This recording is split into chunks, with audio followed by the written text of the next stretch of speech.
This is it, the final split of the NACL 2025 season. Rising stars, returning giants, and one last shot at promotion. The Skies will fight to hold their spot, but the challengers are hungry. With new teams from open qualifiers and a revamped format, anything can happen. This isn't just another split. It's the last stop before the LTA, before the big stage. NACL Split 2 starts July 17th. Let's finish the fight. Hello and welcome everyone to the NACL Split 2. It is week 4, day 3. That means we are now at the end of the regular season. One last chance for our teams to improve. One last shot at playoff seeding, and it's coming down to the wire. So get in where you fit in, because the last time is now. For the casting desk, my name is Eric Desirux Beltran. I can't even say my own name now. Why is it always with you, Hawk? And joining me, it's the Loud Boys once again. It is Ben Hawk Hawkins. See, I say your name right, but not my own. How you doing, man? At least you didn't call me Mike. That's that's some improvement. But I feel like forgetting your own name, that's tough. I get it though. I was gonna say It's been a long regular season. You know, your brain's all discombobulated, but it really hasn't been. We're only at the end of week 4, and this is where everything comes down to. Playoffs will be decided. 8 teams will be moving on. 2 will be going to the promotion tournament and looking to defend their spots. And I mean, it's been a quick one, but we still have a good amount of split left. However, unfortunately, it will be the last time we see two squads. Okay. I'm just gonna excuse myself real quick. I wanted to say my actual middle name, which is Anthony. So I was gonna say Eric Anthony Beltran. And then I realized, oh wait, I gotta use my gamer tag. That's what we normally go with here. So I'm at least a little excused. I didn't forget my name. I just forgot my gamer tag for a second there. But that's good. I feel like Desirux would be a really cool actual middle name to have. You could have like 2 middle names, Yeah. Yeah, you should do it. I might consider that. We'll see what happens. I feel like it doesn't work as well for me because my tag is just Hawk, which is half my last name. Yeah. So I feel like anyway, that's neither here nor there because Eric, we got some really great games on the docket for today. Like we said, last day of the regular season, which means we are completing the round robin. Everyone that's not faced off against each other will have one chance to do it before everything's over. Now, if you want to keep up with everything going on in NACL, be sure to hop on Twitter and follow us at WatchNACL, where we'll post highlights, clips, news about the league, the standings, so on and so forth. You can go ahead and look in our predictions and maybe clown us a little bit if you realize that we've been devastatingly wrong. And of course, whether you want to watch on Twitch or YouTube, we're on both platforms. So at NACL on both of those. But only Twitch chat is where you get to vote. So if you want to be part of our voting that we do here with both MVP as well as the predictions for wins, it has to be through Twitch chat. But go ahead, choose your pleasure, man. Yeah. I know I'm personally a Twitch watcher, but to all the YouTube watchers out there, we appreciate you. Definitely be sure to check us out everywhere. That's good. We got a balance though, because last time I was talking with Beat, he was saying he's a YouTube watcher. Ooh. So now I got a co-caster who's a Twitch Well then watcher. wait a minute, Eric. What are you? I don't think I've asked you. I'm both. So okay. It's only in specific situations. YouTube when I'm on my mobile device and I want to watch from while I'm on the go, and Twitch when I'm on my PC, because I just like Twitch chat, but I can't really enjoy it as much on the mobile. That is fair. That is fair. Yeah. Okay. Yeah. Okay. You know what? Let's move on. Let's actually get started with what's going on right now. And let's go ahead and recap what happened yesterday because, I mean, it's the fight for playoffs and it's getting pretty heated. A lot of teams trying to make a name for themselves and coming up short as some of our refined top contenders begin to show off. And it all started with Dark Zero and Vancouver Impact. Yeah, I feel like, if we have one takeaway coming into the final day of games, it's that the top teams have started to look like the top teams, or at least the teams that we expected to be at the top at the start of the split. And, there's been a little bit of up and down here and there, variants and best of ones, but things are starting to shape out as we expected. Not the same craziness that maybe we had a week or 2 ago in terms of upsets back and forth. I think one of our most contested matches was this one right here, Dorado versus CCG. Hey, we got some pretty good early invades coming out of Kaido, who came in swinging with the Pantheon, but man, Music ran the Rift using Crimson as his shield. He really did. I mean, Music, when he gets going, he can be an absolute terror to deal with. And I mean, unfortunately, Dorado on the receiving end. Do want to give a shout out to Kaido as well. Getting the only Pantheon game of the entire split. It has been bad. Oh, there's 2. Literally. Oh, has there been another one? Yeah. This one, this was the second time it got out. Okay, well then my stats are wrong, apparently. But either way, this game that we just saw, the one that just went away, Supernova versus Winthrop, that one was also crazy. Winthrop almost managing to pull it out against what is now locked in as the #1 team in our league. Would have been a huge upset. Credit to Supernova for sticking it out. Yeah, a great comeback victory against both Alder and Baron up Winthrop. But of course, the Viper highlight reel now going to be on a pause. Conviction, they came out ahead early, but you know, one little quirky stealing Otacon with the Gatling gun would turn the tides for Luminosity. Credit is where credit is due here for the Citadel versus Blue Otter game. I think Samikin had a few big moments where he was able to stand out on the way. But the game would not go Blue Otter's way, which sounds weird to say in a sentence following back-to-back. Citadel would take the win and leave Blue Otter in the danger zone of not making it to the playoffs. Yeah, because as we come out of the recap and we sort of approach looking at our standings here, Blue Otter is now, as you say, in a lot of danger. 2 wins. They have to win here today to even have a chance of making playoffs, with the tiebreakers going down to more than likely average win time. And of course, worth mentioning that one of Blue Otter's 2 wins was a forfeit victory against Conviction. So far, they have only actually beaten Vancouver Impact. They need to beat CCG today to even have a chance. Otherwise, the playoff picture is locked in. But even if they do win, it's going to come down to a lot of factors. We don't really know who the team that comes out as the 9th place is going to be, but 4 wins is that magic number for Dorado and for Winthrop. If they're able to win here today, they dodge all of these crazy scenarios. They're just in. I mean, that's what makes it so brutal for Blue Otter right now, is you not only have to win, you have to have a very dominant win so you can have that game time going on to your side.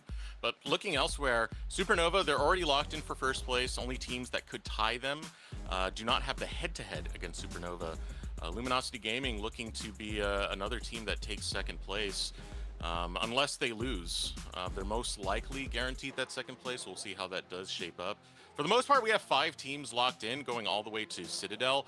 3 teams wrestling for that 6th place spot, as you talked earlier. But let's go ahead and pull up the schedule to see what our final day of the regular season is going to look like. I mean, we got some pretty good ones, starting off with the Battle of Collegiate Powerhouses. You know, Dark Zero being tied to Maryville University, taking on Winthrop University. That very significant Blue Otter versus CCG game.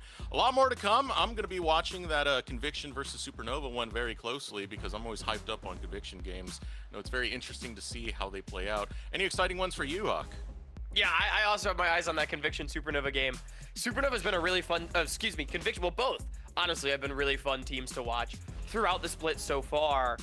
And Supernova obviously only 1 loss on the season to Citadel, and Conviction, the only teams they have actually lost to are the other 2 top teams, being LG and Dark Zero. So heading into playoffs, I think Conviction has a really good opportunity to try and, you know, show what they have up against the top of the table, to show that maybe they're not just a locked in 4th place team. By the way, this game has absolutely no effect on the standings. They are locked in as 1st and 4th no matter what happens here today, but should be a fun game to watch nonetheless. I think some of the standings that can get shaken up is specifically towards Citadel. If Citadel were to lose and CCG were to take a win, that's where things get a little bit interesting, and CCG could potentially steal Citadel's spot. So we'll see as the day does shape up. Best of 1 round robin means that a lot of these standings are going to be close, and we're going to have to put a magnifying glass on, you know, stuff like game time, for example, to figure out where the seeding is going to land, Hawk. Yeah. Blue Water, they want to beat CCG quickly, because again, that is really going to be where our eyes are. But we got another game to go through before we get there, and it is another one with standings implications. Dark Zero Dragons, rather just Dark Zero now, up against Winthrop University.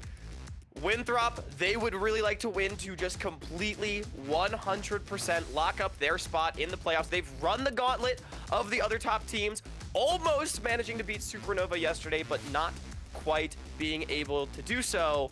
And Dark Zero, in many people's opinions, has been the weakest of the big three. So maybe a great opportunity for the Eagles to emerge victorious. As we can start with Dark Zero's roster, it's not the same roster you know and love. Eric, you say it's Maryville against Winthrop, but really, in many ways, it's not Maryville anymore.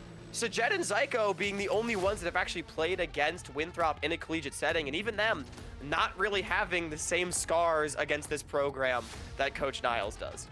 I know Toasty has been part of the Maryville program, but he's been playing on the B team for Dark Zero. This is his first time getting a starter spot. Looking fantastic, by the way. I do want to put that there. But, you know, Kisno now coming in, also part of that Maryville roster, did fly in with Maryville soon after week 1. Kay is the only one who is not fully part of Maryville right now, more part of just Dark Zero. And what that really does add is, to your point, Hawk, this is a team that is still learning how to play together. Zyko even mentioned it. There was a struggle bringing this team together and trying to get everyone on the same page. Their performance still high. Like, it's a 6-2 record, but they really do want more, especially against their opponents on the Rift, which is going to be Winthrop University, a team that has shown they can slug out with some of the heaviest hitters, but closing out games has been a challenge for them, Hawk.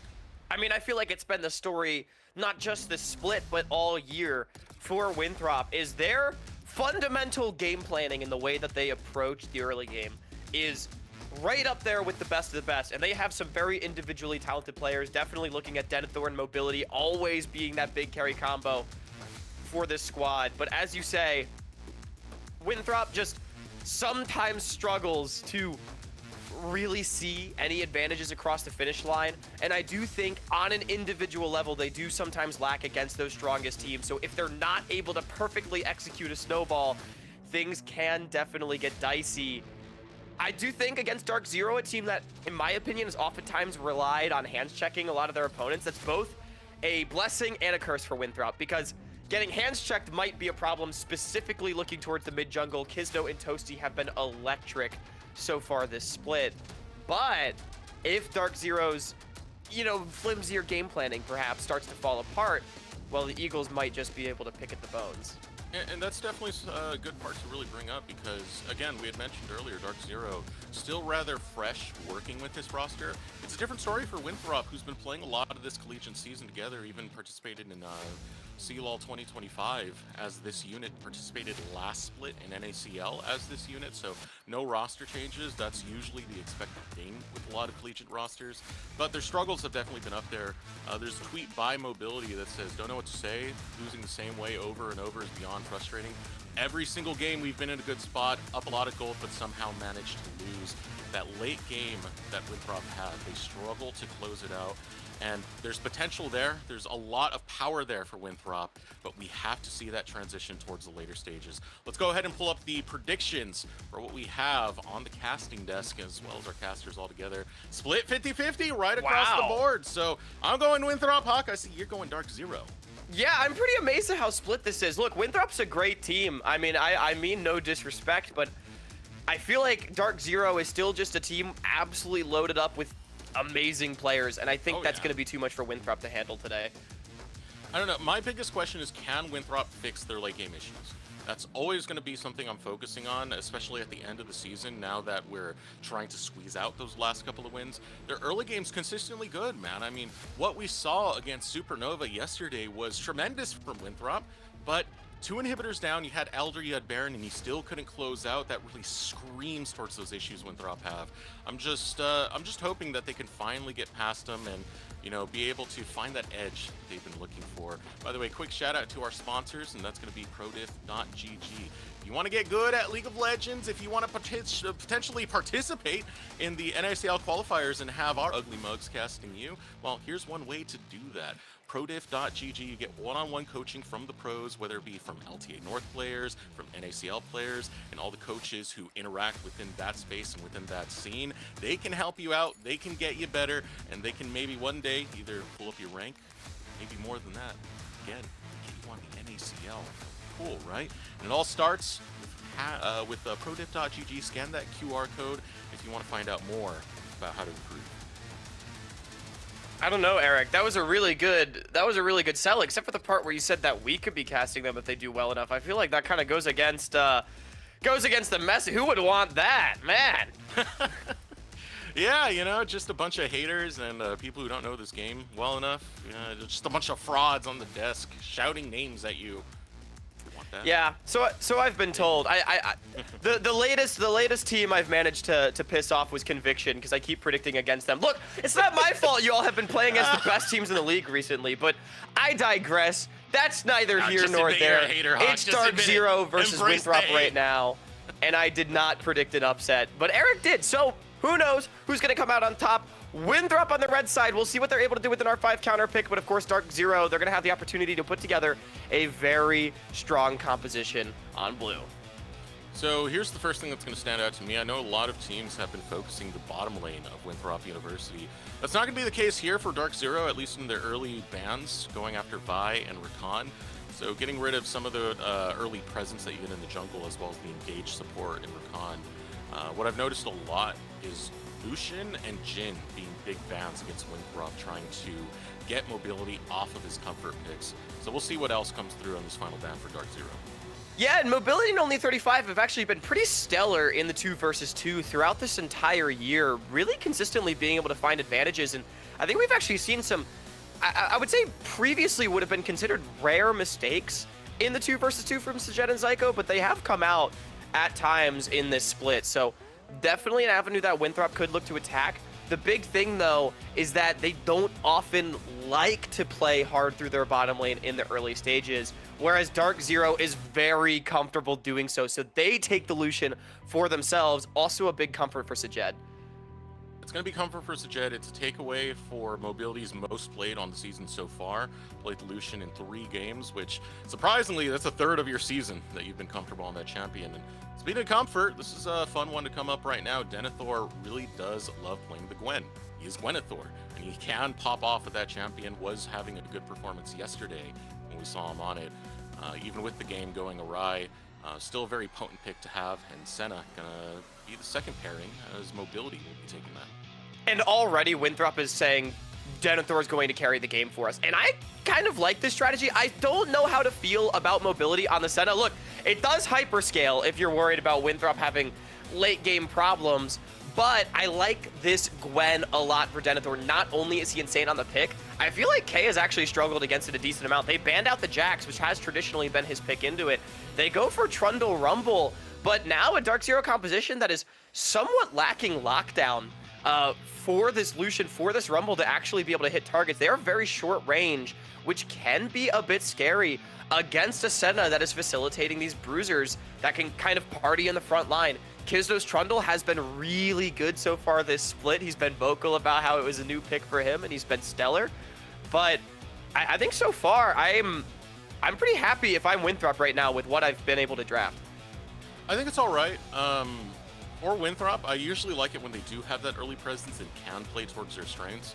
I do think the Senna takes a step away from that, but you're also going into Sajed and Zyko, who, as you had mentioned earlier, do play very well in the early game. So if you do take a Senna and you're able to pair it with something that's very defensive, it makes it a very difficult bot lane to have to dive and try and take down, which allows them to play a bit more passive and scale into late game.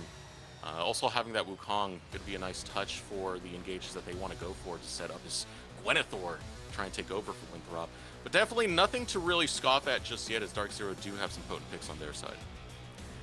And I do think something that we have to keep an eye out for as well is where the counter pick goes for Winthrop, because right now they're not likely to have push in the bottom lane with the Senna against Lucian. Gwen and the Rumble, very difficult to get push early on as well. And Trundle, just going to be stronger than the Wukong, especially pre-level 6. And I mean, we do look at Kisdo to be that big X factor for Dark Zero in the early stages, especially against Wilson and Sword, who really like to get active in the game early. So I do need to see Winthrop, where does the R5 go for Sword to get a lane that they can actually play around and try to bridge this composition into that point where it comes online. So we're going to send the R5 at least into the mid lane, as you had mentioned, for Sword. So the Rel getting picked up, definitely got to like it because it does help give you, first of all, a follow-up engage or the primary engage to pair well with this Wukong that Wilson's going to be playing. And secondly, it's a tank that can protect the Senna, so a good way to temper down some of that early aggression that we should see in the bottom lane from Sajid and whatever he does choose to pick here. There's a hover over towards the Milio, and it is going to be locked in. Lucian Milio, kind of the newest pairings that we've been seeing come with Lucian, but very dominant indeed. And it does provide a lot of range for this Lucian to try to kite things out against what is decidedly a dive comp for Winthrop so far with the Gwen Wukong. So I like this pick a lot. It will be very dominant in the 2v2. Winthrop not going to have any purchase down there. Again, my biggest issue right now for Dark Zero is just their general lack of lockdown and CC. If they start to fall behind, it will be very difficult to pick out individual members and get things going. And now you're going to have the Shockwave to follow through right here. Even though it's not the hardest of engages that they have, I still think the Pillar is very, very valuable. The slow that you get goes all the way to 50%, and this could be a good setup for the Equalizer. It could be a good setup for the Shockwave, not the traditional ball delivery system, but any slow to disorient the field and kind of take battle control. It's always going to be nice. And speaking of having control of the field, Victor will be the lock-in for Sword. I don't really like this pick for Sword. I mean, you see Orianna showing. Orianna generally preferred in, you know, the Victor matchup, and it's just giving more priority over to Dark Zero. Now I feel like they have 3 winning lanes with a good jungle matchup. I feel like Winthrop is in big trouble because we talk about Dark Zero just being a team that can hands check. I feel like they've been given all the tools to be able to do so. The amount of lockdown that they have might not matter if they're just 5,000 gold ahead at 20 minutes, because I'm not really sure how Winthrop actually fights without all 5 members present. Yeah, I'm not the biggest on the Victor lock-in. I think what we've been seeing the most out of Sword in the regular season has been Talia, and choosing to step away from that one to go for the Victor. It has been played earlier by Sword, has 1 game on it in the regular season. They do need a good source of damage to really round out this comp. You know, you still have your engage coming in. If they can get battlefield control, that's when you'll see a lot of value come out of this Victor, because the AoE damage is tremendous. But this is not a team that's going to look to really death ball together. Rumble's going to be in your face. Trundle is as well. You're going to have a lot of dashes coming out of Lucian, and at mid-range you'll still have that Orianna. So it's going to be a little bit tricky to get fights on the terms that Winthrop want. You still got the good engage to try and make that happen. And I do think that does mean big test for Dark Zero, as you know, we're looking towards them being locked into playoffs, wanting to see them contend towards the top of the table. Can they get to the objectives first? Can they set up a battle line and force Winthrop to actually come into them? All of a sudden, the CC that you may be lacking doesn't matter so much because they're just walking into a shooting gallery. But Dark Zero needs to be diligent about those setups because, as you mentioned, they've had some issues in terms of playing entirely on the same page. Sometimes members have wanted the fight, others have wanted to kite back. I want to see Dark Zero play with that discipline against this Winthrop comp because it is one that definitely can deathball. If the Eagles get grouped up into a flock of 5, it's pretty damn scary to fight up against. Yep. But Dark Zero definitely has a lot of tools to generate leads for themselves with their individual prowess and a lot of ability to fire back damage to try to prevent Winthrop from just deathballing their way through this game. All right, so let us know, Twitch chat. Who are you voting for? Who do you got in this one? Are you Throps out? Or are you feeling the Maryville meal deal?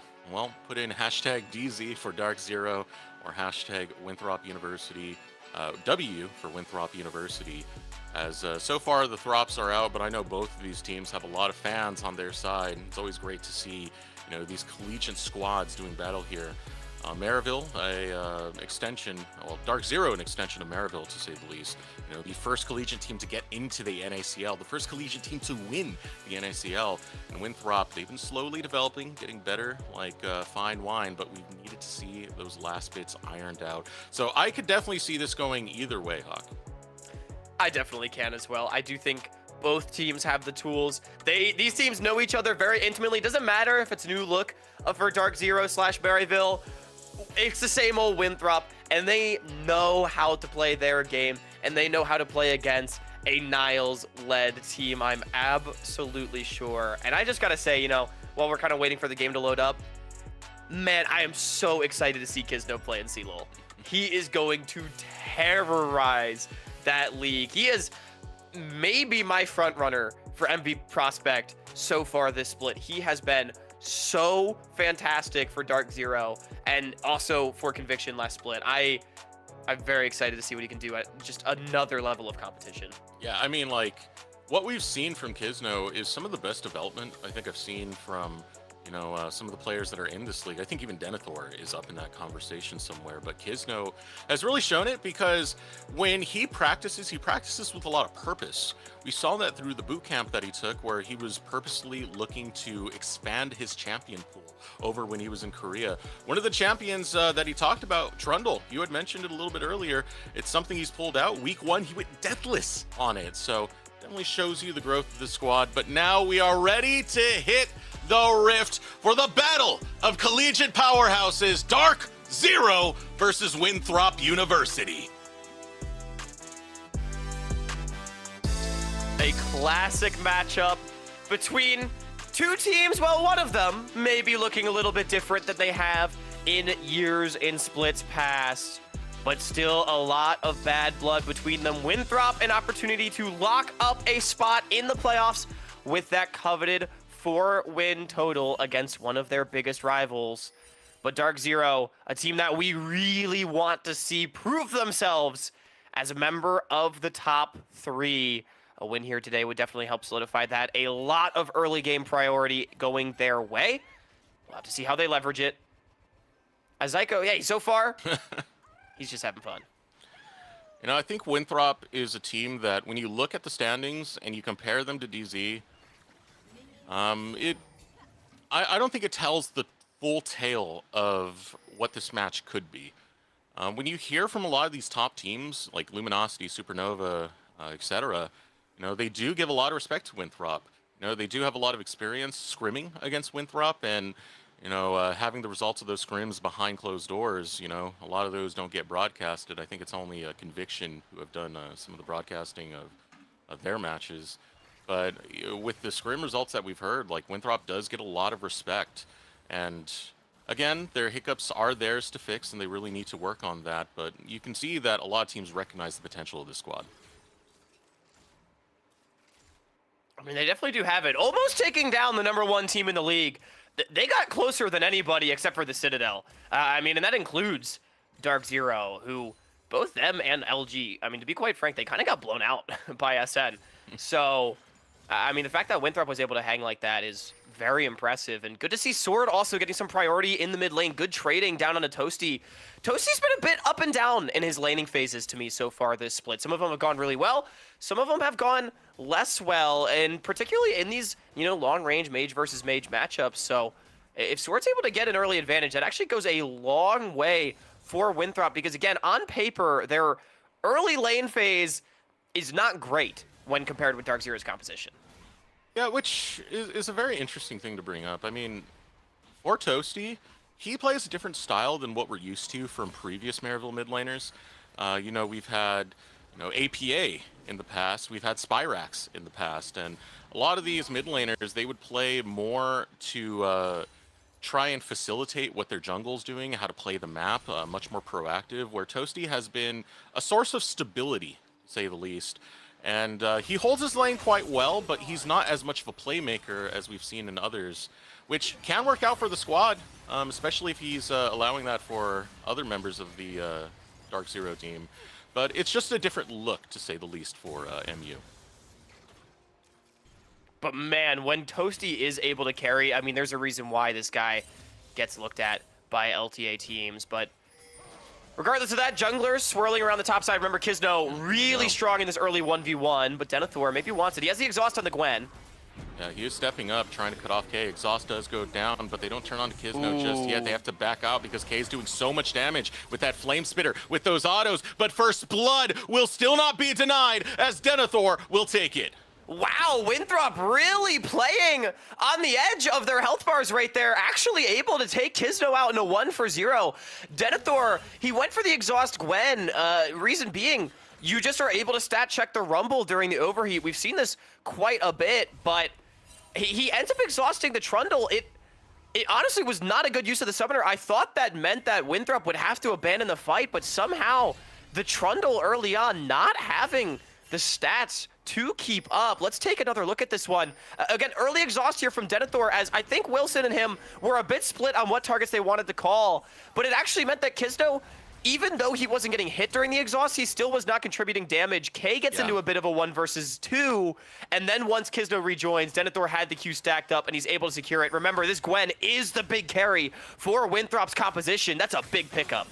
It's going to be awesome for Denethor, and it was very well played by that squad, just being able to take Kisno out of the fight. That's one of the scariest duelists to have to go against in an early game trundle. He steals away a lot of your stats, and it can be absolutely frustrating as now Denethor duking it out with K. K, the overheat means he gets that bonus damage on his autos, but Denethor, he's feeling himself right now. He's looking for an angle in to finish off K. K playing with fire as he spits it out towards Denethor, but the wave shall crash into the tower. I mean, Denethor has a solo kill angle here. There's no junglers on this side. Now, he has no way out of tower range should he tank this up. Let's see how Denethor opts to play this. No flash right now for K. K's Denethor regen still too has much. to be careful, yeah. A little bit too much regen there, gets to about 300 HP. So Denethor not willing to go for the dive, but a lot of presence and a lot of priority in the top lane. We got word from production that K lived on 5 HP as well, walking away from those snips. So, calculated, baby, as he does live. But Denethor looking like a huge problem on one of his best champions. And speaking of top lane choices as well, you know, the exhaust on the Gwen, something I've become accustomed to seeing into the Rumble. Something I've not become accustomed to seeing is Rumble with Phase Rush. That is a little bit different here. 4K, gonna try to kite this one out a little bit more, just accepting that the 1v1 may be moot, but does mean you are lacking a bit of damage. I'm sure he was missing the Comet or the Conqueror in that skirmish that we saw in the topside river. Definitely could have been nice, because those health bars got low in that. They got very low. So some extra damage definitely could have helped out there. Well, now Wilson will have some time to focus on this bot side and be able to grab the first strike for Winthrop mobility, duking out with Sajed. Sajed stepping up will push away the Winthrop bot lane. So at least one lane is going according to plan for Dark Zero, as Sajed is up 20 CS on mobility. And to be honest, I'm not really surprised. I mean, playing Senarel against Lucian Milio does not sound like my idea of a good time personally. And Sajed is definitely making it so. Credit to him and Zyko. Generally been very strong in the 2v2 throughout their time together. Again, a couple laning mistakes here and there throughout the split, but nothing to really get up in arms over. They're performing according to plan. Not what I can say, though, obviously for K, but also for Toasty. He is just down 10 CS on Sword. It is that mid lane priority that actually allowed Wilson to take an uncontested first dragon, which, with the scaling that Winthrop has and the amount of early skirmish that Dark Zero does, I think these little wins for Winthrop are a lot bigger than they may seem. They are significant, but again, we still have those issues that do arrive towards the mid to late game for Winthrop. So I think that's when we're going to look for that true growth to come out of Winthrop. I know it's been a tough season for them and trying to find that growth. You know, the whole team is not present at Winthrop University. So you don't have the same level of collegiate camaraderie at the moment. It's currently the summer season, so you're still waiting for a lot of these players to fly back in to start up classes once more. Something Denethor definitely talked about, and he said, you know, they are trying to iron out a lot of these mistakes, but it does make it harder not all being in person. Yeah, I mean, we've heard time and time again how much being in person can help out a team. And for Dark Zero, they have Kisno in person now, so they're going to help their in-person jungler do these Void Grubs. They swapped their bot lane up towards mid. Winthrop is matching the swap, looking like they want to contest. Now, mobility is still level 5, and that is a pretty big ultimate that is not available. Sajed, level 6, but they are still going to feel the threat with Sword overloading on this side. There's an uncontested bot wave getting pushed in by Dark Zero right now, so it is an entire wave traded for basically one additional Void Grub for the Golden Eagles. It was very important there to zone Kisno away. He did have a smite available. Wilson had used his smite to take the second grub. So nice play coming out from Winthrop in the early game to make sure they secure some of these neutral objectives and get the better of it. They already got the first Drake of the game in the Infernal Drake now. 2 grubs, going to be 1 up on DZ. Yeah, and I mean, it will help, again, slow down the game, really give some presence to Denethor in the side lane.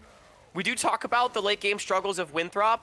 I do think good side laning from Denethor is something I really want to see this game. He has gotten caught out on sides a fair amount in the later stages of some of these games, which has definitely been difficult for Winthrop. And, you know, whether it's him not being on the same page of the team or what, has been a bit of a pain point. As K under attack, he has the flash, and I think he's going to be able to walk this one out. There's not enough damage from Senna this early, so he doesn't even have to burn his flash. He's going to be A-okay there.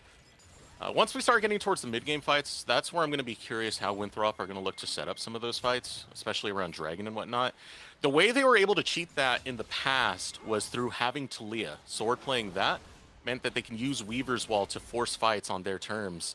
And it worked out beautifully, but we're on a Victor this time, so you can't take the same types of angles. Winthrop is still a very good team-fighting team, and that could be the difference right there to try and keep them ahead when it comes to the early mid.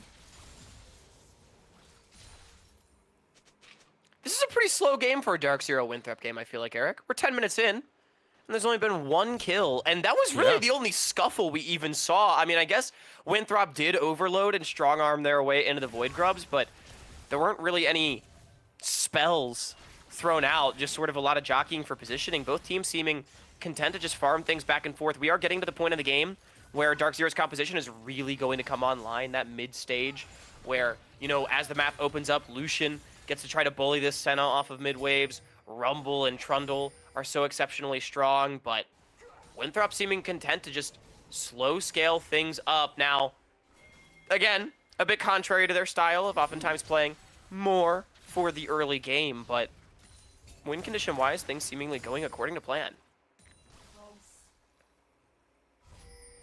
Looking at the CS difference in the bot lane, Sajed has been one of the best farmers in the game, and this is one of the things we had as a concern for Winthrop University.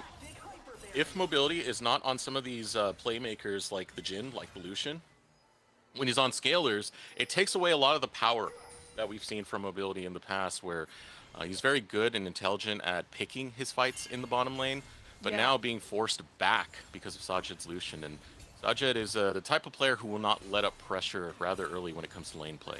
I definitely do think a mobility with individual agency is the best mobility, so it is a bummer to see him on this more facilitator-oriented pick. I do think Senna pretty good, just in terms of her range later on against what is a decidedly mid-range Dark Zero composition, so at the very least it does have that. But it's not going to be strong right now, and with both Dark Zero and Winthrop swirling around this dragon, Winthrop has quite a bit of control over the area, but, I mean, Sajed would love to fight. Doesn't quite have his first item complete, but this Lucian is still just up items on mobility right now. All right, onto Zyko. Zyko gonna do the soccer kick onto the clone. But fortunately enough, this priority that Dark Zero do have in the bottom lane, it's gonna make it hard for Wilson to continue sneaking away some of these dragons, as there's one up right now in the Ocean Drake. No, exactly. I mean, Wilson, even with full vision control and mid-priority, he does not feel confident enough to start at that dragon for the reasons I just mentioned, and rightfully so. So he will just walk away. I mean, again, I think Winthrop, very happy that they got the first one. I don't think they need to get the second one. If Dark Zero does want to start it up, think you just give it over. I will say, Toasty opting for the Seraph's Embrace, or the Archangel's Staff at the moment on the Orianna, does mean that he is going to spike a little bit later, so maybe that is an avenue of attack. But without Sword here, this is not a real angle for Winthrop. It's still a tough one too, because okay, now mobility finishing off that static shiv.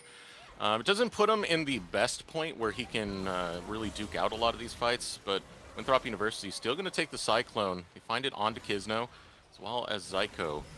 Zyko has his flash available, not in too much of a threat. R2 will now be burnt away by Wilson.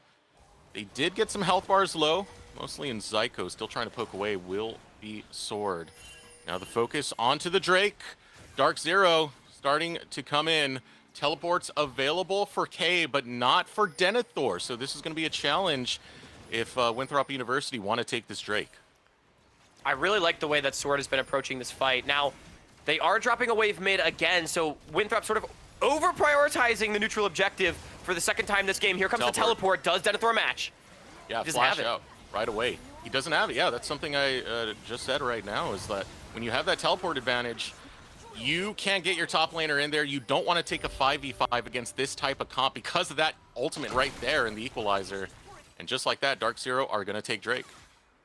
Should be first tower on the top side of the map for Denethor, so overall a pretty okay trade for Winthrop. I will say, Dark Zero kind of getting to have their cake and eat it too, though, because they get the dragon, and they also did deny a couple waves on mid, as Sajed was just sort of pushing that one in where no one from Winthrop was able to answer. So, yes, they do lose the tower, but they don't trade down in minions, which is going to feel pretty good for the side of Dark Zero. Yeah, taking a look at the gold right now, you have about a 500 gold lead in the top lane. A lot of that generated from that first brick just going down. Okay, going to be rooted up, but again, not in too much danger. Senna's not going to be the most deadly in this early game, so that's why K feels A-okay just stepping up. Yeah, mobility is a bit of a pea shooter. I am not going to lie. He does not do very much damage to that level 10 Rumble, but Dark Zero, they still know they're stronger. I mean, this is what I want to see them doing with their composition. Get the Lucian on mid waves and just rotate to a side, take a neutral objective. They did it once with the Dragon, now they do it with the Rift Herald. They are still losing out on the opposite sides, though. Winthrop doing a pretty good job of trading on waves. You definitely need Wilson here to finish off this kill. Flash coming out of K, only 35 will fall, and it's a disaster for Winthrop. K will outplay the dive, and now he looks to defend his tower. Wilson is too low to continue this dive. Dark Zero over in the top lane. They will be able to take a tower. Winthrop still net themselves one in the bottom. That's pretty disastrous for Winthrop, and well played. 2K, I didn't even see what happened to only 35. Did he just eat a shot and then burn down to Leandries? Like, I think he just misinterpreted the amount of damage he was able to take. I think a bit of an overforce from the Eagles in the first place. They want to make the dive happen because they have the overload, and Denethor's losing out on the top side, but they just didn't really have the members in the proper position. They end up forcing anyway, and K just gets something out of nothing. Yeah, it was a bit of a struggle for that engage to come out because K having this flash up means that the moment you go ahead and dash in on the Wukong, you have nothing else to really chase him down. So K created that distance beautifully. When Wilson was so late in the first place, yeah, him and only 35 going in at different times really made that, I think, pretty much impossible for Winthrop. Attempt going to go awry. What should have been tower for tower will now be tower and a death for tower. That's an interesting Teleport teleport. going up over to the top side. Now they know Toasty's coming. They want to take down Denethor. Denethor will put down that exhaust, negating some of that damage. Denethor tries to step up, taking a little off the top of K, but a 2 versus 1 does not benefit him. Dark Zero will get the kill. Wilson does have flash if he wants to commit for this, but they just end up Another losing the tower tower in mid. Wow, Winthrop, they over-rotate trying to match the play, and Dark Zero, they just hold their nerve and say, okay, we'll just take another objective. DZ, now they've completely opened up the map, and this is pretty big for them. Again, this is where the Lucian really wants to shine as the map starts to open up.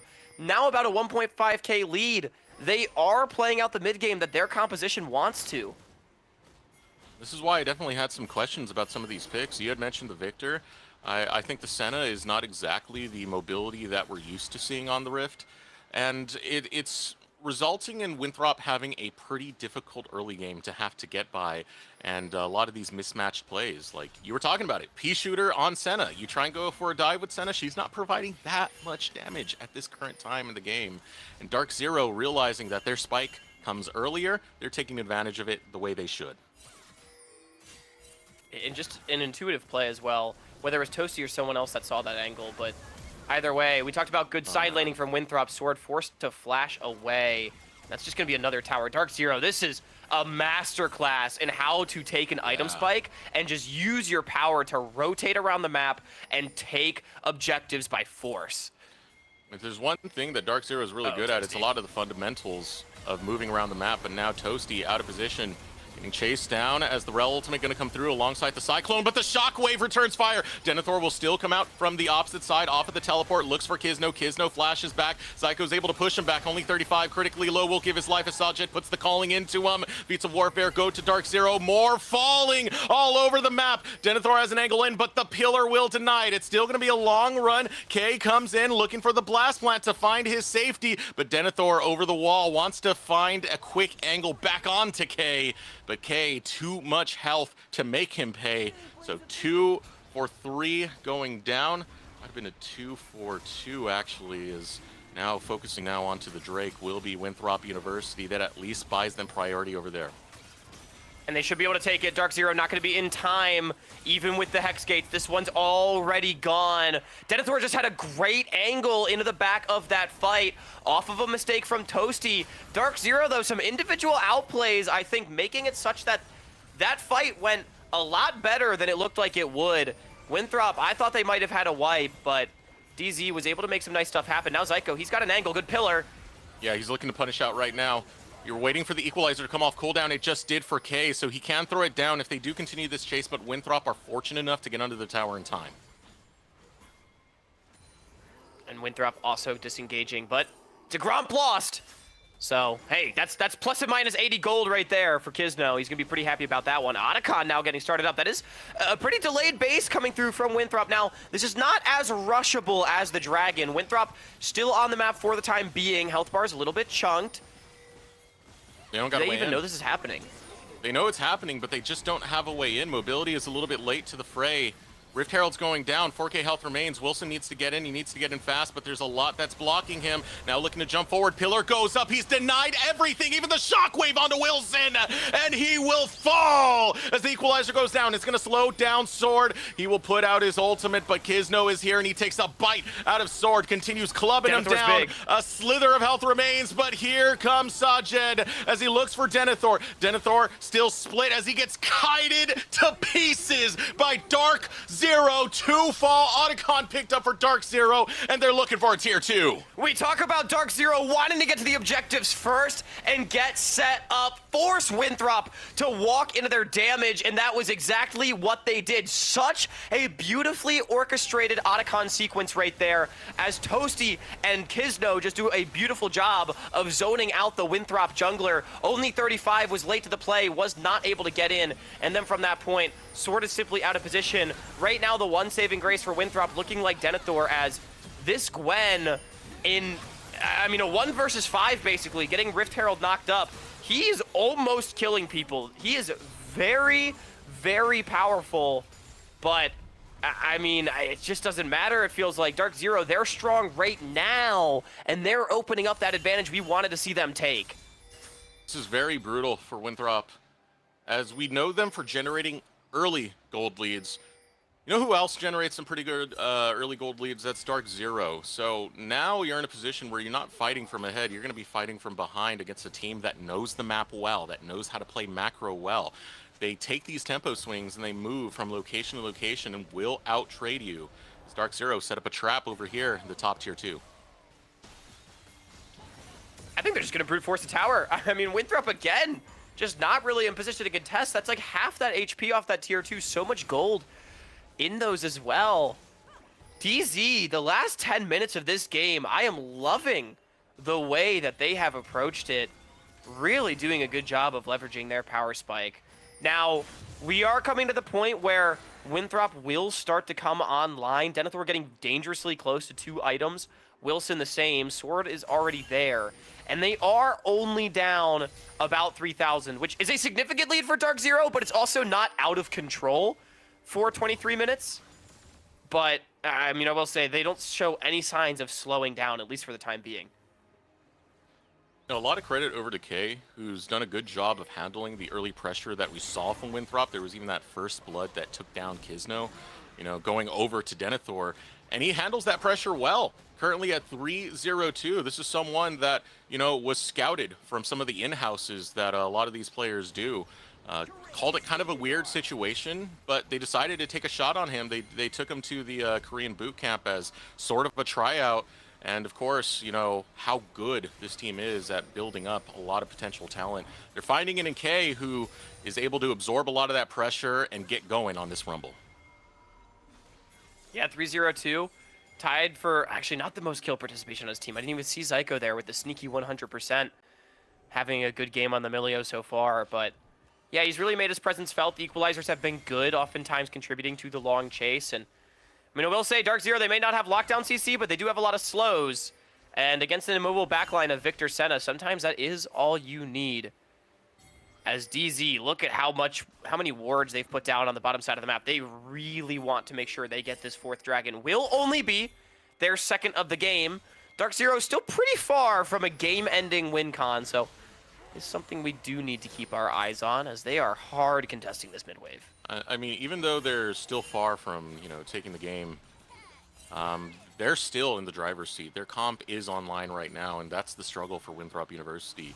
They don't have the tools that they need to get through. Static Shiv, Rapid Fire, that's cool, but we still need some damage from the Senna, which means we're going to need a little bit more time to scale, and that gives more time for Dark Zero to run this place.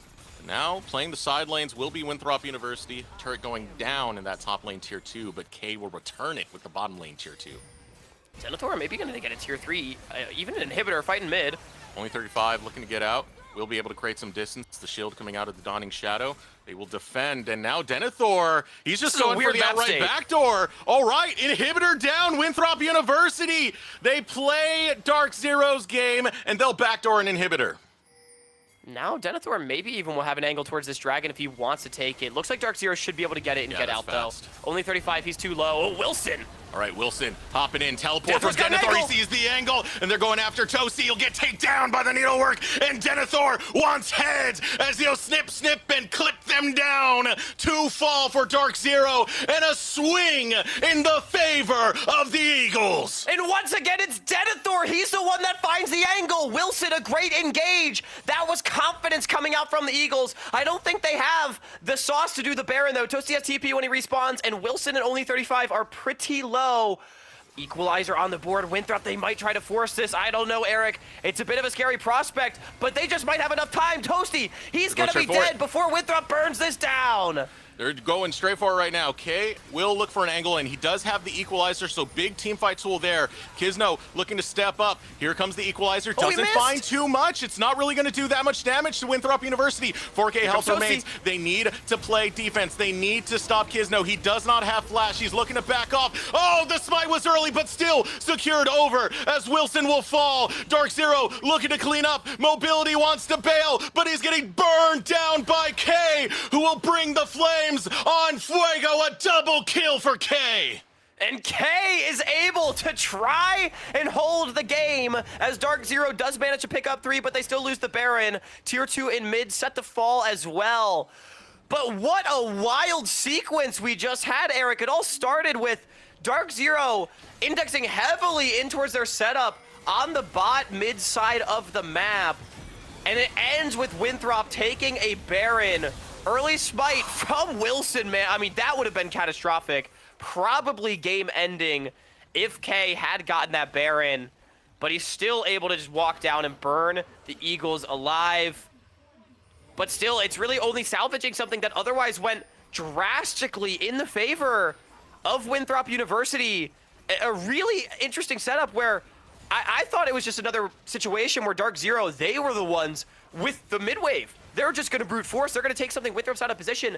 They decided to over-index into the side lane. It ends with Denethor getting an inhibitor and then being first to the dragon exit. A great teleport flank. And so even though Winthrop does lose members in the end, the gold lead has stagnated at that 3,500 mark for Dark Zero, and now Baron is off the map. Winthrop has bought themselves time, and Denethor shows no signs of slowing down.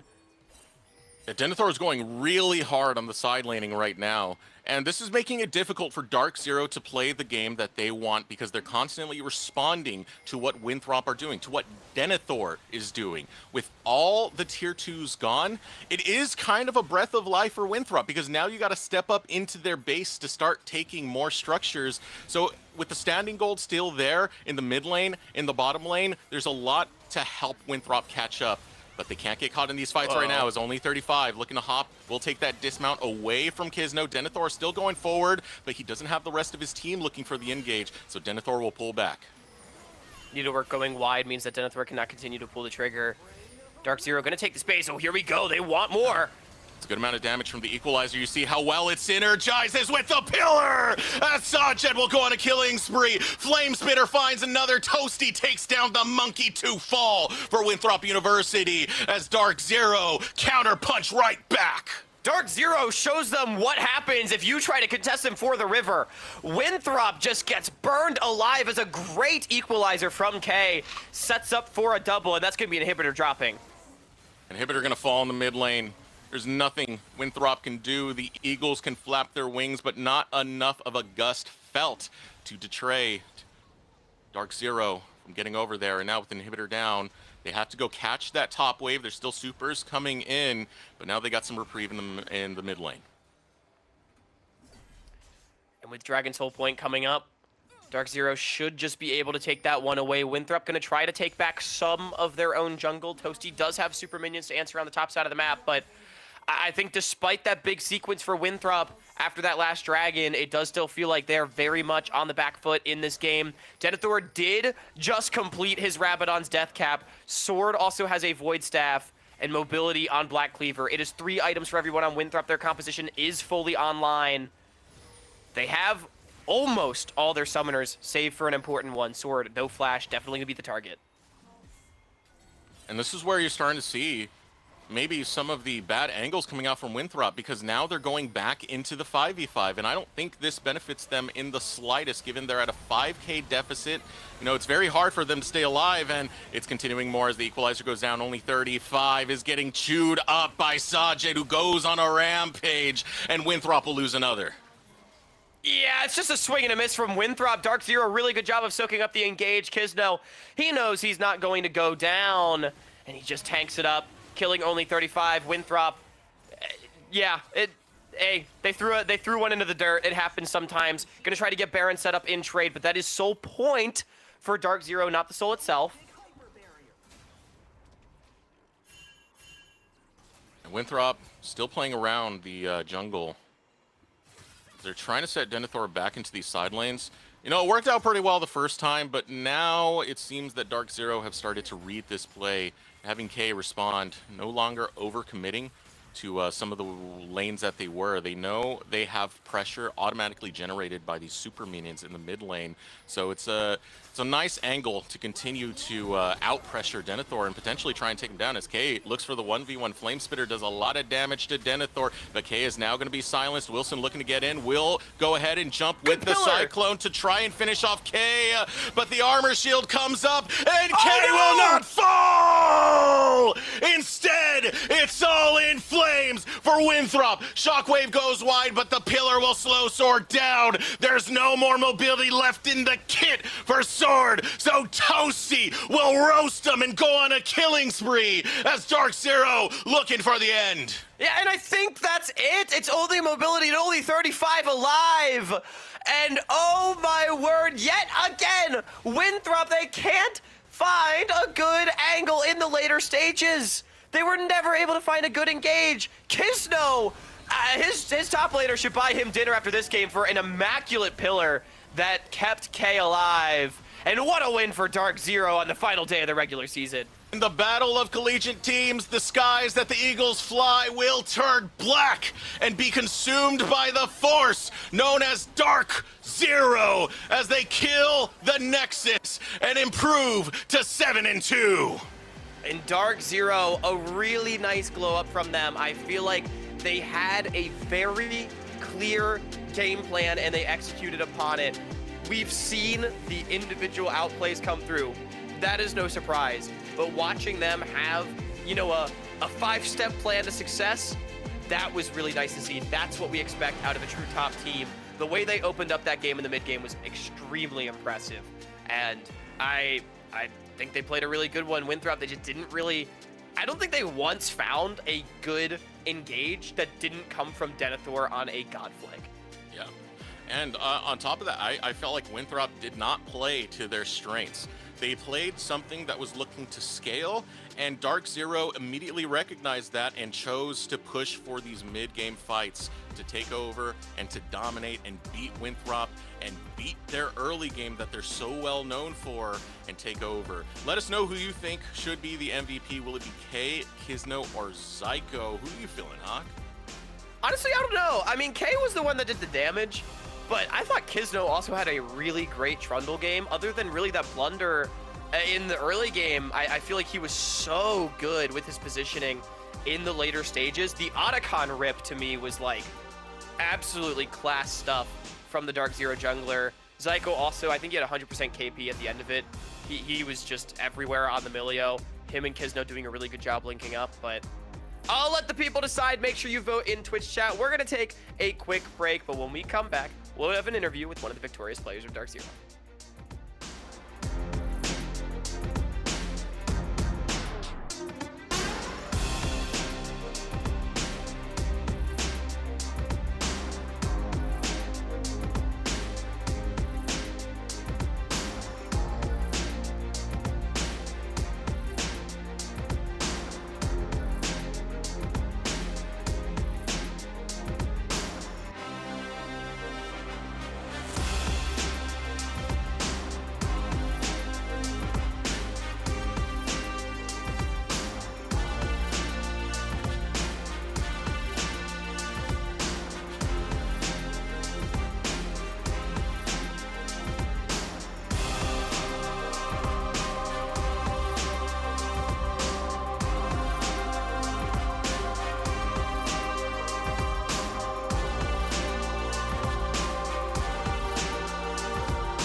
Welcome back, everyone. Winthrop University versus Dark Zero, a battle of collegiate titans.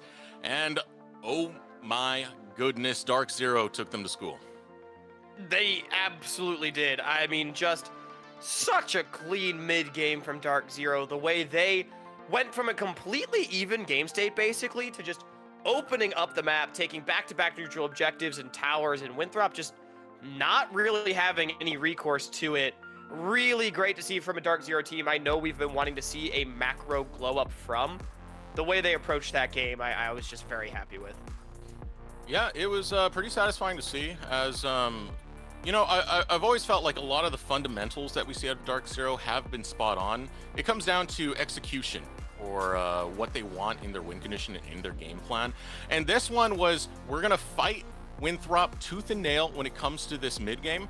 And that's exactly what they did. Their champions came online. It was a big team effort coming out from the squad. As you said, Zyko getting really up there with his kill participation. But, you know, Kay being able to handle a lot of that early pressure that was put on him. Kizno, beautiful with the pillars. His whole team really showing up against this collegiate showdown.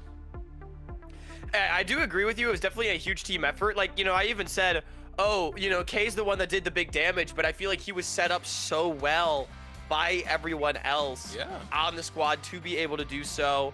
Obviously, Sajet and Toasty, they contributed quite a bit as well, especially in the later stages. Like, it was just a well-played game. Like, I almost don't have much else to say, because I was just very happy to see how well they played together as five. Maybe the best they've looked so far this season. But we have an interview with the victorious top laner of Dark Zero, K. Welcome back to the interview desk, my friend. You were with us in week 1. It's great to be able to talk to you again. How you feeling right now? Pretty happy that we got the win, even though we were making some mistakes in game. A little like sad with my performance, mostly like talking. It didn't feel like I talked enough this game. I was a little quiet, but happy overall that we got the win. So let's get into the game itself. I mean, towards the end of it, you look good. You were on fuego, man, and you really did bring the fire, but not without the challenges that you had to get through. And one of those was Denethor pushing in an inhibitor rather early. So talk to me about the team's response to that and how to get the match back into their favor. I mean, the inhibitor for them was mostly like a mistake from our part. They shouldn't be getting like those type of windows to get anything by free. I mean, the tier 2 tower was okay if we just contested, but they getting the inhibitor tower and the inhibitor was not in like the plans. So we just needed to reorganize the map, knowing that now we have to at least push the top waves before doing any plays, because in a random fight we lose the ATP top instantly GG and that's kind of cringe when it happens.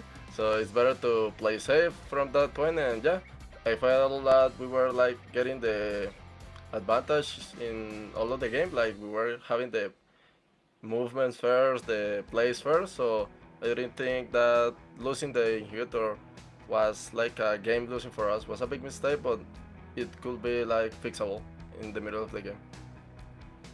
Yeah, and you know, you mentioned as well that, you know, you felt like, oh, you weren't super happy with how you talked this game. I know we've also heard that the team, you know, has struggled to come together. Briefly, to just tell us a little bit how you feel the team's grown together over the course of the split.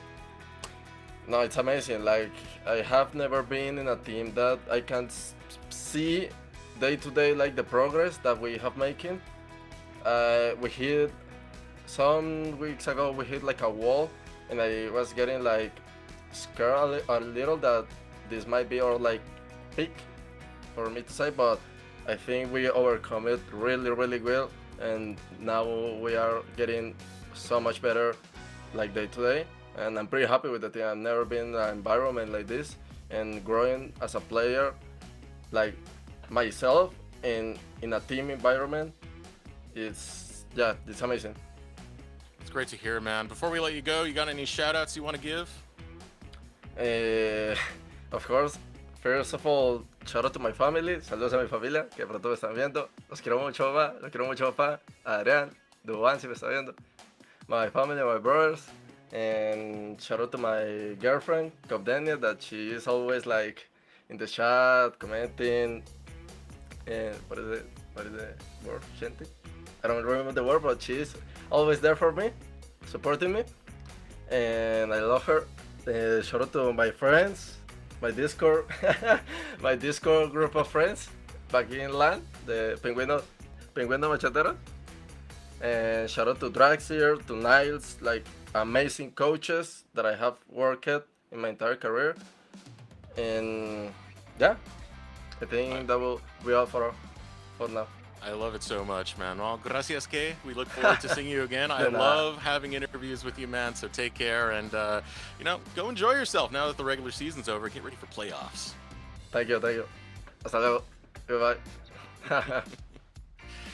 Great guy, man. Great guy. And especially, you know, very humble. He's willing to admit, you know, where a lot of his mistakes are. And, of course, acknowledging the places that he needs to work on, as he was saying, like communication and what so. Yeah. Good head on his shoulders. I mean, that's why I wanted to ask about that, you know, like, how does he feel the team's grown, right? Because it's so funny. We're like, that's the best they've looked. And yet he's like, he's dissatisfied. I mean, a great mentality for the game. I have a strong feeling we'll be talking to Kay again. And speaking of, let's check out who the MVP was. I am very curious, to be honest, who chat ended up voting for. Was it the man himself? No, it's gonna be Psycho on the Milio. Let's go. And I will say, also deserved. I would have been happy with all 3 choices. I really do feel like it was a team effort. Psycho was just doing a great job with the Mega Fire Kicks, helping create space alongside the pillars and the shockwaves that we did see. And he was just facilitating everybody to walk forward the way they wanted to.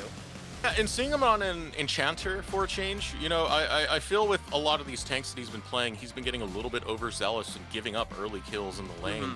And seeing him try and diversify that play and, you know, make this Milio really work for the team, it was absolutely fantastic stuff. It definitely shows that Zyko still has growth and he can bring it.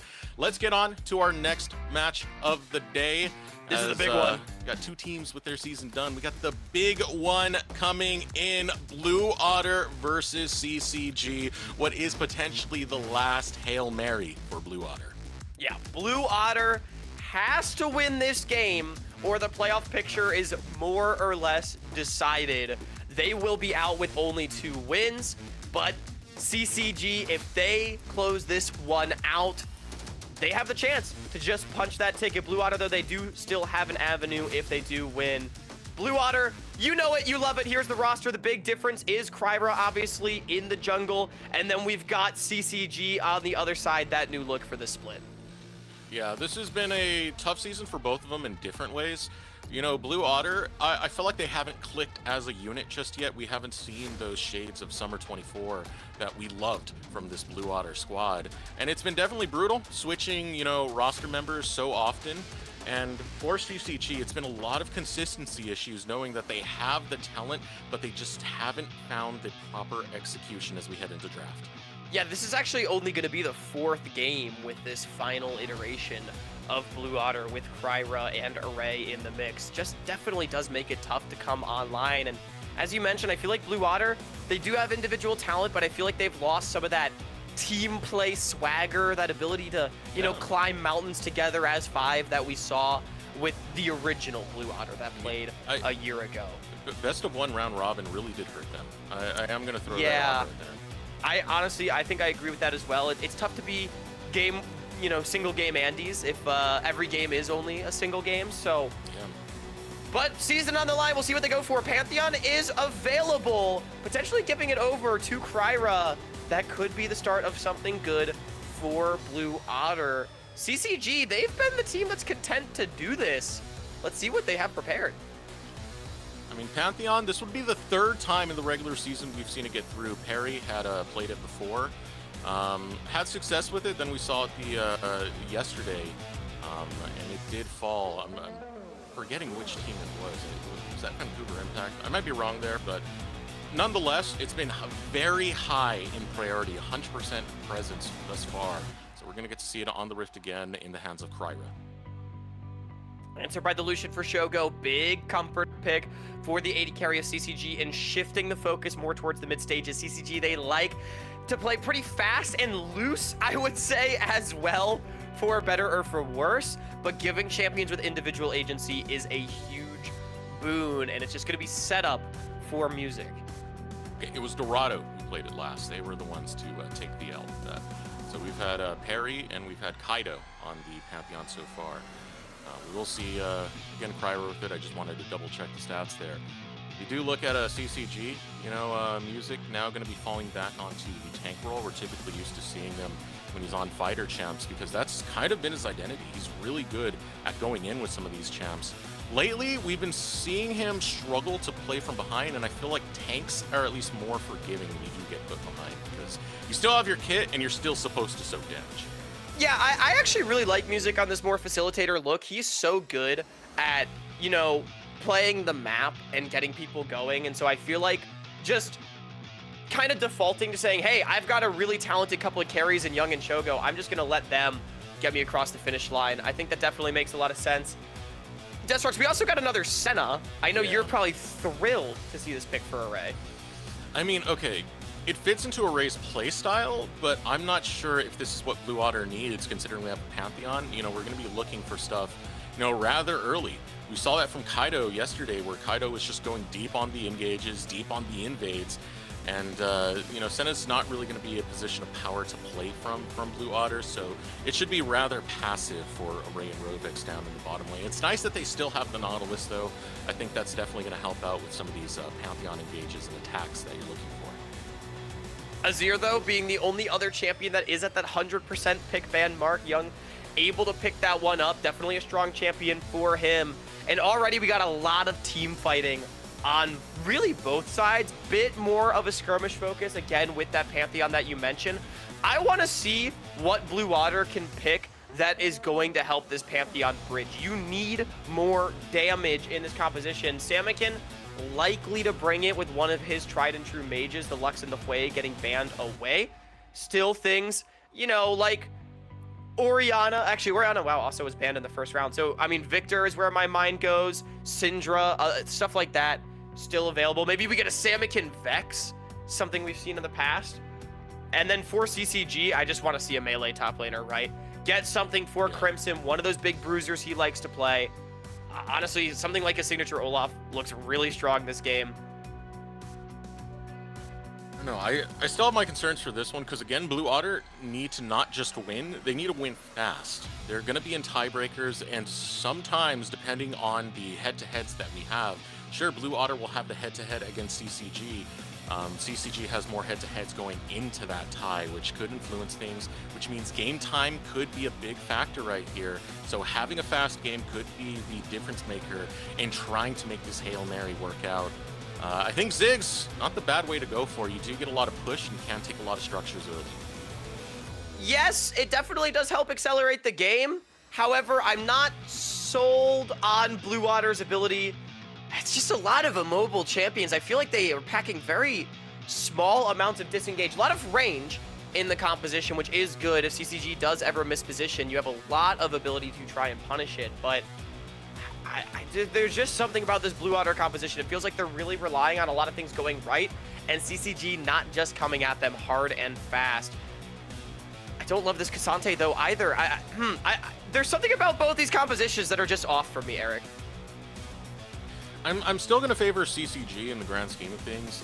I mean, you have a bot lane that's definitely going to have priority. Lucian Nami is very quick in the way they can start getting damage onto you. You know, the Tidehauler's Blessing works really well with that Lucian's passive to get the slows and the bonus damage coming in. And Lucian is just a good champ in the current meta.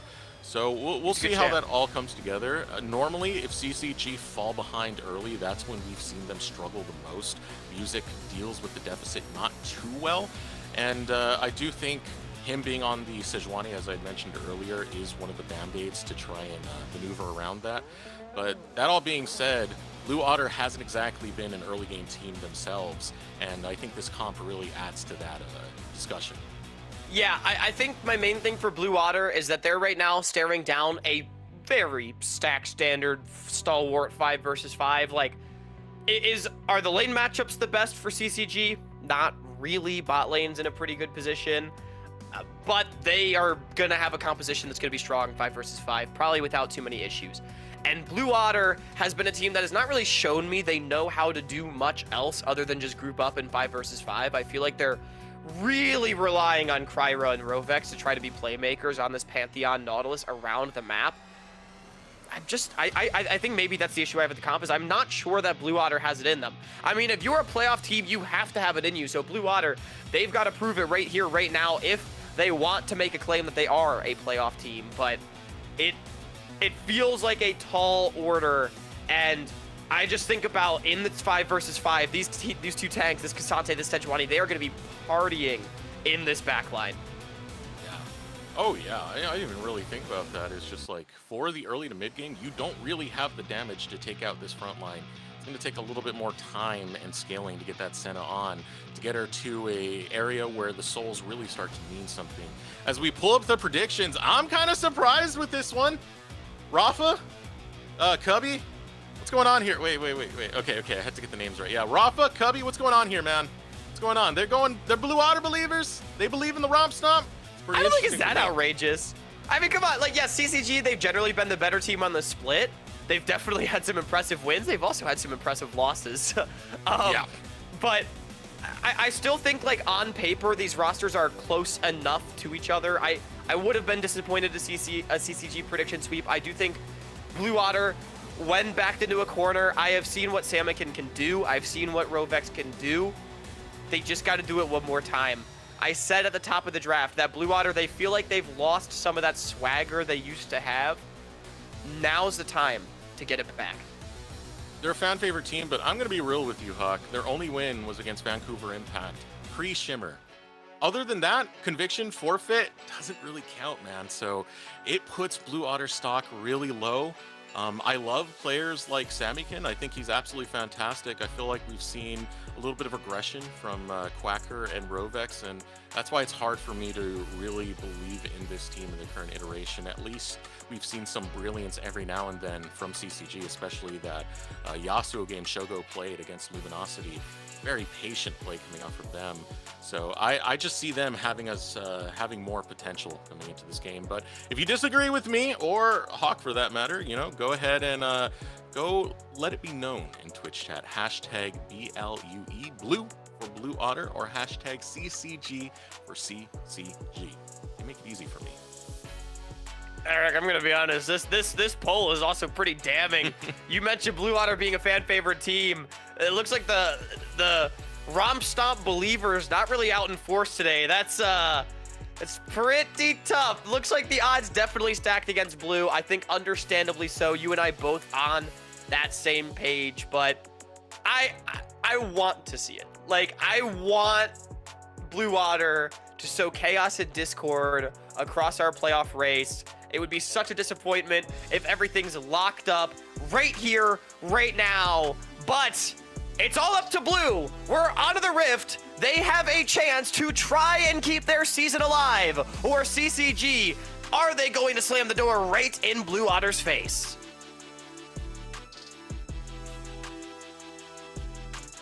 The last Hail Mary of Blue Otter.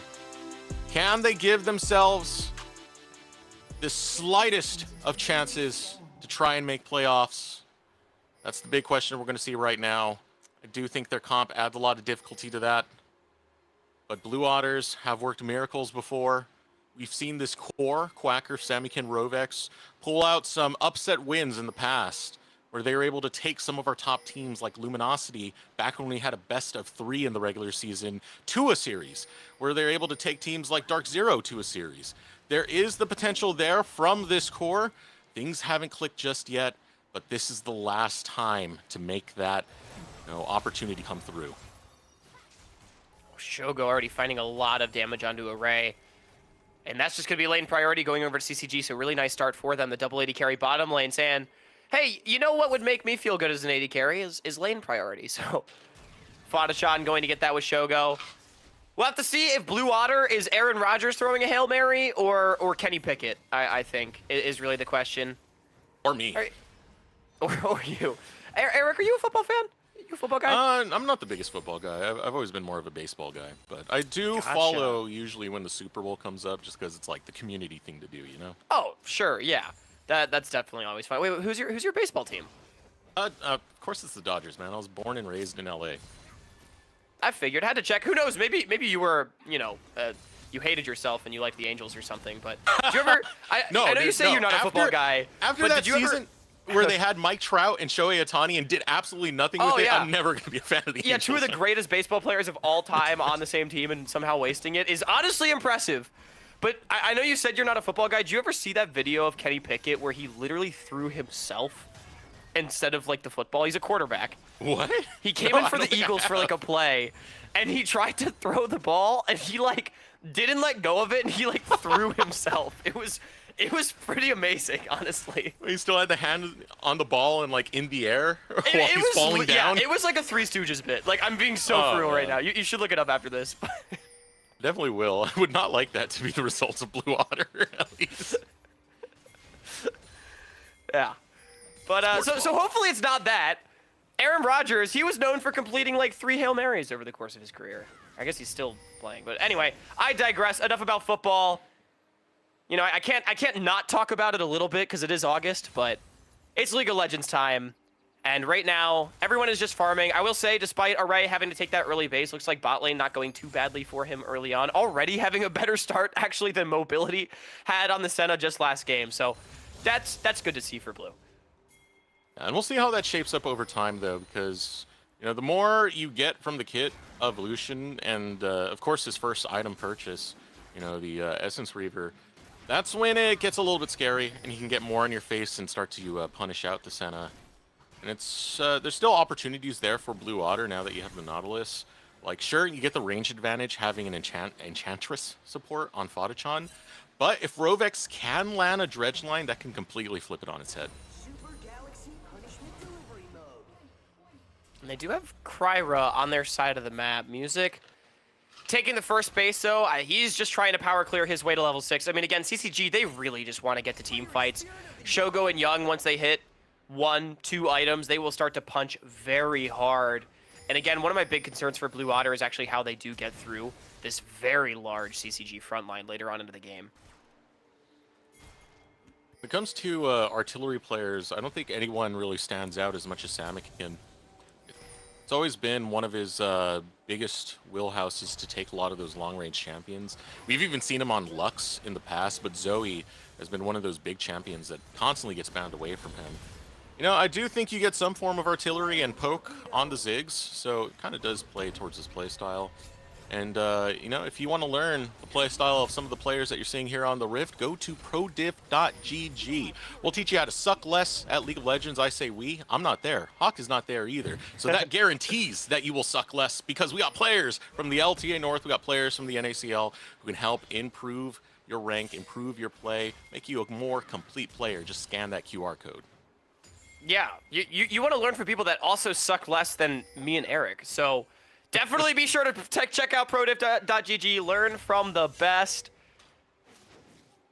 And it's a very quiet start. We had a pretty slow one last game as well, but really both these teams, again, I'm just expecting CCG, well, at least they should try to play slow. It's not really something that they've ever done, I think, in this iteration of the roster, but is the goal of their composition. They are starting up the Dragon early on. Off of first bases, Blue Otter will be able to mount a contest. Samikin is level 6, so he can bring in that Mega Inferno Bomb. Get a lot of AoE damage in. Stepping up at the same time is going to be Young, but it's kind of split. It's going to be a 3-on-2 to start off. Finally, the rest of Blue Otter are going to be able to hop in. Mega Inferno Bomb finds its mark on the Shogo. Shogo will flash out before falling, but Samikin wants it! Doesn't get the auto to follow through, so Shogo will survive. I like it. Samikin, he tries to go up for it, but he dunks it right off the rim. And Shogo is able to walk away. It was a really good combo onto the level 4 Lucian. I thought he would get deleted. Shogo, I think, lucky to be alive between the barrier and the Nami heals, saving his life. But it does mean that Blue Otter are able to secure themselves a Dragon.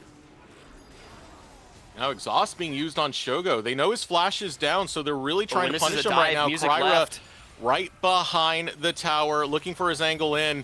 You can see it right now. He will charge up that Q, throw it at Shogo. 100 health remains for Shogo. They just need to crash the wave. There's no one there in time. Music is recalling, so this is going to be an easy dive. They set it up in first blood for Blue Otter. Yeah, I mean, nothing Shogo can really do there. As soon as Music abandons his AD carry, there's no way out. I'm really surprised Shogo didn't base after the Dragon, but if you elect to stay as the CCG bottom lane, you just have to purchase your Lucian a reset. I guess Shogo maybe didn't want to go back because he thought he had the Nami heals and he'd already just based, but just ends up being a really easy dive. Good find from Blue Otter. It's Kryra with the first blood. He's the one we want to see be a playmaker.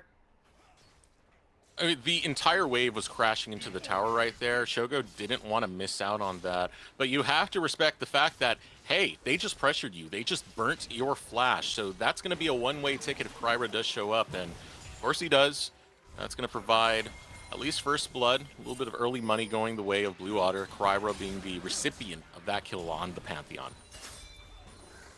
Mega Inferno Bomb invested from Samikin just to try to interrupt Young's base. No TP on this Azir, so that's going to be a wave getting missed out on by another carry on CCG. And I will say, I mean, Shogo, he's not behind Array, but this Lucian is pretty far behind the curve of the game as far as CS is concerned. And that is an issue for CCG, who is running only a 2-threat comp. Move over towards the grubs. Music will arrive. Minefield's going to be put down, so it's hard for Fadishan to get in, but Music does not care. You know Samikin doesn't have flash from challenging Shogo earlier, so it's cashed in on. Scumbag Fadishan will take the kill. Yeah, I mean, that's just a bad face check from Sammy. He thought because Young was on reset, he would be able to walk in and get down a ward, but you just can't do that. Flashless on the Ziggs. Oh. Good find for Music. I love the tidal wave from downtown from Fadi as well. Also speeds him up, so he's able to get in there and chaos his jungler. I will say, I think it was kind of necessary. Music was like completely out of spells. He would have just been Sejuani auto-attacking down that Ziggs. Never. So, no, we call our supports out. We did with Zyko yesterday, where he denied. I don't think it was yesterday. I think it was the day before that. It was sometime in week 4. He denied K his pentakill because he wasn't expecting the auto damage that came out of K. So we got to hold our supports accountable. Give your kills up. hey, at least Fadi is playing an Enchanter. I feel like Enchanters with kills, getting to their first item more quickly is like actually really hype. So, like, I'm just. Fadichan, I see you, man, okay? He let his inner 80 carry, wow, that was a hard word to say. He let his inner 80 carry come out for a second, and I respect that. I respect that I'm not alone in fumbling words today. I already did my middle name earlier. Here we go, a little bit of a skirmish. Not going to really benefit Blue Otter too much. The bubble landing on Array. You know, that's kind of scary right there. Fadishan's able to land more of those. Give it a little bit more time, and Shogo can capitalize and punish. Array is up a lot of CS now, though. I mean, this bottom lane for CCG really not going according to plan. I think it's pretty fortunate that they were able to take 3 grubs on the top side of the map against the Rumble Ziggs Pantheon composition. It was really just that mistake from Sammy. Sort of gave it up for Blue Otter, so it is definitely keeping the game very competitive, but I am a little bit concerned about Shogo's position in this game as Crimson has an angle on Quacker. Quacker now getting caught by the all-out. Crimson still going for the chase. Q3 misses, which means he can't really go for the fight anymore unless Quacker turns around and makes the mistake of stepping up to Crimson. He made the mistake of stepping up to Cassante. He may have been nerfed into the ground like 8 times, but that boy still went all out and was able to take down Quacker, man. Nice play from Crimson is now on the bottom side. It's a nice sidestep from Array, able to get away from the bubble. Rovex playing some defense. Dawning Shadow comes out, provides the shield. Array still standing in. Man drop coming out from Kryra, sees Shogo and will kill Shogo. Now he wants a piece of music. Now he wants a piece of Fadichan. The sun's coming in, but Kryra does not care. He'll grab another kill, and Blue Otter get the feats of warfare. Really nice counter gank on the bottom side from Kryra. That's the power of the global. CCG was not able to find the one shot onto Array. They were not able to find the chase onto Rovex. Rovex didn't even have to use the flash to get himself out, and that's a big-time pickup. Array and Kryra are looking strong. Second Dragon as well on the board, and Shogo continues to fall further behind. Nice counterplay coming out. I really thought Array and Rovex were dead right there, but they still played out well. The bubble not placed well from Fadichan. Ends up resulting in disaster for CCG as they turn it around beautifully. A great use of the man drop as well. Definitely got to love that for Blue Otter because they're able to match a lot of this pressure that's coming out of CCG and actually flip it onto its head. I really miss the days of the man drop. That spell used to look so goofy. you saying it is just bringing back the nostalgia, but I'll never stop calling it that. Oh, as you should. In the old days, it used to scale off AP, and if you went full AP, it got a different name. We called it the Chaos Dunk. That one's new to me. I don't think I've heard that before. Why? Did it come from something? No, because no one really did it. It's a bad build because you're literally only dependent on the ult for doing damage. I will say, the idea of just dropping like a tactical nuke with your Thunder Thighs sounds pretty sick, though. Like, I mean, come on. That's pretty good. It's the manliest of men. Yeah. The manliest attack you could possibly do. Oh, here we go, get all out over the wall. Will catch Quacker in a world of hurt. Crimson now jumping forward. He's going all out. He's going all in. He's taking the Quack and sending him to the respawn as one more auto sets it up for Crimson. Oh, Deserock's missed opportunity to say he's taking the Quack and sending him back as Crimson He's doing his best to keep this game competitive. Top lane is just completely falling apart for Quacker. I mean, like, this open top. I think Crimson might get the tower. Or no, he doesn't quite. He's going to back off, but he got a demolish proc. That tower down to 1 plate remaining. And it is great to see this out of Crimson because, you know, we always have a lot of hype around, you know, all the brothers that play alongside him. Not alongside him, but against him, technically. You know, you have a Viper over on Conviction. You have General Sniper, who's been in the NACL before, back with 100 Thieves Challenger / Academy. And we've always wondered, like, is Crimson really going to live up to that potential? What I've heard internally is that Crimson is actually better than he really shows on stage, but sometimes a lot of these nerves get to him when he gets on stage and he doesn't feel confident in his play, in his champion pool. I want to see what happens when Crimson's unlocked, and right now, he's looking hella confident to me. Yeah, he is playing with quite a bit of swagger, and I mean, it's weak side tank top matchup, so neither jungler has really wanted to go up there, and Crimson has really taken advantage. Now with the Kanik Rooker, and I mean, this guy is super strong. He's got the steel caps as well, so Kryra and Array not going to punch through him as easily. And again, it's really the tanks for CCG that I think are going to be a huge problem for Blue later on. I just don't really know how a Rumble, Pantheon, Ziggs, Senna composition is able to stand and deliver damage when CCG is walking in. All right, CCG walking right up. Music will get caught, but he's a tanky boy, so he absorbs a lot of damage. Mega Inferno Bomb lands onto Fadachan. Not too much damage going the way of Blue Otter, though, as now CCG will be able to get their disengage. A lot of ultis burned on both sides. As Kryra, the chain CC was not 100% perfect, so it meant he was able to put up the Aegis to tank up a lot of that culling Shogo, though he does still do quite a bit of damage despite being a bit behind. I mean, that's one of the challenges we keep talking about when the Senna's locked in and you're looking for early agency, is you're not going to get much, especially in these fights. They got the health bars low. Some of that was thanks to Samikin throwing the Mega Inferno Bomb on the Fadachan, but Array is not going to bring damage at this current moment with just a static Shiv. He still needs more souls. He still needs more items.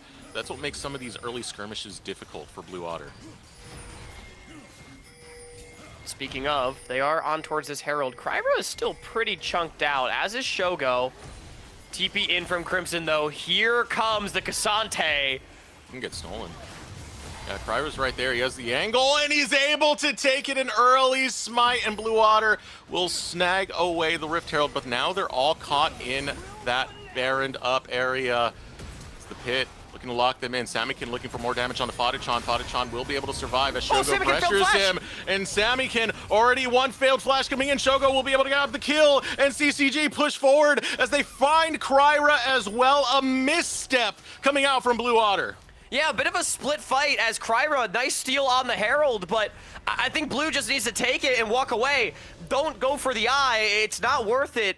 They stayed around and tried to jockey for position, but I mean, they just end up getting taken down. Pretty big blunder on the side of the fight from Samikin to end up giving a kill over to Shogo. As we can take another look, Fadachan takes a lot of damage early. Bit of a goofy flash rate here. Ends up, I don't see what he died to. Oh, it was Array with the snipe.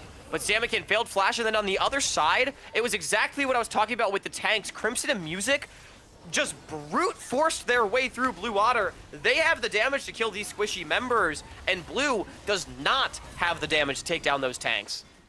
And I also think the way Blue Otter played it was very questionable, man. Samikin, he had a lot of tunnel vision, focusing on Fadachan. There was an angle to get a Mega Inferno Bomb in that barren pit, and now Ray, eating the entirety of the calling, will fall to about 300 health. But going back to that point, you know, not utilizing the maximum damage. I know it's always real tempting to save the Mega Inferno Bomb to clean up some of these kills, but sometimes, you know, like the old Karthus ult, using it early really does matter for team fights. Yeah, it really can. And I mean, the problem with Enchanters too is if you don't 100 to 0 them, they are at full effectiveness because they're going to sit super far away in the back line and contribute. With so much invested onto Fadachan, with him dying so late, he was still able to get a spell rotation off. And it just meant that Music and Crimson were able to run things. CCG, off the back of the play, they got a dragon for themselves, stopping the soul stack of Blue Otter and keeping things very competitive in this one. Only 400 gold separating the squads. And looking at our heroes, it really is Array on the Senna. He's got to get to that Black Cleaver. Maybe then he can start frying, but with Samikin and Quacker being behind, my concerns about Blue Otter's damage continue to be justified, I would say, when Crimson is looking like a problem on the other side. Oh yeah, most definitely. This Cassante getting solo kills into Quacker. You know, you mentioned Array. He has been playing well so far, 2-0-2.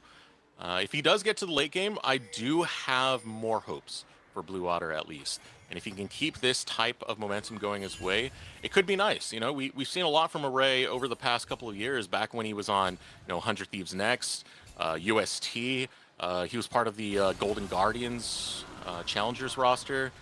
And even right now, trying to sidestep the engage from CCG as they try and get the tidal wave onto him. At some point, he was a tier 1 sub for Golden Guardians. So there is experience on this player, and he can play well when he's put into these team fights where his team plays around him. He's still got a way to go, as now focusing over on this top side. Samikin trying to escape. Rovex now going to join the fight. Here comes the shuffle coming through. Tower does go down. Blue Otter don't have much damage left in the house as Fadachan's able to get away. Stun lands onto Rovex. 5 members of CCG go up top, and they claim Samikin.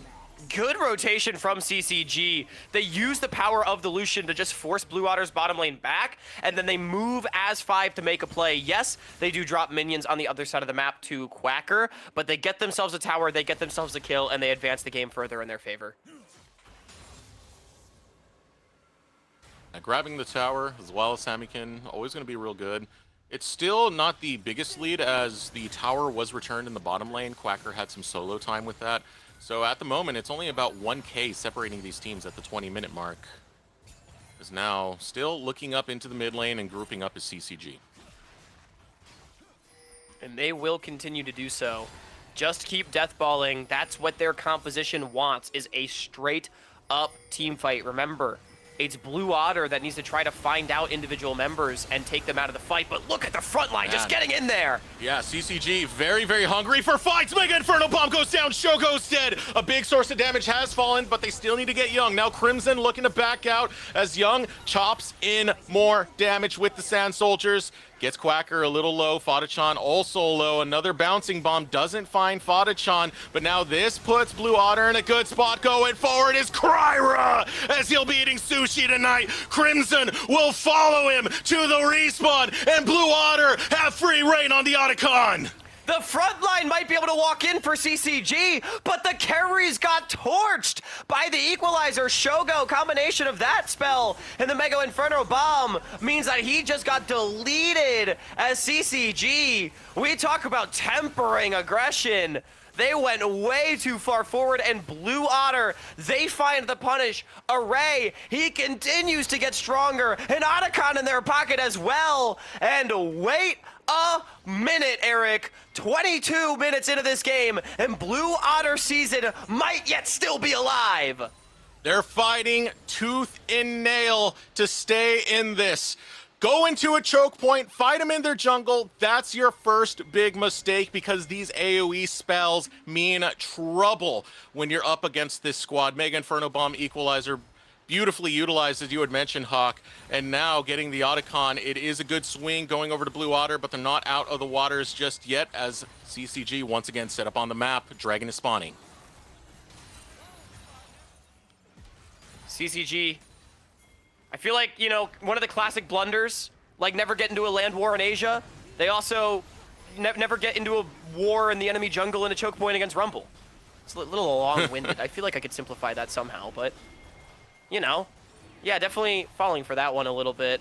And Blue Otter now using their time to open up the map, get more gold for themselves as a second side lane tower getting taken down from Samikin. Traded for the Dragon. I think I like this. Try to make things scarier for CCG, because Blue Otter, they still really need to be able to find angles, speaking of. Oh, look how much damage Music dealt so much damage to Array. He's able to flash back, and he will just barely live. Music gets critically low as well. Good God, I wasn't expecting that from a Sejuani. Music has got some nice Sejuani mechanics. Sejuani actually does have some pretty slick combos you can do. you know, like stacking up the permafrost very quickly, finding the auto, then canceling the auto with the step back ultimate to make sure he's far enough that the glacial storm still spawns. Like, Music's done that a couple of times. He did to Samikin earlier into the game, and now almost taking out Array. Really nice stuff, and even though they don't get the kill, I think that's less impactful than the fact that they did just get both of Array's summoners completely for free. Yeah, and all it cost was Music's ultimate, which isn't a big deal right now because there's nothing to really play around. Otacon was already taken by Blue Otter. We still got about 4 minutes before the Dragon comes down, and Baron not for another minute and 20. If we can actually get word from production, I don't know if Array has Cosmic Insight. If he does, his flash will be back up before the Dragon, but if not, it means that for next Dragon fight, that one will still be down.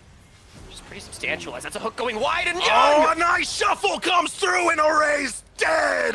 Shogo takes his head, and CCG strike back. Nice look from Young in mid lane.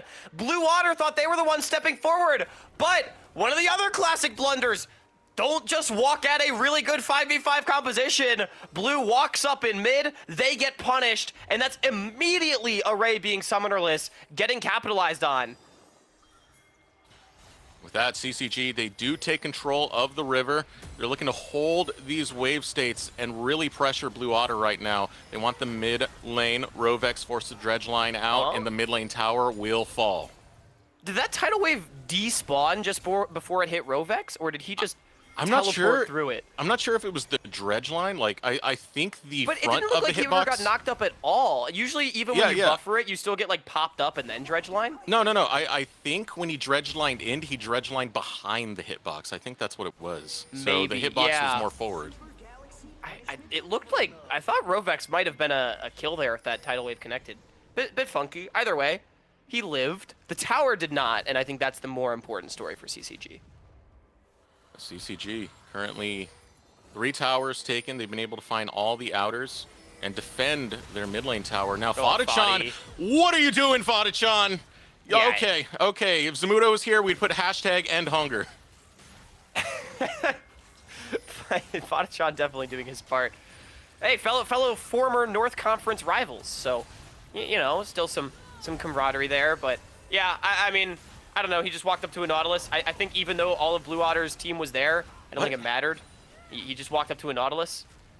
And now CCG forced to defend their tower. They're actually still down gold by about 1,000, despite some of these plays going their way of late, with the exception of that pick. And it speaks to, I do think Blue Otter's done a little bit better playing around these sideways, picking up that little bit more gold for themselves. Playing around with this. And, you know, it's not a bad angle just because you have the Ziggs, but here comes the ultimate. Music finds it onto Array. Mega Inferno Bomb goes out. It gets the flash out of Shogo. Even if you don't get the tower, getting the ADC flash going to be significant here with 1:10 left on the Dragon. And I am very surprised that Young did not send it right there. When Array got hit by the ulti, I felt like I saw an angle for a shuffle. Yes, flash too, but maybe he didn't have shifting sands. Either that or Young is just not built like that. As, yeah, I think Blue Otter kind of getting away with one right there, and they end up getting Shogo summoners too. So it's sort of like a dangerous position. Actually gets turned into a win of sorts, with Shogo now being an obvious target ahead of what is almost certain to be an explosive dragon fight. Basically everybody on 2 items that it matters. Samikin is approaching death cap, but I think he just based and bought that second needless, so I don't think he's going to be there. Ray's close to having his flash back up. Depending on how long this Dragon Dance does go through, Music hopping over the wall. The big thing here is going to be Shogo's flash down, Fadachan's flash down, so the bot lane of CCG need to be careful on their positioning. Because if they're caught out, Mega Inferno Bomb can catch them, Equalizer can catch them, the rest of the team can go ahead and hop, skip, jump onto the graves of CCG. And I think Array does have Cosmic Insight, because his flash is going to come back up in like 10 seconds, when normally it should still be about another 40 or so. So, good timing, as Music, he really wants to brute force. Yeah, Rovex is still able to absorb a lot of damage. Mega Inferno Bomb goes down, only hits Young, just barely though. I disagree with the use of the Mega Inferno Bomb right there from Samikin. When Shogo does not have barrier, you really want to save that to get guaranteed damage out of the Lucian, I think. Absolutely, I gotta agree with that. I mean, he's gonna be one of the priority targets in this game. I think CCG can just start Dragon. One of the big combo tools is just gone. All right, they're just going right on the Crimson, who's kind of spread right now. Tidal Wave goes through. Not much damage found off of the culling. CCG now feeling the pressure. Another big ultimate down. Music will have his to go ahead and throw at Blue Otter. There's not much left. I think it's going to be up to Young to try and make a play here for CCG. They do still have the Glacial Prison to try to get in. Quacker going to collect the mid wave. CCG's kind of making me dizzy. I feel like they could have just started the Dragon. Now they're going on towards it, but they have taken a lot of extra damage that I feel like they didn't need to take, specifically onto Crimson. Quacker needs to get there quickly. Kryra still eyeballing up. They get the pull onto Crimson, but Dragon secured over to CCG. Crimson critically low. Here comes the equalizer. So much AoE damage as Samikin will take down Shogo. Pulled to his death by the dredge line of Rovex. A double kill for the Blue Otters, for Samikin, for their last hope, their last Hail Mary. They're making it count. Yeah, and that's going to be a tower going down in mid, and likely a Baron as well. TP's coming out, though, from Crimson and Young. The solo laners of CCG might have something to say about it. Jungler down for 25. Right, Young still has his flash. He still has the shuffle. Needs to be careful, though. He's looking for an angle in. Will be able to find Sammy. Sammy getting lower and lower in the middle of three of CCG. They'll slay him. Cryo stands on the Baron. 7k health remains. There is no smite on the board. Music is not there. They're trying to force it. They're taking more damage from the Baron. Quacker on the opposite side. 6k health remains. And now, finally, Blue Otter peel off. Oh, my goodness. Blue Otter, give me a heart attack. Once Sammy goes down, they need to get the hell out of there. Crimson, he's not going to let them. They might go for it right now. Rovex looking for a way out. Reminder, flashes down for Young. So if Blue Otter find a turnaround, they could do something, but they don't have the damage. They haven't brought the guns to the fight. So CCG eyeball the Baron, and they look to claim it for themselves. I mean, the solo lanes of CCG are just way too strong, and Blue Otter absolutely just disrespected the hell out of Young mid, who... I mean, great shuffle onto Samikin, and then the follow-through towards the Baron. That Azir, with a freshly completed death cap, just fries all of Blue Otter. Quacker going down to half HP from just a couple of autos, and Crimson, he sees the avenue to try to continue to press the advantage. They get the kill on a Rovex. They're wearing purple. Gold is now equalized, and the ball is in their hands to try to end Blue Otter's season. They need to find that dunk. They need to get through. Still a lot of structures are on the board. So waiting out this Baron buff is still going to be possible for Blue Otter, but they may lose a lot of these tier 2s in the process. Depends on how the setup is coming. They seem to be looking for 4 towards the top wave, 1 in the mid. Instead, they'll turn towards the fight. Rovex getting eyeballed up. Rovex still taking a lot of damage in the process. Equalizer goes down. It's not going to find too much, but Music is low, and Samikin will take him down. 1-for-1 trade. Support for jungler. With the Azir tower up, you still have something to fight around, but look at Chogo's health bar. More AoE damage coming in. Crimson is bloodied, and now the tower still remains. Quacker trying to bail away from Young. Young gets a few more autos in, but Samikin with the satchel will push Young away, and another falls for CCG as Blue Otter will trade up. Somehow Blue Otter is actually able to burn through that front line. Array, he didn't opt for the Black Cleaver, Deserux. He went straight for the LDR. Raw penetration, and it's working. He is so strong on this Senna. We talk about clutch players in Blue Otter's history. Well, Array, he might not have been on those teams of old, but Array is famously a clutch player in and of himself. Think about some of the games, for example, he had on Dragoon's Goons a couple splits ago. He was doing absolute work, and he needs to continue doing it for Blue Otter in this game. But Young, deathless on the Azir, he is really carrying CCG right now. When you've seen Array on a lot of champions in his past, it's usually been these scalers that come through. You know, Phelios, Jinx, they've all been really good Array champions. While you're starting to scale right now with this Senna, we have 3 items completed, now working towards that 4th item. And Array can bring that damage. Samikin has shown that he can back that up as well with a lot of this AoE damage that comes out of the Ziggs. So Blue Otter utilizing that beautifully, but they need to keep it up because this is a tough front line that CCG are bringing to the fight. What a tough front line that Blue Otter has proven they have what it takes to punch through. in a couple of fights now. It's been a while since CCG actually won a 5 versus 5. A lot of their kills and a lot of their advantages have come off of overstays from blue or mispositionings. Speaking of positioning, CCG has a lot of real estate to work with, but they're trying to walk into a choke point. Did we not learn our lesson earlier? No, they're not learning their lesson at all as Mega Inferno Bomb goes out. It does get some good chip damage. Now there's 3 Ocean Drakes over to CCG, so they can try and buy a little bit of time to regen back up, but Blue Otter looking for control on the river. And Samikin level 16, that Mega Inferno Bomb already about a third of the way off cooldown. He will have it for when the actual fight does come through, so I like Sammy that time throwing it out for some damage. Unfortunately, the Nami able to heal up quite a bit. For me, it's all eyes on Array and all eyes on Young. I think they're the two that have to be the carries. Young, highest level in the game, level 17. Quacker on the flank. Maybe wants to look for an angle, as I feel like I have deja vu right now. Flash down for Young. He can't be as risky as he was before, but look at Music.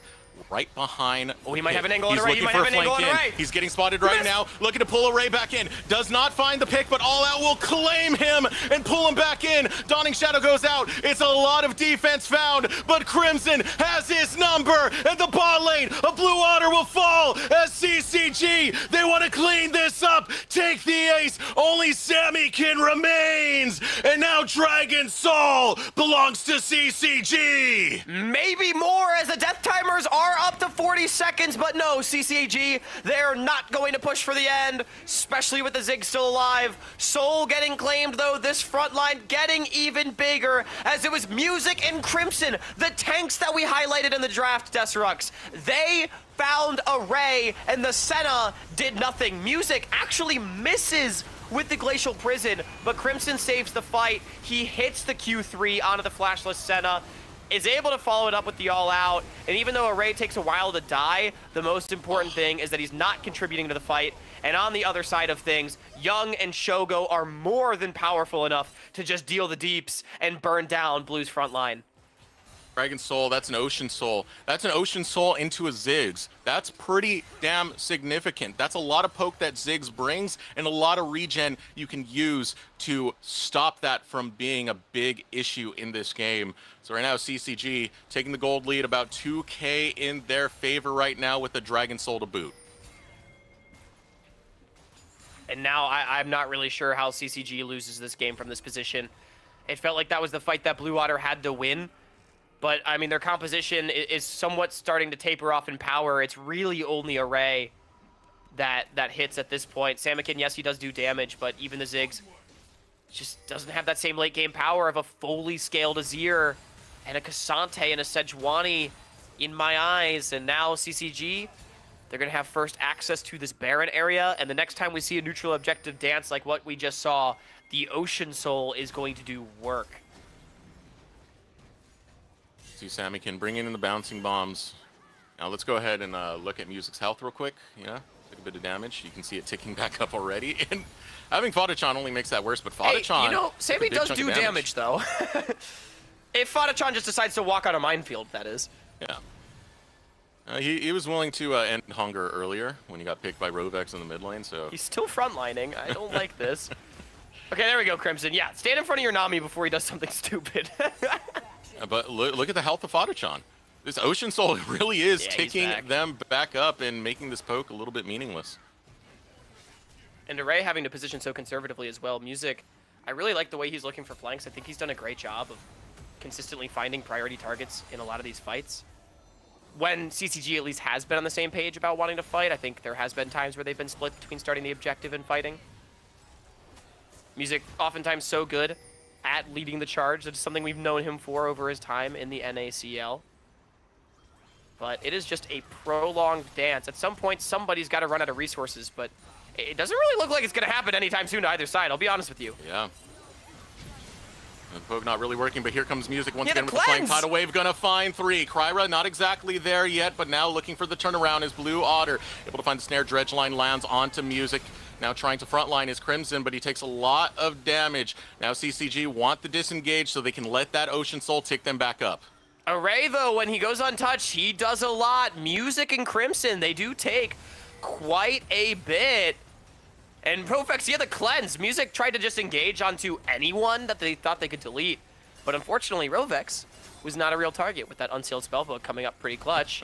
However, to your point, nothing really changed except for Blue Otter being a bit worse for wear, specifically Rovex. Yeah.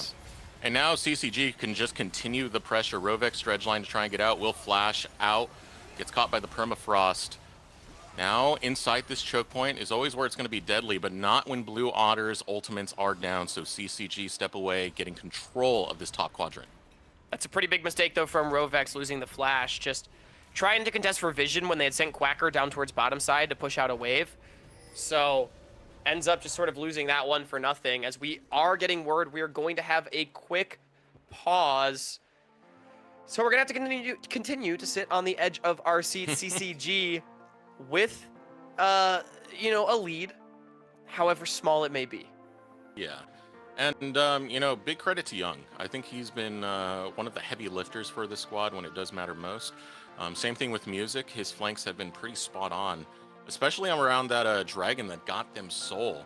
I think it's a big blunder coming out from Blue Otter to not have that properly warded when they did have first foot onto the river, and Music will jump on that with no problem. So already it shows pretty intelligent thinking coming out of CCG, and understanding the map, understanding when they can push into players like Ray and Samikin.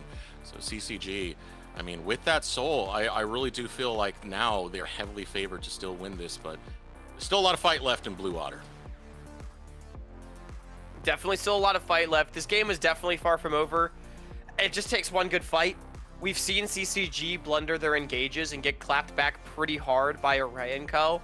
We've seen Shogo get one shot in a few fights. They definitely still have the ability to do both those things. I think the biggest problem for Blue is that if CCG does properly execute every approach, I don't think Blue Otter has any agency themselves to make those plays. I think they are relying on CCG making a mistake because of the Ocean Soul, because of how strong Young is, and because of how beefy the front line in front of him is. I just do not see CCG getting deleted somewhere unless they mess up. I mean, for the most part, to not mess up, point number one, don't fight in a choke point. Like, that's going to be very, very crucial right here. CCG need to be careful on how they pick their fights, because it doesn't mean that Blue Otter are out by any regards. In fact, looking at the gold, it's currently just 1.8k that is currently separating these teams. And you look at the items as well. Samikin's been able to finish 3. Includes Blackfire Torch, the Leandries, the Rabadons. That's a very deadly trio to have. And the bonus magic damage that comes out from, you know, the Rumble being almost 3 items done now, still waiting on that 3rd item completion. A lot of that magic damage is really big in those choke points, so that could be CCG's big blunder. They need to temper their aggression and make sure they're fighting on their terms if they want to close this out. Oh yeah, absolutely. And this is also the NACL, so mistakes are known to happen for both sides. So, you know, you never really know who's going to be the one to make that big one. So far, though, CCG, they have been pretty controlled. One look onto Rovex getting cheeky cleansed away, but everything else has been fine.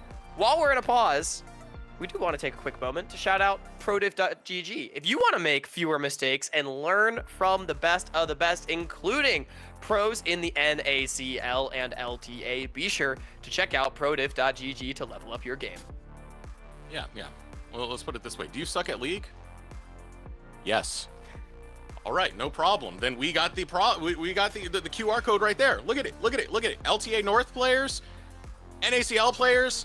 Click it. I realized my finger wasn't showing up, so I had to like actually use my other hand. Click it. It'll get you better at League.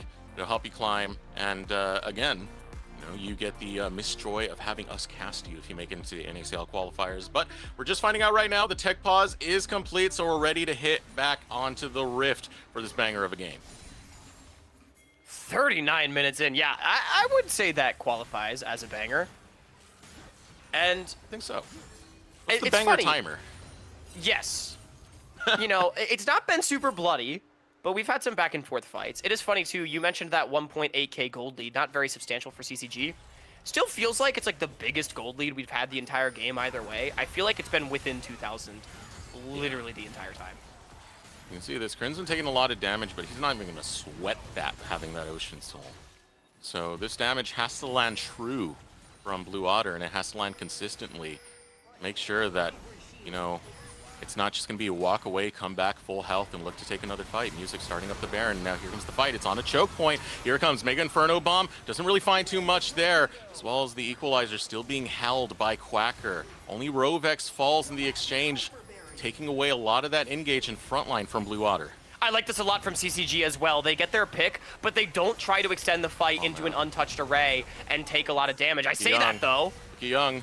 Young's looking for an angle in. Fodderchan gets low. Look at Array. He's getting a lot of damage and able to jump in is Kryra. Now Kryra looking for more. Array tries to turn his attention on the Shoko, but Young's getting critically low. Quacker tries to bail out. Now Samikin wants to find the bouncing bomb, puts in the auto, will put down the satchel in the minefield and take down Young. Kryra still alive, needs to get his shield up as the all-out comes in. Array will claim Shogo, resurrecting. It's not over yet for Kryra, but Array wants to pop Crimson's Dome as he'll chase down, find the snare, going unstoppable as Crimson gets under his tower in time. 3 fall for CCG and Blue Otter are not done. And they have their pick of objectives. Both the carries for CCG are off the map with Elder respawning and Blue Otter having their jungler and their AD carry, but they don't feel they have the health bars with Crimson and Music still alive. CCG going to check the Elder, see that it's not started, and everything just goes back to even. Eric, the only thing that seems to matter in these fights is, can Array hit? He was untouched in that fight, firing in autos the entire time from a screen away, and it meant that he was able to carry Blue Otter. 1,000 gold to Samikin as well means that he has a completed Void Staff. Good buffer from Crimson. The fight's not over. Fodderchan taking a lot of damage as well. Looking for the angle in is Samikin. He has his Mega Inferno Bomb. Now Fodderchan will be healing back up. Mega Inferno Bomb goes out and only lands on Crimson. Music going over the wall, but he's all by his lonesome. Looking to cut everyone off as Samikin. Calling goes out of the wall. Music's dead. Equalizer goes down. It's not in the most opportune place, but there's no smite, so the Elder will belong to Blue Otter, and there's nothing CCG could do about it. I mean, Music just YOLO'd it over the wall. He might have just thrown the game. His team was nowhere nearby. I don't care how tanky you are. If everybody's just able to hit him and take him down. And now it's going to be Elder Baron to Blue Otter. I mean, Eric, they're actually doing it. Their season might still be alive. This is insane right now. Going objective to objective is Blue Otter. They got the Elder Drake. It's going to be hard to utilize that because you do need to take a recall and hit back on the map. But now with this Baron empowered push that can come through, a little bit of interference ran there by Fodderchan. It is a lot that Blue Otter have to work with.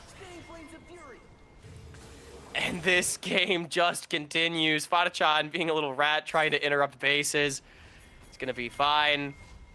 Blue Otter, they are now in the driver's seat. This has happened before. Still a lot of towers on the map. Maybe can try to just barrel down on a mid-wave, use Array's massive range advantage to siege the turrets. Young, yet to complete the Zhonya's Hourglass, has the broken stopwatch right now. That's pretty significant. Not having access to that active would really like it for this fight.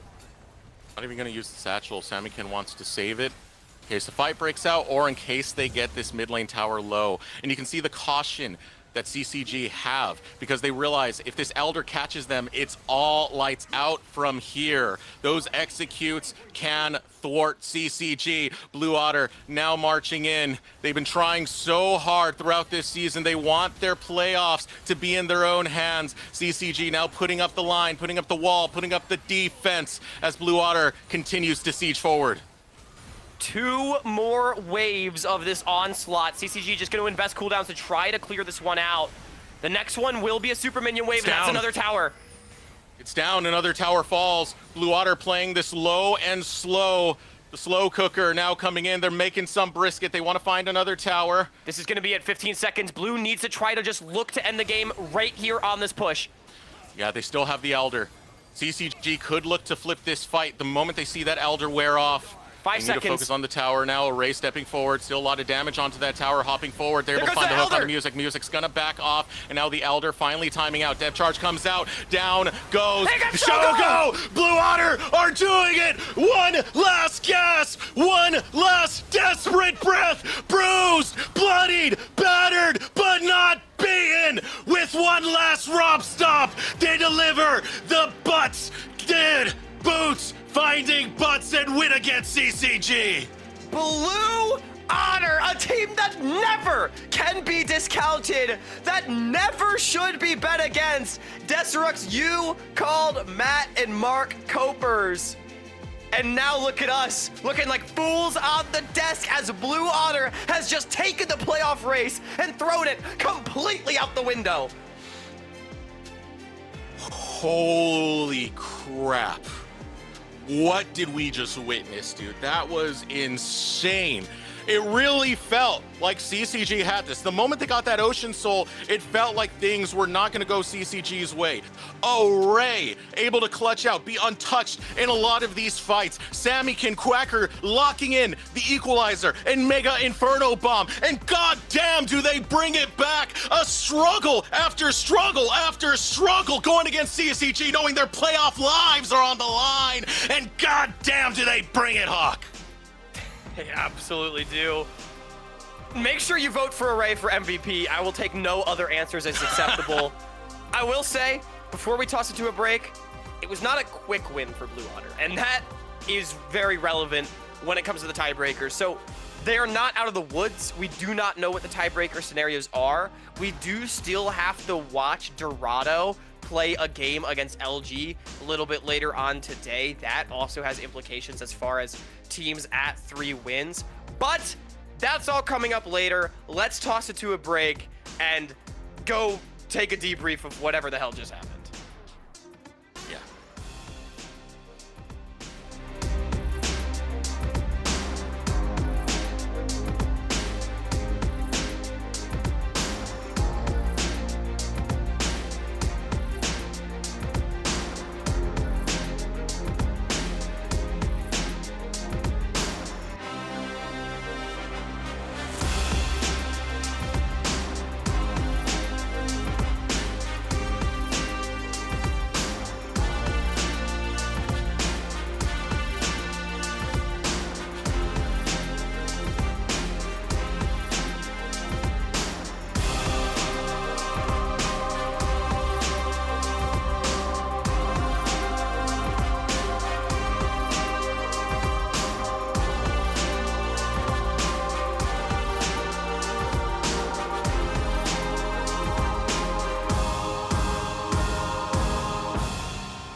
Welcome back, everyone, to NACL Split 2, Blue Otter versus CCG. We had a feeling this one was going to be a banger, and goddamn was it. Blue Otter fight tooth and nail, and they romp-stomp a final victory in the season. They absolutely did, and Blue Otter, it means they've got their playoff hopes still alive. They make it to that coveted 3-win mark, and they have thrown chaos into the NACL, as it looked like CCG had this game when they claimed the Ocean Soul. It looked like they had everything they needed, but the heroics of Array and the rest of Blue Otter, I was saying that this team just doesn't look as clutch as they used to be. Well, turns out I was damn wrong. They're just as clutch as they've always been. This is one of the teams that could always upset other teams in previous regular seasons, where we've seen them contend with some of the top teams despite not making it towards the top of the standings. We've seen the potential. We've been waiting for it to come through. You know, they found the momentum they were desperately looking to bring into this match, and boy, were they able to bring it. I mean, off the backs of players like Array, who looked fantastic on the Senna. We talked about how he's good on a lot of these scaling picks, while he scaled up in this one. And of course, this duo of Samikin and Quacker catching out so much magic damage in these choke points. It's great to see Blue Otter finally come together and put on a display like this against CCG. And now we wait and see what happens in the rest of the bracket. CCG in and of themselves, they are also a little bit nervous given that they're still at that 3-win mark. But Destruct, if I'm not mistaken, I think we have an interview almost ready to go. We're not ready yet. We're not ready yet. Okay. Don't rush our producers. Come on, man. All right, we'll get that going soon enough. Okay.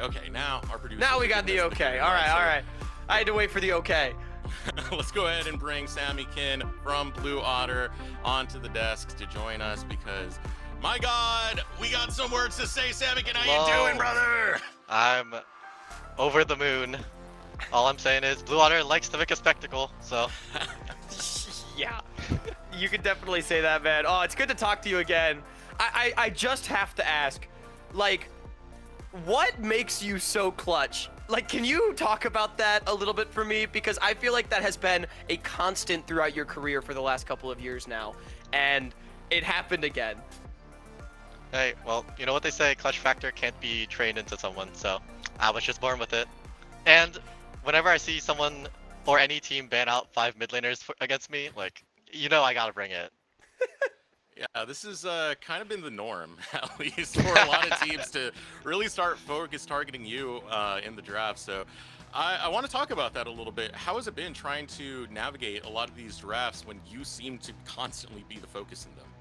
Well, first off, we tried to, like, just pick early. And I was like, well, this draft sucks. So I was like, that's fine, we can drop it. And then Music, being my previous teammate that he is, knows all of my picks. Bans the Lux, bans the Hui, and then because Mel is also disabled this split this week for some godforsaken reason, the world just wants me to lose. So we had to prove the world and everyone else wrong that didn't believe in us. Oh man, I mean, hey, you're doing it successfully so far. Now making it to 3 wins, and I just have to ask, you know, if playoffs, which we don't know how the tiebreakers are going to fall, but if playoffs are in your future, just tell me a little bit about how the growth of the team has been. I know there's been a lot of back and forth with roster changes and stuff like that. You know, what do you feel like some of the challenges have been that you all have faced this split that you've been able to overcome? I think one of the biggest challenges as a team is that it's like kind of the opposite of like last iteration of Blue Otter, where we did horrible in scrims, had like an 8% win rate, then did well on stage. But this time we do so well in scrims that we psych ourselves out on stage by like having like the mental pressure of doing as well as we did in scrims on stage. So we're our own worst enemy at that point, and without it, I think we'd be like a middle to at least like contending with the top 3 or 4 teams. So I would say that's the biggest hurdle that we've had to deal with. So Talk to me a little bit about your play, Samikin, because, you know, we've talked in DMs before. You said how you've been frustrated every now and then about how results have gone and how games have gone. What have you been doing to, you know, further boost your own confidence and boost your own play and look better here on the Rift like you did against CCG? I would say not to toot my own horn. I would say I'm a pretty hardworking like individual, because like before Dark Wings went to DSG, I got to talk to him a lot because he was like on the last Conviction roster. He was like pretty good. I met him through Cyto, and then I talked to APA a lot thanks to the TL partnership. Shout out TL. Hey. So they got me this Pride T-shirt too. So I talked to APA a lot through our partnership, and I learned a lot of Ziggs. So I'm like basically like a Ziggs protege training under APA for like the past like 2-3 splits. So there's that. And That's awesome. Yeah, that's basically it. Learning from the master, man. Sammy, before we let you go real quick, you know, shout out Dark Wings, shout out APA, shout out Team Liquid. Do you have any other shout outs you want to give before we head out? Oh yeah. You know, as you know, like our Blue Otter has gone through like a lot of changes this split. So I've been dedicating all of my wins to all basically the 8 or 9 people that have been on this Blue Otter roster in right now, presently, and in the past, as well as our coaches. I think our coaches get a lot of flack for us doing poorly, so I want to shout out them and make sure that they feel appreciated and loved. And basically just having this opportunity to play is just like a shout out within itself. So last one is that. Well, that was an incredible final game of the regular season. We want to honestly thank you for giving us such a banger to actually have to cover. Do you got any? We already did the shout out. So we want to thank you so much for joining us here on the broadcast desk, man. We want to wish you the best of luck, and hopefully you can see that playoffs and we can get more of you. Thank you. Oh, dude. I'm going to be honest, Hawk. Whew. That game, that got me going, man. That was I don't know if you crazy, saw, man. I was sweating by the end of it just from how intense it was, how much I got into it. But guess what? I don't have much time to recover. We got to focus on our MVP right now to see what you guys in Twitch chat thought. Who should take that title right now? We had such a competitive game, and you guys are saying Array. I agree any day. Array allowed this Senna to scale. His positioning was clutch in doing damage and maximizing it. He's a damn good player, Huck. Yeah, this will not be the time today that I call Twitch chat dummies, as this was a really obvious choice. I mean, Array just absolutely carried that game, especially in the mid-game stages, I think, when Blue Otter was having some of their fight wins. It obviously was a team effort, but I don't think they could have done it without such great 80 carry play. And now Blue Otter season still alive. Oh, man. Potentially. Yeah. Potentially still alive, but that's not important right now because we have some next matches to get set up for. Unfortunately, our next match may be the least exciting one of the day, but still an important one nonetheless. We've got Citadel versus Vancouver Impact. Citadel, with a win, can lock up fifth seed heading into the playoffs, whereas Vancouver Impact, we would just like to see them do well before we bid them farewell to the promotion tournament. Yeah, it's definitely been a rough season for Vancouver Impact as we do pull them in. We start to see some shimmer of hope, to say the least, and of course that comes through their jungler, Shimmer, who's been able to try and bring some cohesion to the squad. The only thing is, it's coming very late. He was only able to join week 3, which is the halfway point of the season. So a lot of these fruits that we're hoping to see begin to, show from Vancouver Impact, we haven't had the time. Best of 1 really does make it rough for them. And for Citadel, being able to be a concrete team, back in the qualifiers, now coming into NACL, we're starting to see their growth and development begin to prosper. Oh. And already we're getting some fun picks. I respect it. Like, ultimately, this game, like I said, it really doesn't matter. Citadel more than likely is going to be the 5th seed anyway, but it's still exciting to get to see Rengar come out. Shimmer Classic. We've also got a 3rd Senna of the day. Another Senna coming in. We're seeing some teams that really value that for the late scaling. Zeph will be playing that, but kind of strange to see Rengar Senna be your first 2 picks coming in here. And we definitely don't know how Vancouver Impact are looking to handle this. Are they trying to be a team that will play spoiler? Or are they just looking out to go out in a blaze of glory? Lovers Duo will be drafted by Citadel. And Citadel, I mean, they're staying locked in. I will say something we really do want to see for them is a nice, clean win. It's been a very up and down split for them. They've been the literal best team in the league, and they've also struggled just kind of in general. So, I mean, it's definitely... Okay. Well, I think, again, my point stands. We want to see the Citadel have a nice, clean win. Positive record going in to the playoffs is something we expect. We know this team can punch up against the best players and the best teams in the league, but they need to prove that they can consistently win enough games to do so, as Vancouver Impact has definitely decided that this game is a fun one. I think the last time we saw this pick in the NACL was the incident. It was Trevor, yep. The incident, as you will call it. I know Sean Atonin, one of the community members here at the NACL, he's pulling his hair out right now. And yeah, he doesn't have much to begin with. It's kind of been this is a very interesting draft, to say the least. Especially if this ends up being in the support pick like we saw with the Supernova incident. I also have just gotten word, by the way, I know we were talking a lot about playoff scenarios. I think members of the community are telling me that because of the way all the head-to-heads against everyone works out, it is CCG no matter what in 9th place. So they are the ones going to the promotion tournament with Blue Otter with that win, locking up their spot, a monumental achievement. So we talk about, you know, clutch factor, just kind of reinforcing it. Blue probably knowing what they were playing for. Thank you to everyone in the community for sorting out the tiebreaker scenarios for us with that Blue Otter win. And I really don't know how to cast this draft, Eric, because I feel like I don't have any expectations for the champions that are going to be picked. Okay, it's not a Vigar. Still a Yordle. It's still a Yordle, yeah. Well, at least Vancouver Impact are going to give me a little bit of breathing room after that last game, I'll say that much. But I do not have high hopes for what I'm witnessing right now for VI's draft thus far. Hard to really give much analysis other than that. Yeah, I mean, you know, they have a lot of good single target damage, a lot of ability to blow up individual members, not a lot of frontline on the side of the Citadel, but this team going for what has worked for them, which is a Wukong for CNV that has been brilliant over the course of this split. A Rumble for Philip that can definitely rock up the team fights and contribute big time. And, I mean, a Hyper Carry for Instinct. I think the one major adaptation is it's not Bradley on a big carry in his own right. Much more of a facilitator than we generally do see. Still stuck on Vancouver Impact, man. What's going on in this world?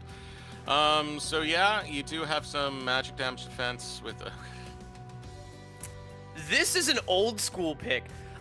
So Dragoon played Alawi in, I want to say, the promotion tournament in like 23 summer or spring. He played it in one of them as a counter pick to something, and I'm trying to remember what he was the counter pick to.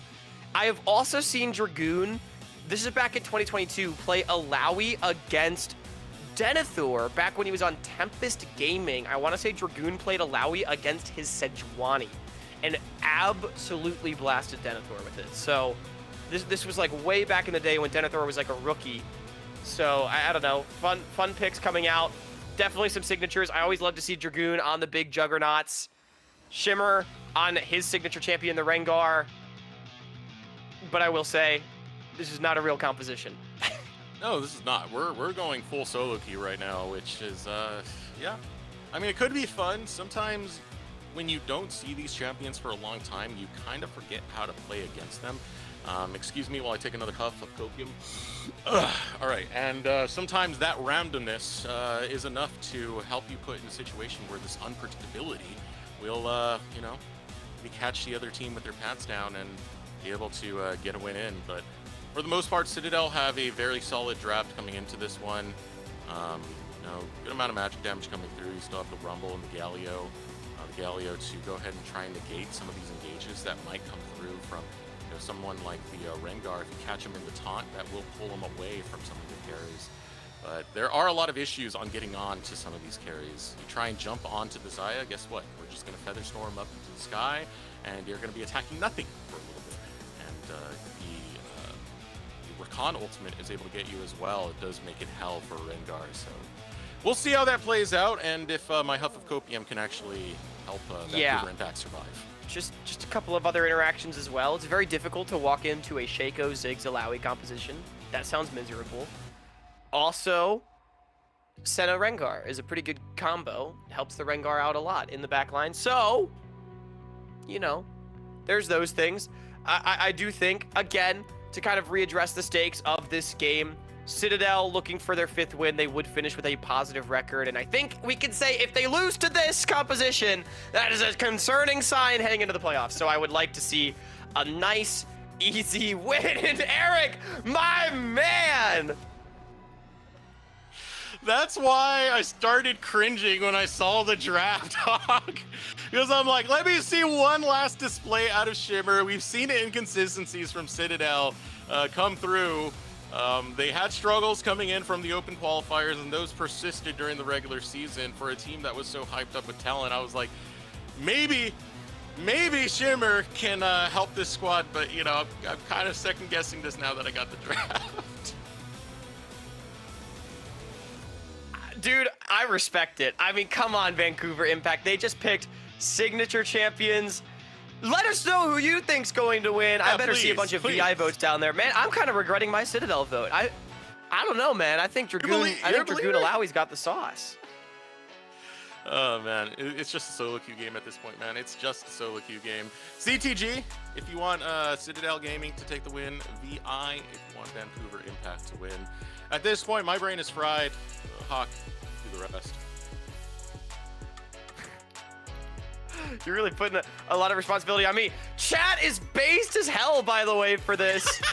Like, this is what I wanted to see. Let's go, Vancouver Impact fans. Sorry, the Citadel. I know I already got called out by you earlier in the split for, like, hating too much, but this is just too funny to me. I think we're mostly just here for, like, to have a good time with this game.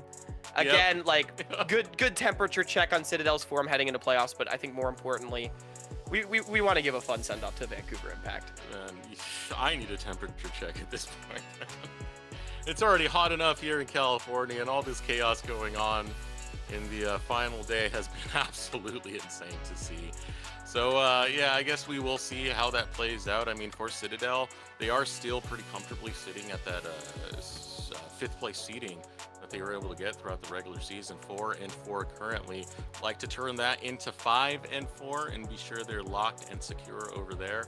But yeah, definitely, this is just absolutely crazy right now to end out our split this way for Vancouver Impact. And I still can't believe Twitch chat is so behind. I mean, there's a lot of favorites on this squad. I can't blame them. Dragoon's been a popular face for a long time. Sudsy as well, who's participated in so many qualifiers. Same thing with Dragoon. And yeah, I mean, what better way to go out than in a blaze of glory some of the picks Vancouver Impact have. Look, all I'm saying is Sudsy in the promotion tournament would like become god in the final game of the series. Now, if we consider regular season to be an extended 9-game, 4-week series, Sudsy might just be unleashed. As we're onto the Rift for a fun little game between the Citadel and Vancouver Impact. Fun little game. Fun little game, you say. Fun little game. Keep telling myself that. Keep telling myself that. Citadel Gaming, Vancouver Impact. Citadel locked into the bottom 2 slot. They are going to that promotion relegation. Will have to fight for the NACL lives. Citadel Gaming, once again, 5th place in their seeding. Feeling pretty comfy right there. They are the cutoff that was coming in to this final day of play. There's nothing left to fight for Vancouver Impact, but pride and maybe a little bit of bragging rights to take them down and raise your stock for the next season. Minions have spawned. I'm very curious to see if Nukes can have a better Shaco game than the last Shaco support we saw in the NACL. It's not a high bar, but it would be actually fun to see like Shaco support cook. I remember in the LTA, it was River played a game of Shaco and they won.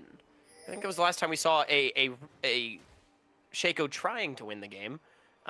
So, you know, hey, Shaco, good track record in North America here. One more shout out to Trevor just to drive Shonatonen a little bit more mad. Oh, man. I'm excited about Shimmer, Rengar, and Dragoon Alawi, though. These are actually very fun picks. And, like, are they good? No, but, you know, you don't really get to play them on stage very much, so I think it's really fun that they did bust these ones out. They are the kind of picks, too, that, like, can definitely cook if they're allowed to.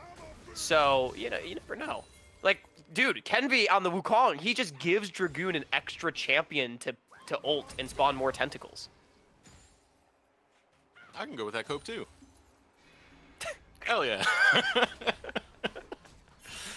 Okay, I mean, I do want to give some credit over to the squad of Vancouver Impact because there are some players here who do perform well. I think Shimmer is definitely one of them. You know, he did step in for this team to, you know, be a last-second replacement. He didn't think he was going to play this split of NACL. He thought he was just going to chill over there in Maryville and, you know, continue solo queue, continue practicing a lot of the experience and talent they have there. And when this came up, he said, you know, why not, man? Why not? Let's just take a chance on it and try and have some fun in the process. He was that big part that led Vancouver Impact into their first win of the season against CCG, of all teams. And, you know, I still give credit towards him. I still think he's a fantastic player. And he's someone that's improved so much over the last couple of years. I remember last year in the summer split, I made a video about how I think that, you know, his team Illuminate is better than people think, and I thought Shimmer was a big part of the reason why. I thought he was a great pickup for Maryville, someone that had a lot to gain from that system. And so, you know, seeing him win a CLL championship was really amazing, and now playing in the NACL, I mean, I think he's definitely a player that, like, if he's showing that he is at this level, and so it is really awesome. Even though he will be fighting for his NACL life in the promotion tournament, I do think him and the rest of Vancouver Impact are players that absolutely can defend their spot. And how many has it been for a lot of these players? I know Dragoon was in every single one. Here comes Shimmer. Oh, I was about to get excited. Didn't land the Bola strike. Philip flashes in time. Just a bit outside. 2 balls and no strikes, as at the very least it is flash for flash. Once Shimmer hits that level 6 mark, can definitely revisit. The plan seems clear to me. Get the Alawi going. Get that guy big and strong. Dragoon, when he's on these bruisers, I think that's when we've seen kind of the best of him. Alawi is definitely one of them.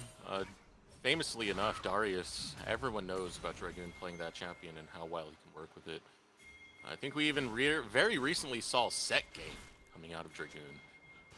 So he does like that style of gameplay that can just kind of get into your face and, you know, slap your carry around a little bit. Alawi, more better when you kind of have the whole team around trying to take her down and she can get that leap of faith. Because then a lot of that regen comes in and allows Dragoon to just play recklessly and still get a lot of damage. Yeah, I feel like Alawi's a funny champion because it almost rewards bad side laning, right? Because you get everyone to come to you. And I mean, it does definitely create an interesting mind game on the map. Can really struggle, though, in the team fights with just general target acquisition. I mean, playing Alawi against a Xayah, Galio, Wukong sounds pretty miserable.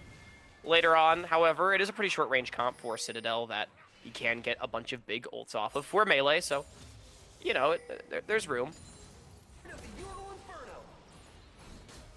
Taking stock of the early stages, I mean, passively, Citadel's already getting a lot of gold in their favor. Dragoon getting out-farmed a bit by Philip thus far. You see that Kenvi's already been a little bit aggressive in trying to get into the jungle of Shimmer. Same thing in the bottom lane. It's very hard for Zev to step up into Xayah Rakan. And Flash already going to be burnt out from nukes. We are seeing another Senna. Another Senna not be able to really step up and farm as... Join us as Eric learns what Shaco does, seeing it in a game for the first time, and It's been a while. Since the incident. Since the incident, yeah. I really enjoy calling it the incident. We'll have to figure out if this is Incident 2 Electric Boogaloo or if this is like we're just having a good time. Maybe the interview could tell us. I don't know. I know. I feel like there's some Jujutsu Kaisen joke there. Oh, big crab steal! There's already a steal coming out from Shimmer. So he'll be able to take the Scuttle Crab for himself, but Instinct gonna flash over the wall. Where can Shimmer go? He'll hop onto the warding plant, scrying, but still it does not stop the monkey business of Kenvi to get first blood. Shimmer, unfortunately, no flash after that gank attempt in topside means that he does get taken down. Oh, hang on. Angle onto Instinct. Yeah, Instinct will get jumped on by Zev. Instinct very low. Zev's gonna flash forward. Barrier will be used by Instinct. Zev still getting in those autos. Needs to close the gap, close the distance, but Diamond says nah, eats the snare for his ADC. You know, Deathrox, I can't help but feel if Nukes was playing a different support, he both would have been able to save his jungler and also probably help his AD carry get that kill. As now, Zev and Nukes are going to be forced to base on the most miserable wave state I've ever seen, as we can get another look. It was Shimmer getting a cheeky crab steal, but Instinct, nice send over the wall. Shimmer almost escapes the box, you know, to give the Shaco credit. It does fear Instinct. It just unfortunately did not also fear Kenvi. Yeah, if it got Kenvi, there's a chance Shimmer was out of escapes there. But Yeah. But like an Alistair, it gets both of them 100% of the time, just saying. I'm glad you can still be high on the energy right now. I'm gonna need a pivot on you, man. I'm gonna need to lean on you so much. I feel like it is a bit of whiplash coming off of like ultra banger Blue Otter securing their spot in playoffs, going from that to like, well, we're watching a Shaco game now. You know what's fun to talk about? Our sponsors over at prodiff.gg. Be sure to check them out, scan that QR code, and maybe you too can take Shaco in the NACL. We have players from the NACL, LTA North, as well as some coaches who can help bring up your level of play, make you a better player, help you climb the ladder. So much more in League of Legends. Be sure to check them out, scan that QR code. Don't run away from it like Zev is running away from this fight. Knockup gonna find him. Featherstorm comes out. Zev trying to sidestep it, but there's no escape from Instinct. Yeah, Zev made the sin of walking up to a wave with no flash and no support in the area. Pretty easy pickup there for Citadel. As this game's already starting to get a little out of hand. 2K gold in the advantage of just 9 minutes. As Nukes is doing battle with Diamond. It's Portal Combat. He's losing 1 versus Shimmer. 1 to a Rakan, which is a little concerning. Oh, Shimmer, it's a one-on-one, you scumbag. He even leashes the dragon with smite to get some extra damage. That's hilarious. Diamond now critically low, but the ultimate pop. Come on, He's Shimmer. on the hunt, the thrill of the hunt. Shimmer gets a kill on his Ringar and will flash out from the feathers. All right, Shimmer's on the board. Mark it on the necklace. 1 bone tooth has been acquired as... oh, Dragoon didn't have ult. Yeah, he But did he's not winning. have all, but he gets the kill on Kenvi! What is going on? I'm in Bizarro world right now. Feats of Warfare still belong to CTG. Oh my god. Breaking me, That's Hawk. It's classic breaking Dragoon me. right there, baby. Kenvi! He just got Dragoon smashed! He disrespected the Alawi! I didn't even realize Dragoon didn't have his ulti. He must have burned it, you know, in the 1v1 or something like that. But, meant that he didn't really have the ability to really take over, but still trading out 1 for 1. Has a teleport to come back. I mean, hey, the gold gap, it's closing! Yeah, that's one way to put it. 2K separating these teams, now going down to 1K. So, yeah, there's something picked up there. Dragoon, definitely a nice play. Again, he's good at these champions that can just kind of sometimes stat check you straight up in your face, and Malawi definitely one of those. Senior Hands will get smashed by the Dragoon. The Grubs, though, will get smashed by Kenvi and his bonk stick, so...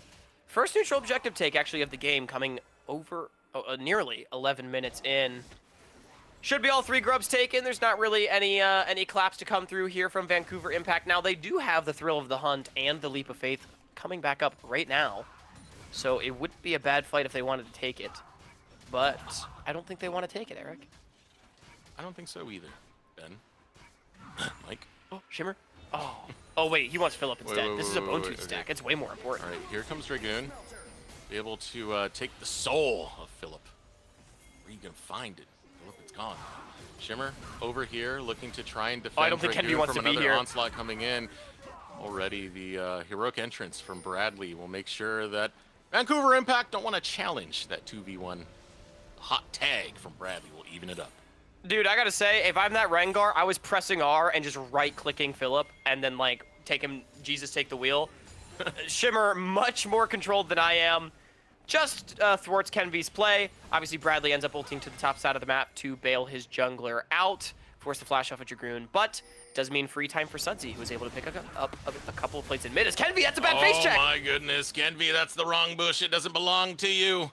As Shimmer hops in, he will force out the ultimate and the flash of Kenvi. Shimmer not willing to send it into a potential Galio. Not feeling like he has the damage to finish off Kenvi, so it is just the flash away, Cyclone out. Again, kind of holding on. Oh, well, he used it now. Huh.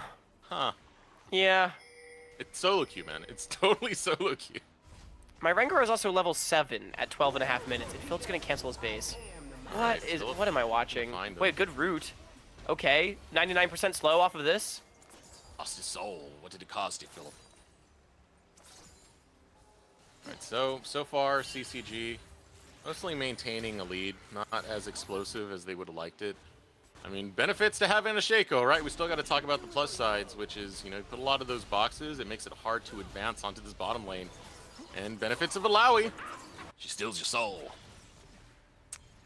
Disadvantages of the Vancouver Impact composition, they don't really seem to have much ability or desire to fight for these neutrals, as it's There's no Dragon faith coming take, in. and Philip overheating with the equalizer. Dragoon just gets burned down. Wait. Oh. I really do like takoyaki. I think it's a fun little dish to have. Oh, dude, takoyaki is so good. Getting some I had it made for the over in first top lane. time after I moved to Los Angeles. It was like the day I moved in, and now I get it more often than I probably should, but it's so good. Philip just had a serving. You can tell he enjoyed it 2-0 right now. As his Leandri's completed on top of that. Yeah. Oh, Eric, we should get takoyaki sometime. That sounds... Should. Man, now you got And hungry. fried octopus balls on the mind. Okay, Mom. I don't know if... Okay, I guess balls is the appropriate word for that. Just... Yeah. Different images in mind. There's Dragon. Be that Hex Drake that we saw over there down in the bottom. That will be the next one. Now Shimmer walking around in his own jungle, realizing after he got spotted out, he's like, I felt like Walter White in the car, like yelling Shimmer, like, no, don't go for the red buff, Shimmer, no! Listen this time, though. But his spider sense was tingling, so Yeah. he's good. His Shimmer sense, maybe? Dragoon, you are level 10, brother. This is not Maryville worth meal it. deal senses. What? Maryville meal deal senses. Nice. Yeah. Even when Maryville's not playing, we can still bring it back. Oh no, it's getting bad. It's getting worse. Thrill the Hunt gonna be used. Nuke's looking to bail out of this. He will find his escape, and so will Shimmer. His Wait, he instinct found a tries target. to find the eagle. Go, And no, Shimmer. he's just gonna go on Philip. Is he? Is he? That would be so funny. It would be man, really but he funny to doesn't watch take it. Shimmer jump and probably get tasered midair and die. It would be very entertaining. Unfortunately, there's not a lot of damage on the Vancouver Impact side. I'm very amazed, actually, that no one died. Zev Me too, also yeah. somehow got away. I'm also realizing my Shaco has flash. Like, I feel like, aren't you not supposed to go flash on this character? Or maybe that's just when you're jungle with Smite, as... That's we love tough. takoyaki. Yeah. Philip is 3-0. He also has that Oblivion Orb to make it such that Dragoon... He got a lot of healing, but not as much as he would have. Yeah, and he's got the movement boots at the same time. Which, in this context, I mean, you already have the Scrap Shield to give you some movement speed boost, but you want to dodge a lot of those tentacles coming down at you. And guess what? Now you have a lot of the tools to make that happen. You have the Heal Cut as well to screw with Dragoon's Alawi. And now, Philip's eating good. Yeah, he definitely is. I feel like he's going to eat more than just takoyaki pretty soon. So far, it's just been that for him, but, you know, he's eating some bricks. Very nutritious for a growing Yordle. There's also some Lion and Demon Jester to be served up, I'm sure, in a little bit. There's also more bricks to be had. Big Bradley going over to the bottom lane. We'll dodge out on the Soul Snatcher. I forget what the name actually is of that move. I just keep saying steal your soul. Test of Spirit, I want to say. Test of Spirit. Yeah. You are right. It's a Soul Snatcher now. I like Soul Snatcher. Yeah. Soul Sudsy, Riptide, unfortunately, he's Alright, going to here get we his go. soul snatched. Maybe. Yep. Being picked up right there. Cyclone not a lot of goes damage off, here. But here comes Shimmer. Shimmer, I dare you. I dare you. I dare you. I dare you, Shimmer. I dare you. He's going to take out Kenvi. Gets the final auto, but with the overheat auto from Phillip. Phillip will continue eating good. 4-0-1. But remember, that's a Bone Tooth stack. So Shimmer, Ooh. he's up to 2. Ooh. Phillip, eating Lion, that guy, he does a lot of damage. I'm not going to lie, I thought Shimmer was going to turn that one around in the 2v1. And then he got very quickly cooked. I think he does if he focuses Phillip first. Maybe, yeah. He also failed his backstep into the bush onto Kenvi, so he lost a little bit of time trying to find the jump in onto the Wukong. Yeah. Small optimizations that you can make in your Rengar games, you know, if you're ever looking for it. But I don't know. This is a very weird game. Hey, I just saw a criticism we can make of CTG. Did you see that? Ooh, See what that? was it? Instinct missed a minion. Tried to auto, accidentally canceled the auto. -1. Game's over. Game's over. -1. Another You might as well criticism we just can forfeit make at this point, you know? is that Citadel is a little late to their dragon setup. Actually, quite a few Vancouver Impact wards. And now Vancouver Impact gets to make a play on Bradley. Oh, maybe we have more criticisms to make. Bradley does create the distance, though. Now Instinct still in the mid lane will be able to claim a tower. That's all outer towers gone in the 18-minute mark. I feel like this game has not been bloody enough, considering I see an Alawi and a Rengar and a Shaco on my screen. I feel like I was supposed to see more early fighting, Yeah. and I feel a bit betrayed that it has not happened. I mean, Like, we're playing like a normal game of League of Legends, it feels like, except with different champions. What I'm noticing is it's kind of the flip situation. Usually you leave, you know, your top laner on an island and the clone going to be used for shenanigans. But now it's the top Steel? laner getting all the action. Still not going to go the way that Vancouver Impact want. Kenvi able to secure that. Diamond taking a lot of damage. Here comes the teleport, Dragoon! Why is he What are you one? teleporting into, Dragoon? What is this? You're not supposed to be here. You're just feeding more deaths, feeding more kills. He'll flash out. The rest of Vancouver Impact are able to get there in time, and now here comes the teleport from Phillip. A 1 health Alawi comes in. Nah, a full health Rumble. We gotta run, boys, and Citadel will trade nothing at the end of it all. That was maybe the funniest teleport I have ever seen. Dragoon showing up. It was like his pants were at his ankles when he came in. Oh, and now Sudsy's caught on the side. Easy solo for Kenvi. Citadel is basically just taking over this game. I think we're waiting for the inevitable. Yeah, we pretty much are. It's going to be a 5K lead. It's not the explosive game that I was kind of thinking it was going to be. But it is a game of, like, we're KDA players. In fact, we're not, get rid of the DNA. We're only K players. We just want kills. Maybe. Yeah, maybe. exactly what it is. I mean, Maybe. still have Feather Storm. No, it's on cooldown, so they try and punish, but the heroic entrance is going to flip that onto its head, and Vancouver Impact gets swatted like flies. Not even Nukes can escape, but Oh, no, he's out! nice use of the Jack-in-a-Box means that Nukes does get a way out. Oh, wow. Nuke's able to... It's not called distortion. What is it called? I don't know. The Q. It's able to go invisible and also use the box. So we can have another replay. Oh, here's the teleport.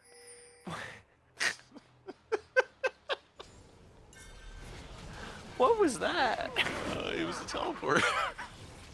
I won't put any adjectives on it. It's just a teleport. You know, that's all it is. All right. Otacon's getting taken.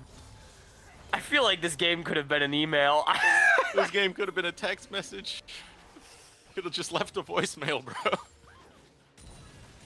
I feel like that one like meme where it's like, what is happening right now? And it's like, don't worry about it, kitten. And I feel like I'm kitten right now. Oh no. And I'm just saying, okay, yay. You know, Joshi may not be here anymore, but at least he is in spirit with lines like that.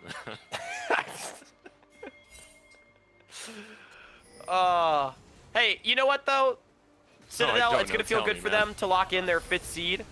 Likely opponent going to be Dark Zero in the first round of the playoffs, as I've seen Alawi win these. Yeah, in different games, though. As the taunt comes out, they're just going to sidestep everything, and Dragoon, once again, goes to the gray screen, as well as Shimmer dying on the other side of the map. Yeah, what happened to him? You know what? Don't ask, don't tell. But kind of talking a little bit more about the Citadel, likely opponent going to be Dark Zero. I think definitely a team that the Citadel... Oh, actually, sorry, no, their opponent will be Conviction if they're the 5th seed, which is definitely, you know, going to be a good matchup. I think Citadel feels like that should be a winnable one. I'm sure Conviction feels the same. No, not the equalizer, bro, not the equalizer. Damn. Hey, any old heads out there remember Renegades versus Dignitas? It was one of the like worst competitive games in history. Of course. Maybe not to that caliber of play, but I do feel like the spirit of that Dignitas roster and Renegades pretty much exists in Vancouver Impact at the moment. It's funny because I feel like we get these, like, we've seen these end-of-season troll pick games in the past in competitive leagues, but usually it's like both teams are kind of goofing off. It's really funny to see one team with, like, a very serious, sweaty draft, as, you know, is their right, because it is their season. And then Vancouver Impact with this draft. It's a fascinating juxtaposition, as this Senna has a Runan's Hurricane. Do you get 3 souls if you auto attack like one person with 2 next to them and then auto attack them again? I'm really not sure, but I still feel like it's troll no matter what. I don't think I agree with the purchase. Look, man, 3 is greater than 1. That's all I need to say. Now, Diamond, use the grand entrance to lock up Nukes, who will use that invisibility alongside Oh the my clone. god, he's Oh my cooking. god. They think it's the clone. They think it's the clone. Wait, Nukes is trying to slip away, but he's on top of a ward. He gets smited and then bonked. He's dead. I Might be the same for respect the Dragoon. standstill technique. Unfortunately, Wukong is sort of the one that pioneered that, so...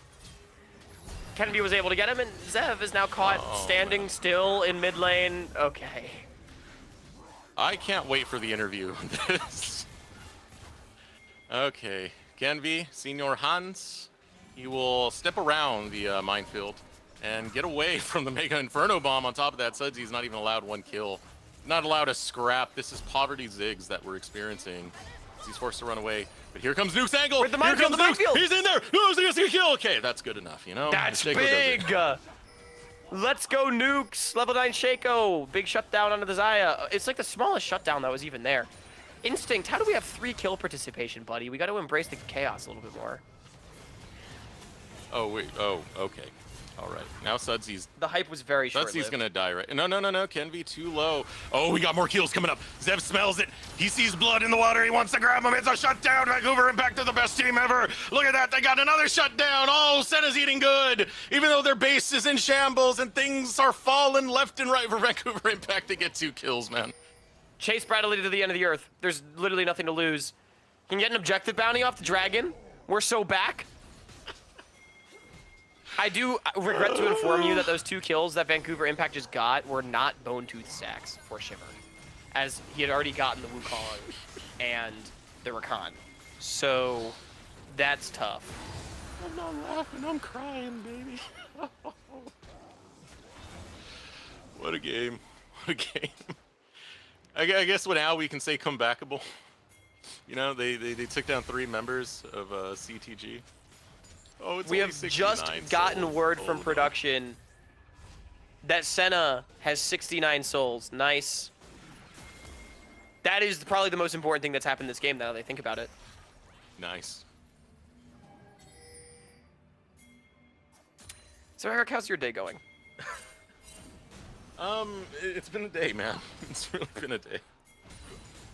I was expecting every game to be like pretty up there. You know, see the best form of all these teams. But I guess in Vancouver Impact situation, like, you're kind of condemned to being the last place team no matter what you do. So why not? Why not? Yeah, I mean, you know, they're definitely having fun. I still think I would have liked to see, I mean, maybe, you know, preserving mental or something like that for Vancouver Impact. I do understand.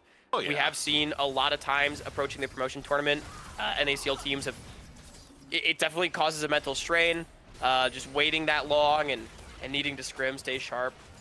So maybe, you know, kind of taking a load off in this one. But I will say, I still think Vancouver Impact, some of these players do have things to offer the NACL. I do think this is a team that can defend their spot depending on the competition. So I'm a little bit disappointed that we don't get to see more of that here today. I need someone to tell me how Sean Atonin is doing after witnessing this game. I'm wondering if it's bringing some bad flashbacks for our poor boy. Well, Dragoon's dead. That happened. That did happen. Did he just get 1v1 by a Galio? No. They did jump on the poor man. Okay. Sorry, I looked down to give us our MVP prospects, and I looked up and Dragoon was dead. MVP prospects. Guys, I think we have a really tough decision to make here. Oh yeah, I wonder who's taking MVP in this one, man. This might actually be a tough decision. I'm not even joking. It's such a weird game. Inhibitor gonna go down into the mid lane. Focus coming out from Citadel onto this bot lane. They will find a siege pretty easily. And that's gonna be another inhibitor exposed. Look at the top lane. That's another inhibitor exposed. Inhibitors are falling left, right, and center. Top lane inhibitor down.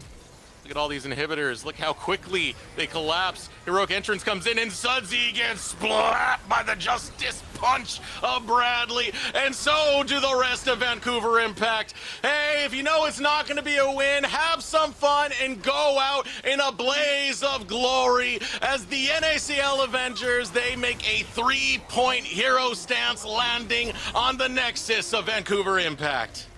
07s in chat to Vancouver Impact. It was fun, but ultimately not meant to be. Citadel and co. all surging forth. They've locked up the 5th seed heading into the playoffs. Vancouver Impact, they're on their way to the promotion tournament. As Eric, I think we should just take a moment of silence. Moment of silence. You know, this is where I can pull out that one joke again, where I wrote a song for this game. You guys are gonna like it, right? Oh, I'm ready. Damn.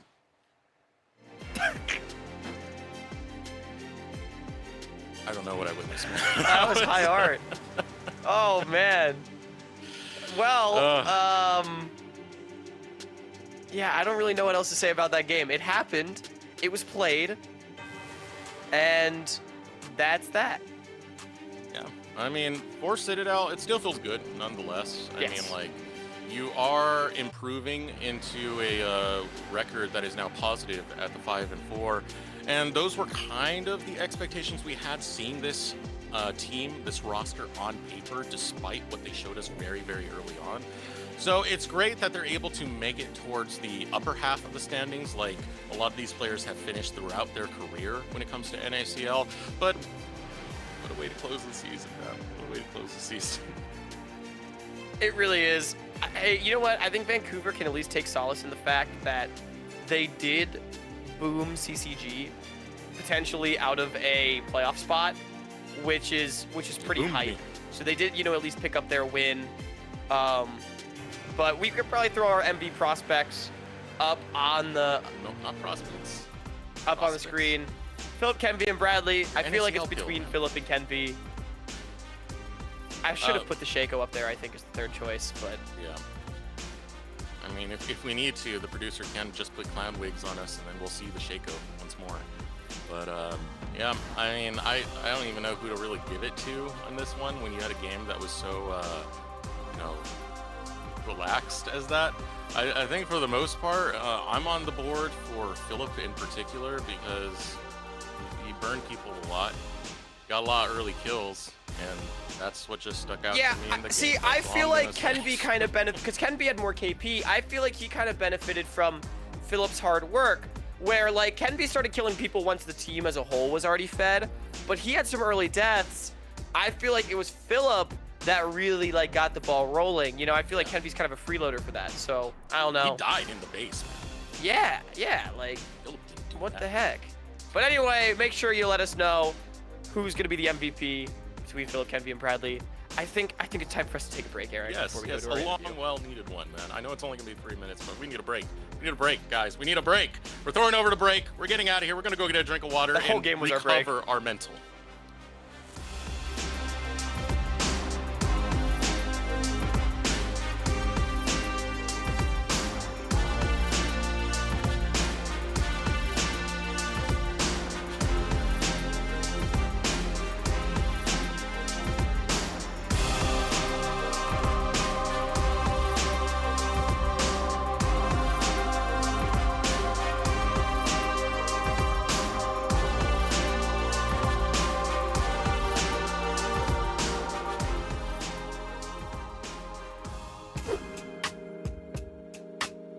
Well, probably a lot, considering that I've never won a title before. But there is, if we do win, not saying we will, but I mean I am saying that we will. But there's the promotion tournament after, right? If or whoever wins, so I'll probably be more happy if I were to win that. But I'd still be very happy because I've never won a title before.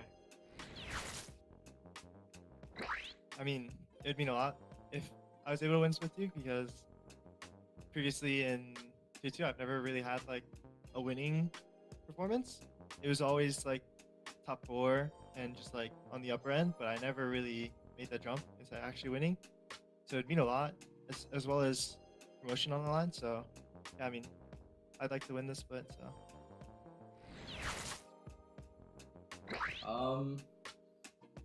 it probably mean a lot to me just because like I don't think a lot of people probably saw like me coming to like, can I still call it NACL?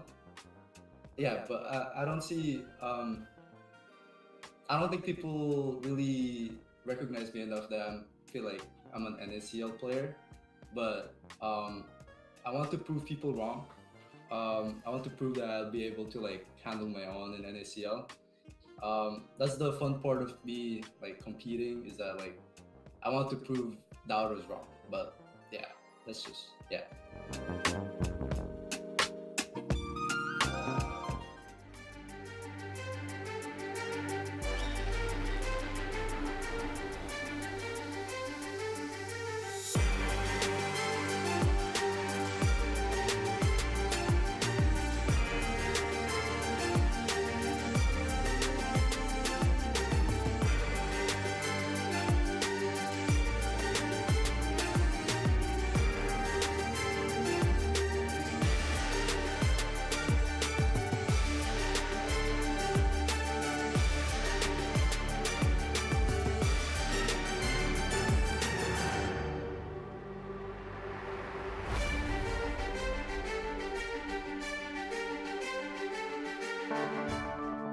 Welcome back, everyone. And I got to welcome myself back after this one. That was quite the game to have to cover. As Vancouver Impact, they decide to have a little bit of fun with their final game of the season. No matter what, they were always condemned into that bottom slot. So, hey, make the most of it and go out with a good mental, I would say at least. Citadel just cruising and delivered the bruising. I feel like you were gonna say go out with a bang until we both realized that it really was not a bang at all. No, it wasn't. But it was one of the games of League of Legends that has ever been played. And I think more importantly, to focus on the Citadel, they are going into playoffs with, I'm sure, a lot of confidence. They had a really great week this week. And I mean, finishing with a positive record, I think they're finishing in the place where a lot of people expected them, which is just outside of those top contenders. But as we saw with their win over Supernova, the ability to punch up against anyone, and definitely a team that I would be very afraid to face in the playoffs. Again, this is a very solid squad. On paper, they look tremendous coming into here, knowing that, you know, we called them the NACL Avengers, and a lot of that is because these guys perform well in this Tier 2 league. So many of them have finished in the top half of the standings, you know, pretty much every single one of them. So to see their season finally come together at the very tail end of it, including the wins they had over, you know, like, for example, Supernova, giving them their first win, we're starting to see the form of Citadel take shape. Yeah, we 100% are. It does feel like, you know, there were growing pains talking about like the beginning of this team, and it does feel like they're really starting to come together with how they want to play the game. Yeah, I feel like I'm a broken record. I said the same things about Dark Zero, but it just is true. It's more noticeable on CTG. Yeah, absolutely. So yeah, it's great. It's great to see Citadel play a good game, and I think more importantly, let's hear from one of their players before we get started with their playoff run. All right, so Instinct now on standby will be joining us on the broadcast. Welcome, Instinct. I don't know if I have to talk about that game too much, but I will at least ask, what was going through your mind when you saw the draft? When we first saw the champions they drafted, we were kind of surprised because we thought everything was going standard with the bans and everything, and then we just see Shaco and Bringer locked in, and they weren't that serious, so I guess we'll take the free win. Yeah, it definitely does help out, and again, finishing with a positive record definitely got to feel good. As far as kind of looking ahead at things, going into the playoffs, your first opponent is, I think, guaranteed to be Conviction. You know, going into that matchup, do you have any specific expectations, anything that you're excited for round 2? Just excited to play against Viper, I guess, because he was on my team. He was my teammate on TSM, and he is pretty. Even though he's like his main role is top lane, he's pretty good in ADC. So I'm just excited to face him. All right, so I want to ask you about the journey that this team has been on. You know, coming in from the open qualifiers into the early stages of the NACL, there were high expectations set on you guys, and it took a while before we got to see this team come together. So what was part of the growth, the journey, the process to get you guys into form for playoffs? I think even though we're on paper a pretty experienced team, I think just playing with each other, brand new, we needed some time to like mesh with each other and just like find a synergy within one another. And as weeks progress, we became better. Yeah, I mean, hey, good things take time, and it's definitely starting to look like a good thing at the very least. Well, Instinct, before we let you go, any shout-outs, anything else you want to say to the fans? Just shout out to Citadel, all the fans that support my teammates and I throughout this journey. And yeah. Well, thank you so much for joining us, Instinct, and want to wish you the best of luck once you get into playoffs. Thank you. All right, you know, big shout out to Instinct. Great to hear from him, and especially acknowledging the way the journey has gone for this team, you know. But we are getting word that Nukes is our MVP. No, it's Philip. He's going to be the one taking it. I think fair enough. He looked good very early on to outplay a lot of what was pressured onto him in that top side, and definitely does deserve it. Twitch chat understood the assignment when it came to the MVP vote, and I really appreciate them for that. So shout out to all of you back home that knew who the real MVP was. But credit to Philip for a really great game on the Rumble, and credit to Citadel for locking up the 5th seed. But we're moving on to another game that has no standings consequences, but it should be a little bit more exciting than the one we just watched. It's Supernova versus Conviction. Conviction, they have only actually lost to 2 teams, those being the 2 above them in the standings. Supernova is sort of the last big test. I feel like if this team wants to prove that they can punch up into the big 3, now is the time to show us what they're made of. I mean, this is going to be a super heavyweight smackdown, to say the least. Conviction is a team that you don't really know what you're going to get from them. You could get Viper as an ADC running face first on Vayne at your team, or they can end up feeding a little bit and getting dismantled like we saw in the LG game. Supernova definitely been our most consistent team. This is why they're the heavy tournament favorites. And this team is just a load of experience, plus Hoarder, who has grown fantastically to suit this team. Yeah, I mean, Hoarder, in my opinion, is one of the players that is in line for most valuable prospect, and probably the #1 in line for that award that is not on a team called Dark Zero. I mean, this guy has had an absolutely stellar rookie year with a top 3 finish in his debut split, and then now being on, I think, pretty decidedly the #1 team in the league. So, I mean, it's been a great look for Supernova. They have first seed locked up no matter what happens in this game, but we want to see a competitive game between two teams, one of whom is hopeful to contend with the top of the table, and the other one that is the top of the table. All right, so now heading into this draft right now, the bans, a lot of them going towards Scary Jerry, and giving respect to him. I mean, he does have a lot of early aggression that he's always been able to push into the bottom lane. So taking away picks like the Lucian is a good way to temper that. Of course, the Bar is always going to be a very standard marksman to take away. No more Pantheon shenanigans. Same thing with Talia and Azir are going to be banned away as well. One more for Supernova. And I'm really curious to see where Conviction goes. It feels like they found an identity with 2-threat compositions, with Evolve and Viper being these big carries. TF Blade and Perry sort of leading the charge, with Stunt usually on some sort of, you know, enabler, facilitator, enchanter. But, I mean, there are... I'm curious to see if this team can play different styles. I think a big question as we move forward towards Fearless in the playoffs, well, that will definitely be a big one to answer, is can Conviction branch out a little bit? I say pun intended with the Maokai getting locked in. Yeah, the Maokai could be a good sign for, you know, providing some level of heal for a potential hyper carry. Viper, if you want to play that Vayne again, you know, it's always a lot of fun. We'll see if that actually does get picked up at the end of the day, because Viper is more than just a Vayne player, but it's just the most exciting one to see when he's on the Rift. The response for Supernova will be the Trundle. Now, Maokai's tend to build a bit of AP with like Leandries early on, so you're not going to steal the most stats, but you are going to make this Maokai literally paper.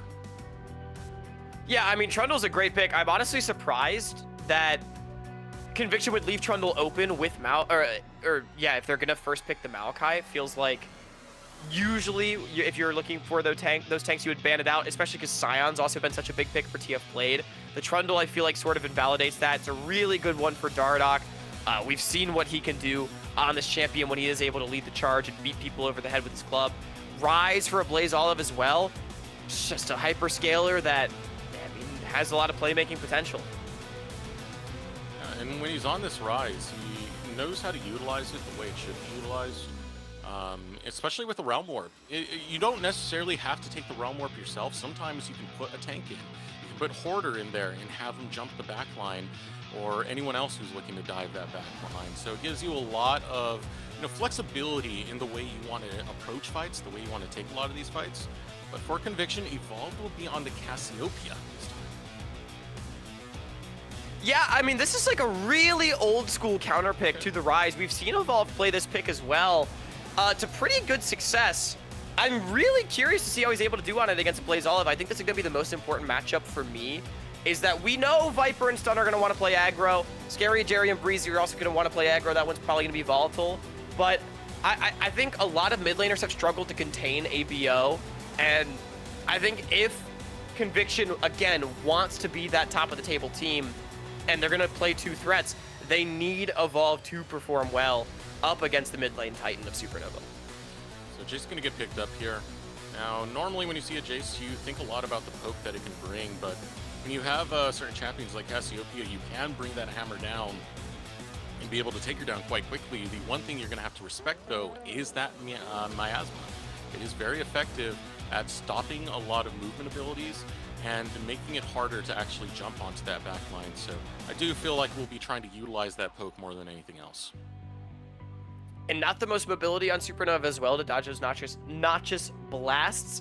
So Definitely a lot of tools in the kit. I still think, though, all of our eyes are on Viper. What's he going to go for? It's been a lot of the flashy hyper carries. We've also seen some of the boring stuff like the Varus. He still plays it like a top laner, though, which I respect immensely. I think Kaisa and Vayne are the two picks that I'm really looking at that we've seen Viper on that really can get rough and tumble with things. So the next ban's coming in. Who's going to focus that bot lane role for both sides? As we do have our solo lanes as well as our junglers now locked in for Supernova and Conviction. So already looking to take away some of those big marksmen will be the side of Supernova, taking away the Sivir and get a lot of that bouncing damage through, as well as the J4, which is an interesting one to pick off right there. It means they might think that Maokai could be in the support role, so just in case a ban onto the J4. Alistar is always a very solid front line because you do have a percentage damage that you negate. It's not necessarily hard resistances, which is always good to bring because you can become kind of a true tank for a brief moment that you have that ultimate up. Now Supernova, they do have their answer for the marksman role. They'll take away one more in that Ezreal. Viper also good at that champion as they look to hover the Jhin. Yeah, I've really liked the Jhins that I've seen both from just across the NACL and also from Jerry specifically. It's just such good long-range follow-up, especially with stuff that really wants to get in and beat you over the head, but we're going to see the Rel instead. I don't know how sold I am on this pick, honestly, against what CNV has. They're going to have a big front line and a Cassiopeia that can shut down this Rel. Yunara would be a really fun pick for Viper. This champion does a lot of damage, and that's what Viper tends to like. Yeah, especially when you are able to press R. Oh my god, he's doing it! He's doing it! He's doing it, man! This has been banned in the regular season multiple times as a respect ban towards Viper, knowing that he is willing to smash Riven into the bottom lane, and this might be the case right here. We might even get a situation where we try and funnel with the Senna. I don't think that's going to be the case here, but still, Riven getting locked in. That is hype. Viper's going all out. I want to see how serious this is, you know, because it is a bottom lane Riven, not typically the role that we see the champion played in. I'm wondering if it's like, hey man, it's the last game of the season. We're going to go to playoffs. We're going to be 4th seed. Why don't we just play it, you know, and have some fun? Or maybe it's, maybe it's something more. Like, if Conviction wins this game with Viper on Riven, that's going to be like the craziest pick and ban timeline moving forward ever. So we'll see what happens. Jerry just going to go for a very safe Corki, though. I mean, it's a really simple composition for Supernova. Yeah. Tanks in front, everybody else behind, and let's front to back this. A lot of good long-range damage on their side. A lot of good target acquisition. Conviction, though, they've got the Riven, and I think that's the only thing that matters. Yeah, this is actually scary because now you have TF Blade on his main, you have Viper on his main. Good God, man, this is about to be some shenanigans. And I don't see it like the Vancouver Impact game that we saw before because teams have actively banned Riven against Viper. I really want to emphasize that they have been worried about him just slamming this Riven down into the bottom lane. So this could be a very interesting game to say the least. I want to see what Viper's going to do with an ADC Riven in the bottom lane. I will say, Viper, a bold strategy on the last game of the regular season, showing us like one of the big aces I feel like he had up his sleeve. Like, man, if this sucks, I think people are going to stop banning the champion real quick. So, you know, maybe... We're just missing a Katarina, We'll see. But if they win, like, this is crazy. So, oh man, I just want to get in the game. We're just missing a Katarina. That's the only thing that's missing right now for Cat Evolved. He's like barely even hovered it too. It's kind of depressing. Yeah, I know. I know it's not the meta for it, so hey, you know, it is what it is. But I will say, if he's willing to play Riven, you should be willing to play Cat. I do think Evolved seems to have very intentionally dropped the Cat from his name, so maybe trying to show that he's not just a one-trick. Unlike Viper, Filthy Riven one-trick, always going back to what he does best. Let's get the predictions up on the screen, though, as wow, you went for Conviction again, so we're at odds one more time. Oh, wow. Are you believer in the Riven? Again. I believe in the Riven. I believe in the Riven. every time I doubt Viper, he does really silly stuff, and I think this is still an incredibly talented team because a lot of people looked at this team and said, hey, it's just a streamer squad. It's a streamer squad of really good players who have experience under the belt. Viper, Stunt, they definitely have that going for them. Catavolved has been hyped up as a pretty good mid prospect that was kind of missed in tier 1 play for a long time. And even Perry, he's still keeping up with his coaching, he's still keeping up content creation, branding, all of that.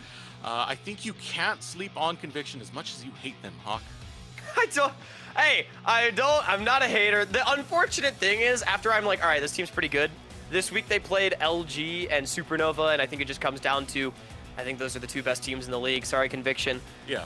I am really curious to see what they can do, though. Like, I still think that this team, it has sauce. I just don't know if that sauce is like they're solidly 4th place and it's really just a 3-horse race for the trophy, or if Conviction is truly a part of that race. I think they're going to get to show us something here today, especially with Viper on the signature pick. But let us know at home who you think is going to take this one home. We got a poll going in the Twitch chat. Hashtag CNV for Conviction. Hashtag SN for Supernova. Now, I do want to give a quick shout out to Brikachu, because she's the one who said that every time Supernova lose, she has to pie herself in the face. And I just want to say, I was going Supernova for almost the entirety of the season until I found out that was a bet she wagered. And I'm like, okay, now I need that. Now I just need the memes. Now I need the content, man. So Supernova. Wait, did she do it for the Citadel loss? I haven't seen it, but I'm assuming so. I better have. Bamboozle equals... Wait, yeah, Bamboozle equals Banboozle. That's how that works. We better see a Brikachu. Well, now I really want Conviction to win. But with all due respect, I still think Supernova is the best team in the league currently. I do think they have an edge over even Luminosity at the current moment. It's going to be interesting to see playoffs Luminosity and how that shapes up. So no disrespect to Supernova. They're a damn good team. But, man, when you put up wagers like that, I have to vote against you. Dude, I respect it. I mean, Conviction, they're a team with the sauce. We've already seen that Supernova can be defeated. It's just going to be up to Conviction to see if it can happen again. Oh, man, I want to get onto the Rift. We're just a minute away. I got to see what Viper could do. Like, is there going to be some, like, crazy level 1 all-in, you think? Like, what's the theory here behind the Riven bottom? Maybe a level 2 all-in. Maybe. Riven's really strong level 1, though, because she gets 3 spells. That's more than every other champion in the game, pretty much. So, yeah, Aatrox is there. Kind of gets 3 spells, right? Yeah, Aatrox also gets 3 spells. His spells are a little worse because they don't proc use passive. But yes, I do. It's just a lot of spells. This is the right way to really end the season. I mean, we just had Vancouver Impact. It did kind of overload me a little bit after that banger of a game that we had before with CCG and Blue Otter. And now coming into this and seeing those big comfort picks come through, man, it's making today so interesting at the end of the season. But now it is time to head towards the Rift. It's a super heavyweight smackdown as we have Conviction, the stream team, looking to be the dream team against the best homies in the league, Supernova. And Viper on his signature Riven. Forget what I said about mid lane being the lane to watch this game. It is absolutely the bottom lane matchup. We already feel like Jerry versus Viper is a good one. But already Conviction, level 1ing, trying to find something. Hoarder. Already we're off to the races. Hunted down Hoarder. They see him. It's a Jace. Guess what? Every time Jace presses R, he gets a slight movement speed boost, so you're not really going to catch him. Transformation complete. Yeah, he's a bit of a slippery fellow, but does force him out of his lane, so it is going to give TF Blade brush priority, which is nice for the Jax, especially in a melee versus range matchup.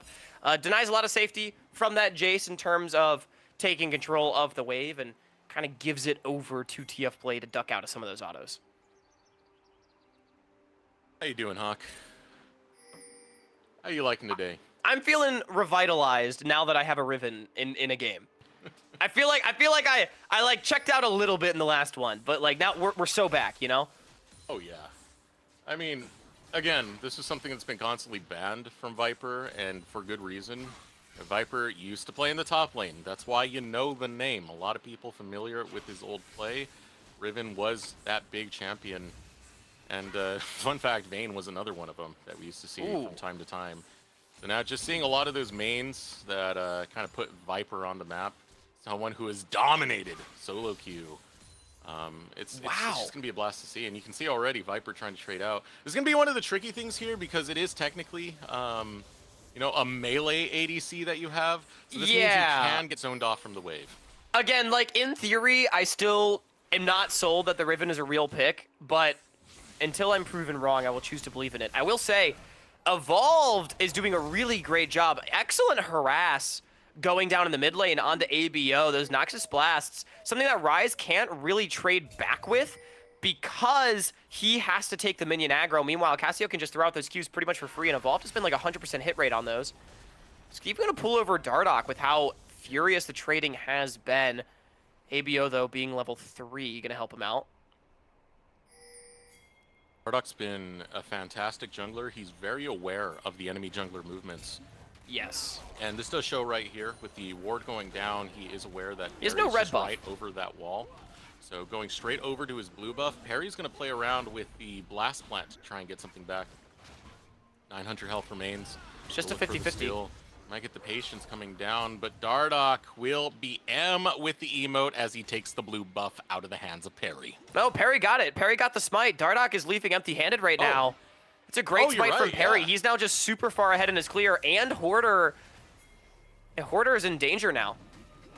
Hoarder is looking in a bad way. Counter-Strike goes out, able to catch out, and with the twisted advance, first blood belongs to TF Blade. You know what I'm gonna say that's a bad death from Hoarder. He had full vision in the enemy jungle. They should have known that Perry had not gone back to his jungle camps. Well, where else could he be coming? More than likely either top or mid, and he feels like the obvious target. Really easy setup there, and good find from Perry, who's off to a super strong start in this game. And I think it's a needed kill for TF Blade, who was getting pressured in the 1v1. You know what it was? Dardoch starting at the blue buff, and then immediately going cross-map to that blue. I saw the blue buff, and I thought Dardoch had ended up missing the smite, but no, this man is just too good, dude. A lot of what he brings to the team has always been fantastic. He gets a lot of good nods his way from any team he's participated in NACL. You know, far from the Dardoch of old. Definitely a big member there, but let's take another look at what happened over here in the top lane as TF Blade, Hoarder, excuse me, overstays his welcome. Yeah, not really much to break down here. Unfortunately for Hoarder, I do empathize with the situation. It's kind of a damned if you do, damned if you don't with the wave pushing away from him. And his jungler really needs to go farm his camps after the blue buff steal doesn't work out. But now it means Hoarder's in a pretty bad way here. I mean, Hoarder has flash, but so does TF Blade. So if TF Blade does get that Counter-Strike off cooldown, he might challenge that. And with teleport down, Hoarder's going to lose out on a lot. Yeah, I mean, Hoarder went from pressuring the 1v1 to being pretty out of the game here. At least the wave is pushing into him slowly, so he should be able to collect a lot of his CS and get back to level 5. But it's going to be -1 cannon, still losing out on golden XP, and good find from TF Blade right there to press the advantage that he was gifted. I'm just looking at Stunt. Oh, it's actually a lane swap. Who truly is your duo lane at this point? Like, you can leave Viper as a figurative top laner to go stand out and be on his own. Yeah. This allows Stunt to really just choose a lane and go ahead and stick with it. So Viper did also opt for the teleport. It's not a combat summoner on this Riven. So yeah, he really is just a second top laner, it feels like. As I'm also pretty impressed that Viper is...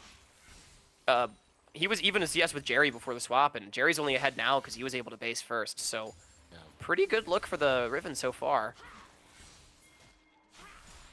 And what is supposed to be the 2v1 in the bottom lane is going to end up flopping our lanes upside down. Yeah, wow, down. so they just bring Blade back to top lane and Stunt follows him to match the duo lane. Wherever the duo goes, Stunt is pretty much just going to follow that track. I think that should give Perry priority to do this dragon as well. Viper should hit level 6 soon. Very strong early skirmisher on the Riven. They don't know where Dardoch is, though, so I think until he can get that information, he's not going to feel confident enough to start this one up. This is such a pick your poison for Hoarder. Like, do you want to fight the Riven main, or do you want to fight the Jax main? Either of them would love to jump on you, man. Welcome to the NACL, buddy. Oh, they're focusing down on the Hoarder. Hoarder has his flash, so we'll see what happens. There's a fight going down in the bottom lane if we can get our camera over there. And yeah, Hoarder taking a lot of damage, will tee up, saves his flash, so that's nice. It's the flash forward! Ooh, the Wind Scar does not find Hoarder, but it does get his summoner out. Same can be said for Viper, though. Flash for flash. Hoarder, pretty well played. We didn't really see how it started. Now 2v2 in top lane. TF Blade, that's a level 6 Jax. Yeah, Jax is very scary, but so is Scary Jerry. As now TF Blade gonna choose to back off a little bit, not continue the forward pressure that he was putting. Scary Jerry is low on mana though, and you know Corky is pretty dependent on a lot of those casts, so still got to play it with caution. Yeah, I think Jerry really wishes he had mana to try to press the advantage on that trade. Oh man, Supernova did win it out. Breezy, yeah, nice double stun. Breezy is gonna go down.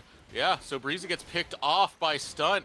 And Conviction, man, they're such a chaotic team. They get first blood, and they get the kill to follow that as well. I mean, bit of disrespect from Breezy. No, just kind of walking up, and Jerry, I mean, obviously not able to follow. We were just talking about if he had mana, they might be able to press the advantage, but he did not. And so Breezy just ends up dying kind of for no reason. That's a pretty big kill. It does go to the Rakan, but TF Blade is getting strong. He's getting stronger and stronger. He's keeping up with farm decently well. Now has his Sheen completed as he works his way up. Dardock starting off the grubs. So at least something right now that can be played around for Supernova. They should be able to net all three because the attention for parry is on the bot side. And a Blaze Olive has gotten a handle on this lane after the early levels, which is good for Supernova. Dardock, I think, still doing a pretty good job of facilitating the map despite that blue buff steal going awry. And Conviction is pretty late to this dragon. I do wonder if Supernova fancies to contest. They do have mid priority right now. Ooh, Evolved is low. A Blaze Olive is level 8. He has the Realm Warp. So if they're aware of what's going on, if they have some vision, they can look to contest, but this is a little bit too tricky. Instead, Dardock's going to path northward, and Conviction will grab the Drake. Yeah, I think ultimately the right call for Supernova. They don't really feel like they need to go hard. They have a great scaling comp with the Jace, Rise, Corki. And Dardock, all of his camps are up on the top side. It's a low percentage play to try to force a fight into Conviction in that situation. So why do it? Also, Conviction having based more recently. Bit of an item advantage currently on the map. Now, early game going the way of Conviction, but the gold, not the same exact story here, as Supernova have been able to claw up very passively all at the same time. Some of that coming up from Scary Jerry in the bottom lane, some of that coming out from Dardock in the jungle, who's been able to outpace parry. Oh! Even just, whoa, okay, Parry. He's really trying to find an angle.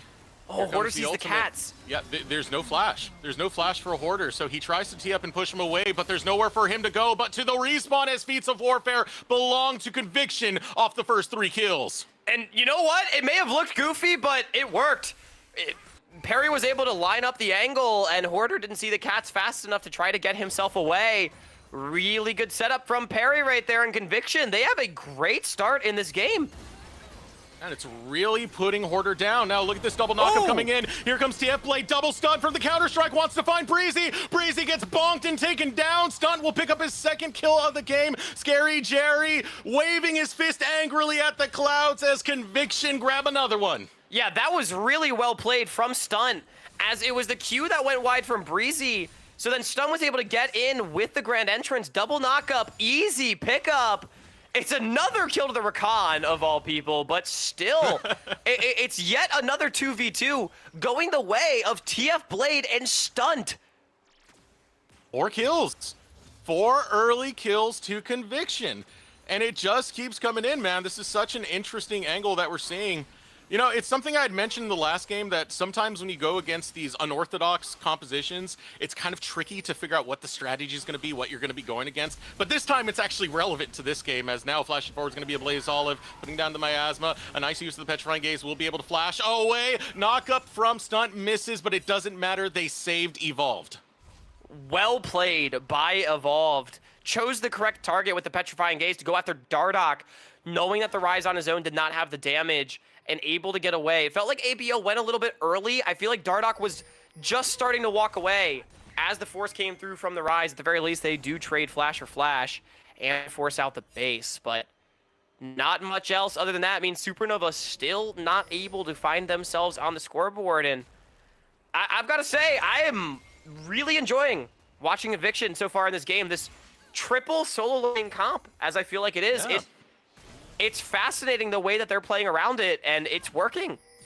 My boy, you finally got off like the a hater reinvention wagon. of the lane. Now here we go. Once again, Perry gonna show up in the top lane. Still gets caught by Oh, the no. ultimate, and Perry can just lead the charge forward into Hoarder, who goes down for the 3rd time. Yeah, I mean, Hoarder is the very clear target from Perry this game, and it is working. This Jace does not have the escapes to get away from this Maokai, and now Viper, he has a kill for himself. And Conviction, I mean, seriously, I feel like they have innovated on the lane phase. You don't need to lane if you have these bruisers, and it's working. It's working really well. A 1.6k lead so far from Conviction. This kind of iconic duo that we have of TF Blade and Viper on their mains. Some Michael Jordan, Scottie Pippen type stuff that we're getting right there. Yeah. As they really are just dominating the Rift so far.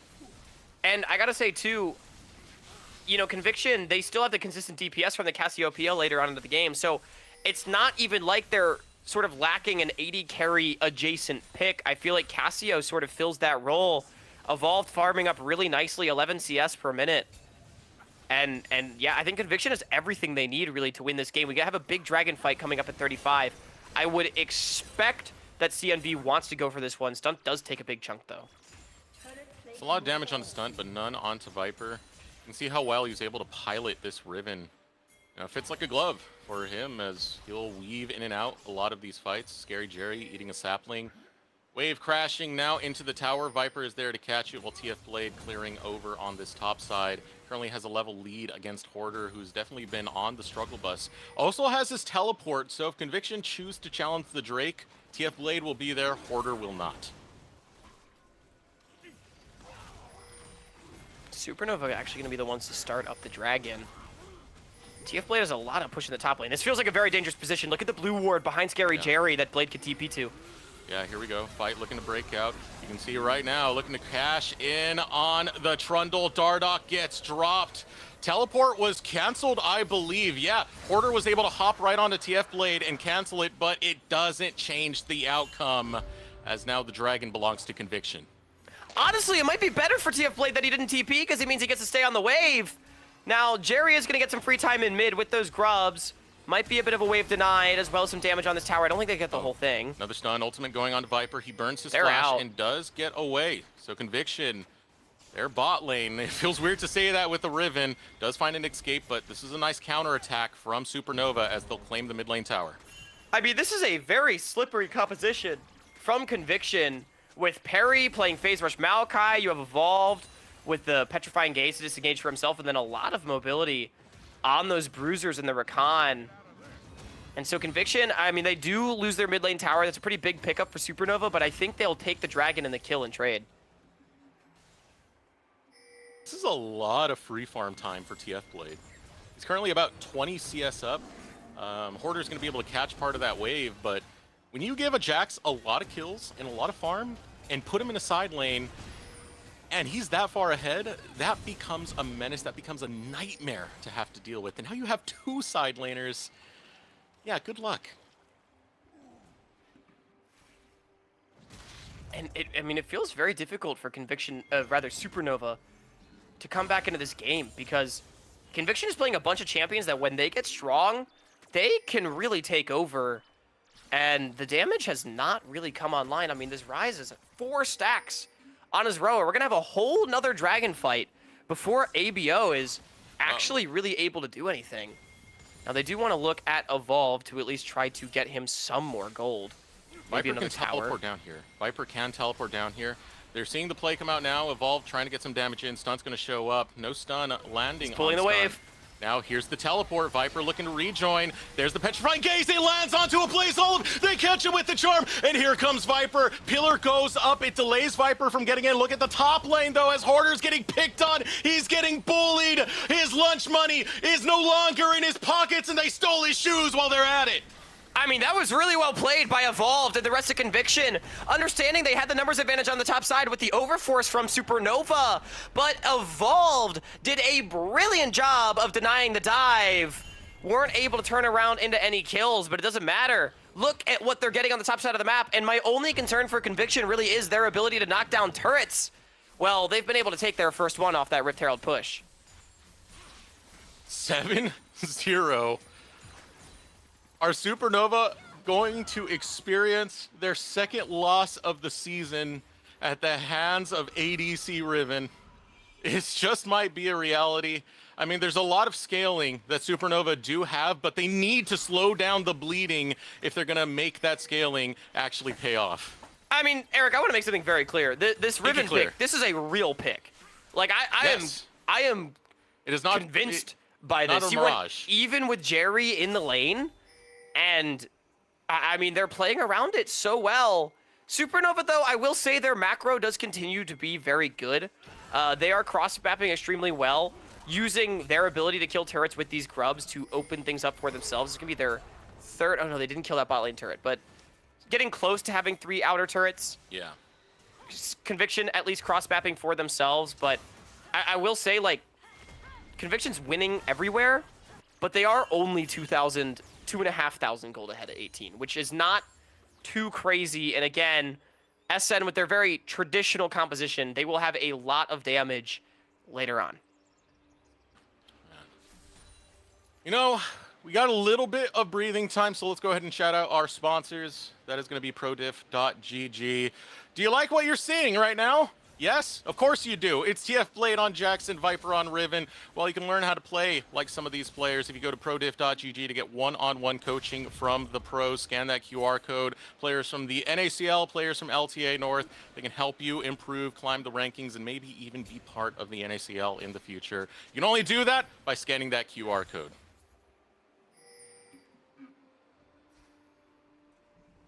I want to learn how to play Riven like Viper, Matt. I feel like I don't have the time to get good at that champion, but it's really fun to imagine being good at that champion. Riven players are just some of the most interesting that I've ever seen because they're so locked in that type of play style. And like, you just have to be born with the hands to play Riven. You know, we know Sniper is one of them up there who can play it. Of course, older probably brother Viper right that here, taught him how to Viper. play it. Yeah. Crimson, get on the bus, man.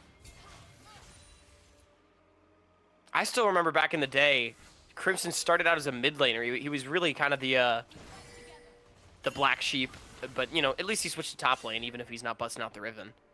That was I believe it was Radiance, right? The yes, team that, Radiance. That High owned back in the day. But look at this. We now have a situation shut up. Viper just stepping forward is so terrifying that the entire team needs to respect it, and they might get pinched by TF Blade all in the meanwhile, who's looking for a flank into this. 2 different points of contact looking to come out from Conviction. Now ultimate comes out from Perry. Here comes TF Blade. We'll be able to find a stun and find a kill on a Dardoch with Viper being able to complete the broken plate and slash down Breezy. It's another dragon for Conviction. And Supernova just does not have the damage to approach these fights. I mean, Jerry and ABO were free hitting, but like they just don't do anything. At least not yet. As Conviction, on the other hand, they're completely online. 2 items for Perry, man. Bloodletters on this Maokai. And the rest of the team just able to focus down the front line and kill the dragon. I feel like that was pretty much the exact same sequence as the last dragon, and now that puts Conviction on Soul Point. I'm not going to say Conviction have this game locked in just yet, but we're really starting to get there with the way that Conviction have been able to play. Grabbing the dragon and really trying to stack those up, even though it's a little bit late on the stacking, it's still good. Gives you late game win conditions. And now these scalers are struggling to get their economy. They're struggling to get kills. And you just see the misery going on. Dardoch dying twice, Hoarder dying 4 times has been focused so much. It makes any objective that Conviction set up for especially within the next couple of minutes. That much of a threat, that deadly to have to approach. And now Breezy under attack, gets caught by the counter-strike and get knocked up as well. Charmed as well. Breezy will get right over that wall as he's forced to burn his flash to escape Conviction, start the Otacon. Conviction's going to be able to get it now. ABO and Jerry are pushing down on some towers. This could be a lot of gold. Dardoch. Yeah, Okay, won't go for the steal. Find it. Viper has to back off to go ahead and defend that bottom lane that ABO is currently pressuring. With Otacon secured, still looking good, but here comes Scary Jerry, as well as Dardoch. Conviction's a bit split. Here comes the ultimate, though. Scary Jerry's going the wrong way. Petrifying Gaze lands onto nothing, but the attention is onto Dardoch. They will sink the fangs onto the troll. They got more shoes to steal, man. As they look for a Blaze Olive, they look for Scary Jerry. Perry will be able to grab one, and now Scary Jerry, oh so low. Evolved gets another kill. ABO gets stunned up by the counter-strike. It's a double kill for Evolved. 12-0, 22 minutes in as Conviction take control. They take over. Supernova, usually a team that we praise for having such poise, but they just get picked apart by Conviction, who I am really impressed by the way they managed to connect themselves in that fight and focus down individual targets. The target selection was brilliant, and the kiting was also flawless. Supernova not able to find a single person, and after that last dragon, I was thinking that Supernova might still have one more fight. After this one, I think this game might just be a wrap. Yeah, you're looking for the stall of the century if you want to survive. And, you know, there might be some hope there, but not if they keep getting caught out. Scary Jerry meets Scary Perry as he'll go on a killing spree. All too easy. Perry playing a great game. He was really the one that got a lot of the early kills, kind of set Conviction on this warpath. And now leading the charge alongside Stun, Supernova has had absolutely no recourse. I think ABO's dead too. They are just getting picked apart. Oh no, they're completely dismantled. This is looking like an absolute stomp coming out from Conviction as they'll get both carries. I mean, he's just BMing. He knows he can. This gold lead's about to explode to almost 10,000. I think they're going to be able to kill this mid lane tier 1 as well. It looks like a solo queue game out there. Supernova is just walking in and dying one by one. This is a pretty shocking lack of discipline from our #1 team in the league, but I mean, I've got to give credit to Conviction, who is playing one of the most interesting styles I have ever seen hit Summoner's Rift, and they are doing it very, very well. 14-0, 14-0, 8K lead. What is going on, man? This has been an incredible day so far. We've had really high highs, we've had crushing lows, and now we just get Riven, baby. As Perry gonna look to take over this jungle and get positioning very early, going into the favor of Conviction, because Dragon Soul will be coming up sometime soon. And I don't think that Supernova is going to see their river. Really nice setup from Conviction before they recall. Perry putting down all these saplings. Having a phenomenal game on the Maokai so far. 9 of 14 kill participation, highest on his team, alongside Stunt. Look at all the bounties, man. If one this of those team games. gets aced, this is going to be a lot of gold for Supernova to pick up, but yeah, you have to stop a Riven and a Jax before that happens. I think it would be pretty difficult to get aced. Level 17 on the Cassiopeia. That is... wow. He is big. I mean, ABO also has a Roa, and he's only level 15. Jeez. I didn't realize that. That's 2-level lead on ABO. That's quite brutal. And Dragon Soul's already getting taken. Yeah, there goes. Oh, there's the Here call. comes the realm warp.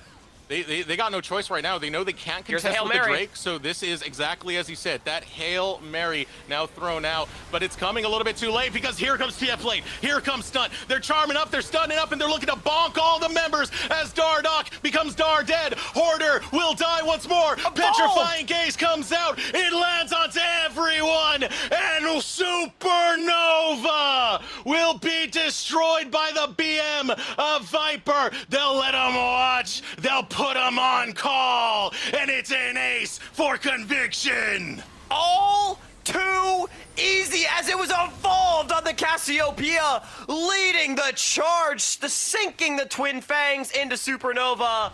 And this game is over, Eric. maybe not, you know, in fact, but there is absolutely no way you come back from this. Conviction.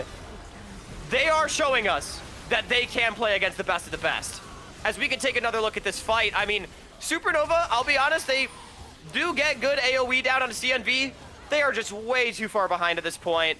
And, I mean, it's just 5 champions that want to go forward. And SN does not have the mobility to create that space. Bonk. A nice ace coming in, and not a single member of Conviction went down. This has been a tough game for Hoarder. 0-7. Yeah. Oh, yeah, Dardock's still on the death count too. So, I mean, it's open season now. Let's go ahead and start focusing up on these towers. TF Blade leading a wave over down in the bottom lane. Meanwhile, the rest of Conviction spread across the rift and lead wave after wave. Now, here we go once again. The Counter-Strike's gonna land. And my God, TF Blade, TF Bonk. He'll go golden as he goes godlike and claims ABO. Knockup found from Stunt. It's a little bit for show, a little bit of BM, but Inhibitor is now exposed. That's a good nickname, Eric. Do you think that one's gonna catch on? I mean, with Jack's performances like this, oh, hell yeah, man. TF Bonk is getting a little low. He does have the TP if he wants to base and come back. I think the game just ends right here. It's I mean, over. ABO is still dead for 20 seconds, and there's a lot of Baron minions in this base. Oh, man. You know, the Citadel game showed that gods can bleed. Conviction will look at that old wound and dig a dagger deep into it. The Streamer team, now the Dreamer team, as they'll take out the first place team and end their season 6-3. And I wanted to see if Conviction was, you know, a real team capable of punching up into the top of the pack, or if they were just going to kind of be the best of the rest. And boy, what a time, what a way to show us that they do have that fight in them. A big win. I mean, that's super impressive stuff. I said, imagine if Viper beats Supernova on Riven. We don't have to imagine anymore. No one died. No one died. What a game from Conviction, man. Throughout the entirety of the season, there have been Riven bans thrown Viper's way. We know how good TF Blade is on Jax. It's one of his mains, man. And he starts bonking people left and right, stealing lunch money, taking shoes. Same thing with the Riven that we saw out of Viper, who took over this game. And when you have that dynamic duo, your Batman and Robin, or Batman and Superman in this case, because they were both overpowered as all hell, you get the chaos that Conviction bring, and boy, do they thrive in it. Yeah, I mean, the dive squad being strong enough to just keep going forward was huge, and I might have to tell the people to put their pitchforks away before the MVP vote comes up, because I will say, I thought Viper played very well. It was a full team effort, but if I had to pick based on performance alone and not the hype of the champions, if I had to pick 3 people, I don't know if Viper is in that mix for me.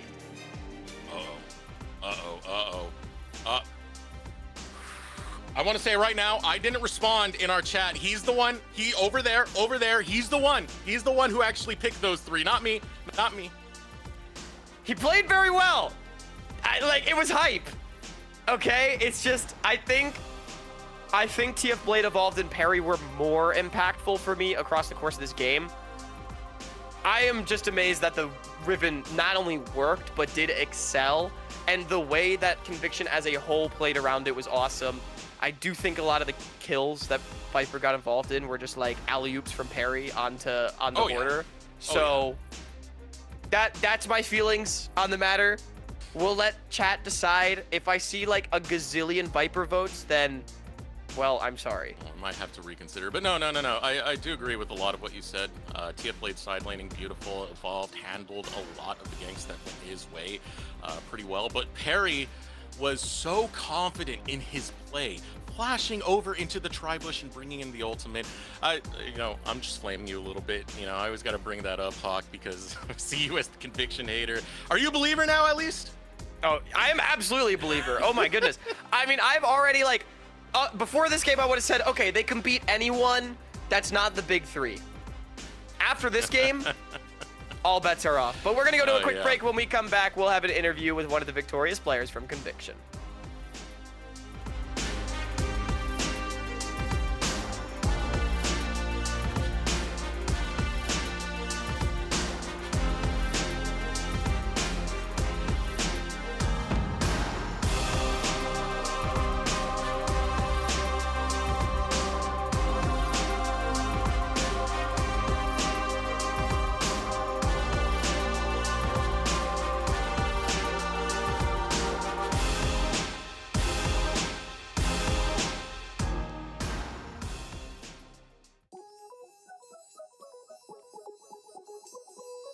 I usually don't mind either style, but I guess I prefer something that's more scaling, as long as they're not able to lose, because when my bot lane is scaling, then my jungle has more time to go help my lane, because usually they don't want to play to there, so I can play more like a Psycho, so I'll probably go with like a scaling bot lane. Probably have a hard coming bot lane, for sure. I think aggressive bot lane, they're always good. It's always good to have players that are willing to take risks and they're confident in themselves, no matter what. That probably the second one, yeah. That I prefer like the scaling, making a difference in team fights type thing. Personally, I like 2v2 bot lane form, but the thing is, with the 2v2 bot lanes, you're more likely to be seeing like an enter. They're probably gonna tell you like, if you die, you're like, oh my god, this guy's so bad, or whatever like that. But the thing is, that's what makes it fun. Yeah? So like the dopamine that it gives you when you like kill someone. Passive bot lanes are just like, you know, they're just farming. Usually that's supposedly the most ADCs are bot lane these days, but maybe that's just what we are like playing. So maybe that's just our like meta on our team. So maybe it doesn't apply to other teams, but I do like the 2v2 more like aggressive lanes. First one. What was the first one again? I forgot what it was. Hard commit early bot or passive early bot lane? Hard commit early bot more, I think, every time. Just go hard. Yeah, go hard or go home. Yeah, of course.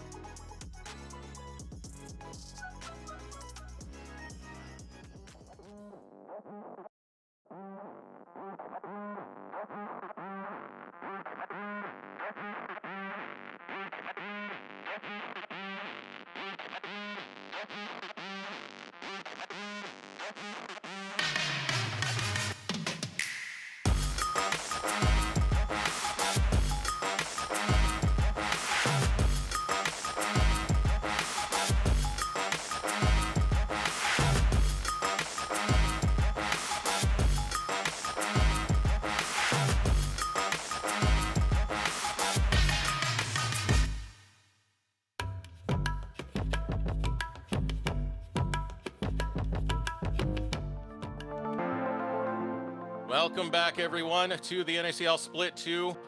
You know, I called this team a highlight reel team before, but I think this is the cherry on top. 0 deaths in this game. One of the most dominant displays we have ever seen, Hawk. Yeah, I mean, Conviction didn't just beat Supernova with a fun signature composition. They destroyed Supernova with a fun signature composition. I mean, that's exactly what you want to see if you're a Conviction fan. Again, I thought they were the best of the rest. Turns out they might just be able to be the best of the best. That was a really, really impressive win. I think further enforcing the level of parity that we have in this league as well, with no team set to finish better than 7-2.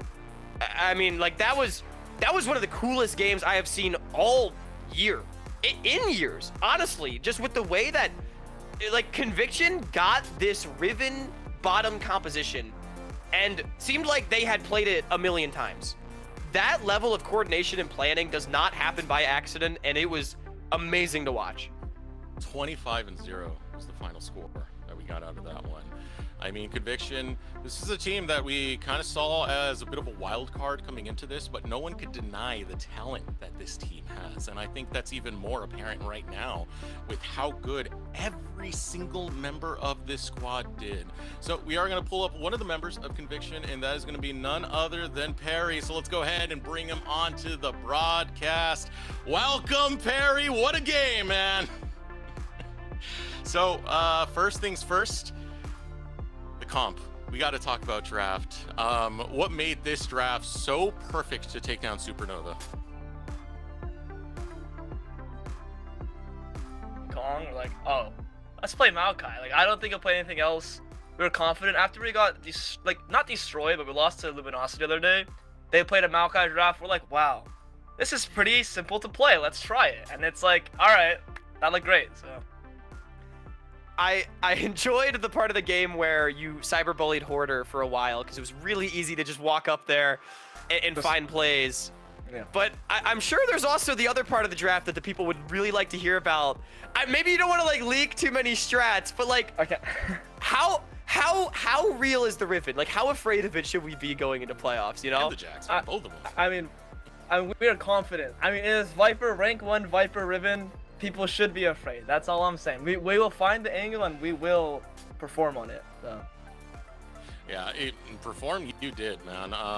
I do want to ask, like, you did mention a little bit, Dardoch, the champions he played, the Trundle as well as the Wukong. Was there any other prep coming into this game, and how confident were you feeling coming into this game, knowing that this is the #1 team in the league currently?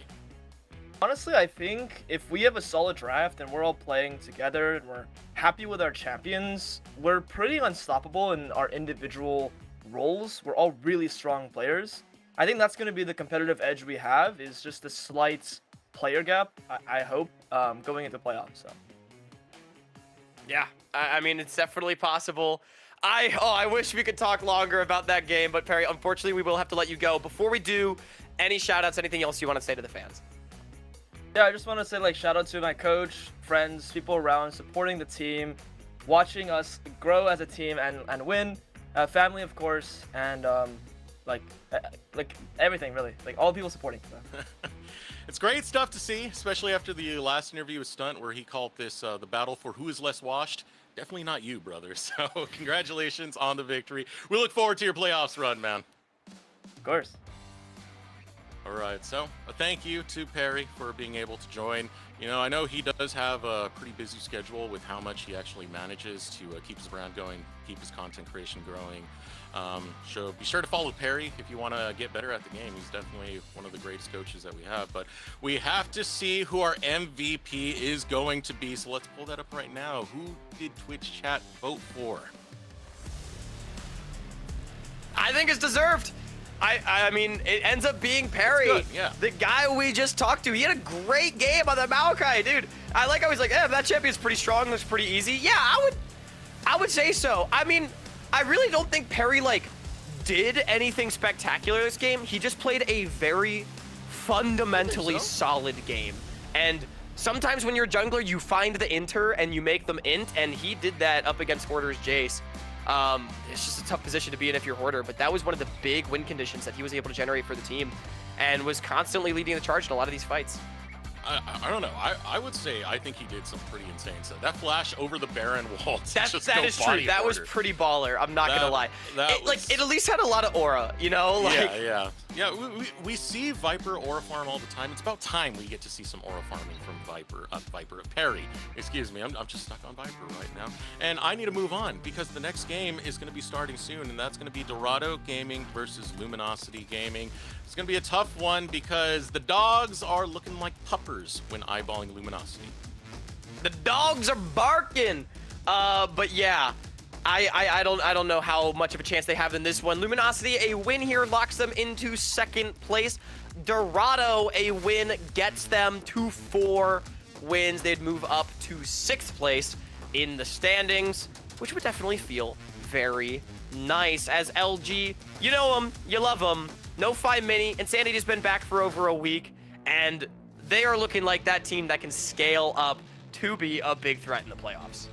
This has been a tough angle for Dorado Gaming because this is a roster of, newer players, to say the least, Shochi being one of the most experienced on this team, and they've had a hard time finding their voice and finding their playstyle and, being able to develop as a squad. I think that's one of the big downsides of this best of one for teams who are, newer to the space and don't have as many veteran voices. So that does make it pretty difficult for Dorado, especially when you're going against a team of nothing but veterans. Yeah, it definitely will be. And I think when I look at this LG team, they play such a solid fundamental game. They're so smart about how they approach things. They're so good at taking advantages and really going far with it. It feels like Dorado is just going to have their work cut out for them, both on an individual and a map level. They are, without a doubt, underdogs coming into this one, but there have been some really bright places. You and I keep disagreeing, bro. You're just a contrarian today. Not a contrarian. I am a dog fan, damn it. And Beatdown, based for joining me on that. I'm hoping he read the chat and realized that our prediction wasn't Winthrop versus Luminosity, because that was a little bit of an error earlier. So he might have been thinking this was Winthrop. But Beatdown, correct me if I'm wrong. I'm just going to glaze you right now and say thank you for joining the dog side.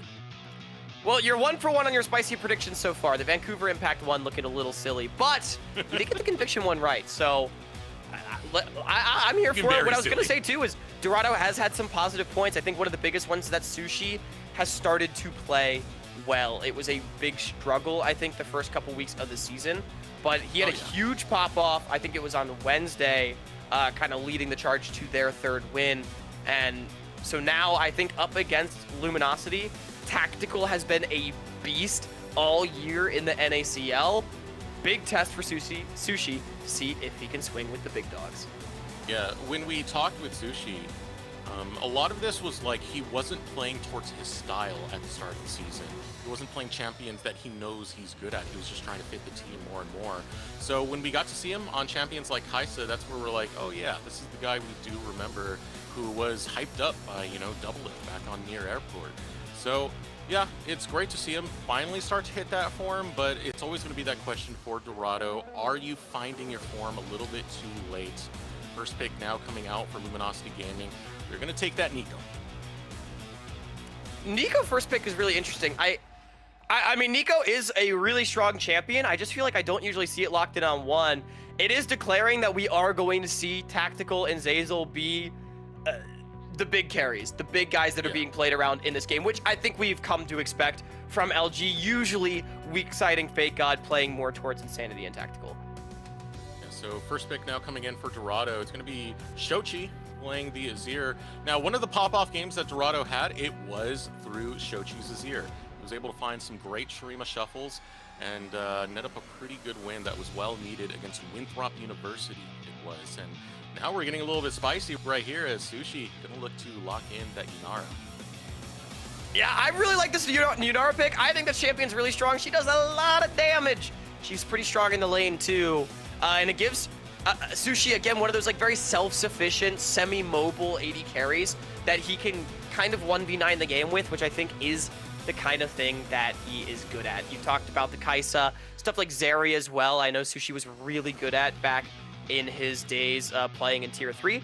So I like to see this pick come out. You also mentioned it. Shochi has been brilliant on the Azir. He's been one of the best laning Azirs we've had here in the NACL, which I think is a huge boon going up against Insanity.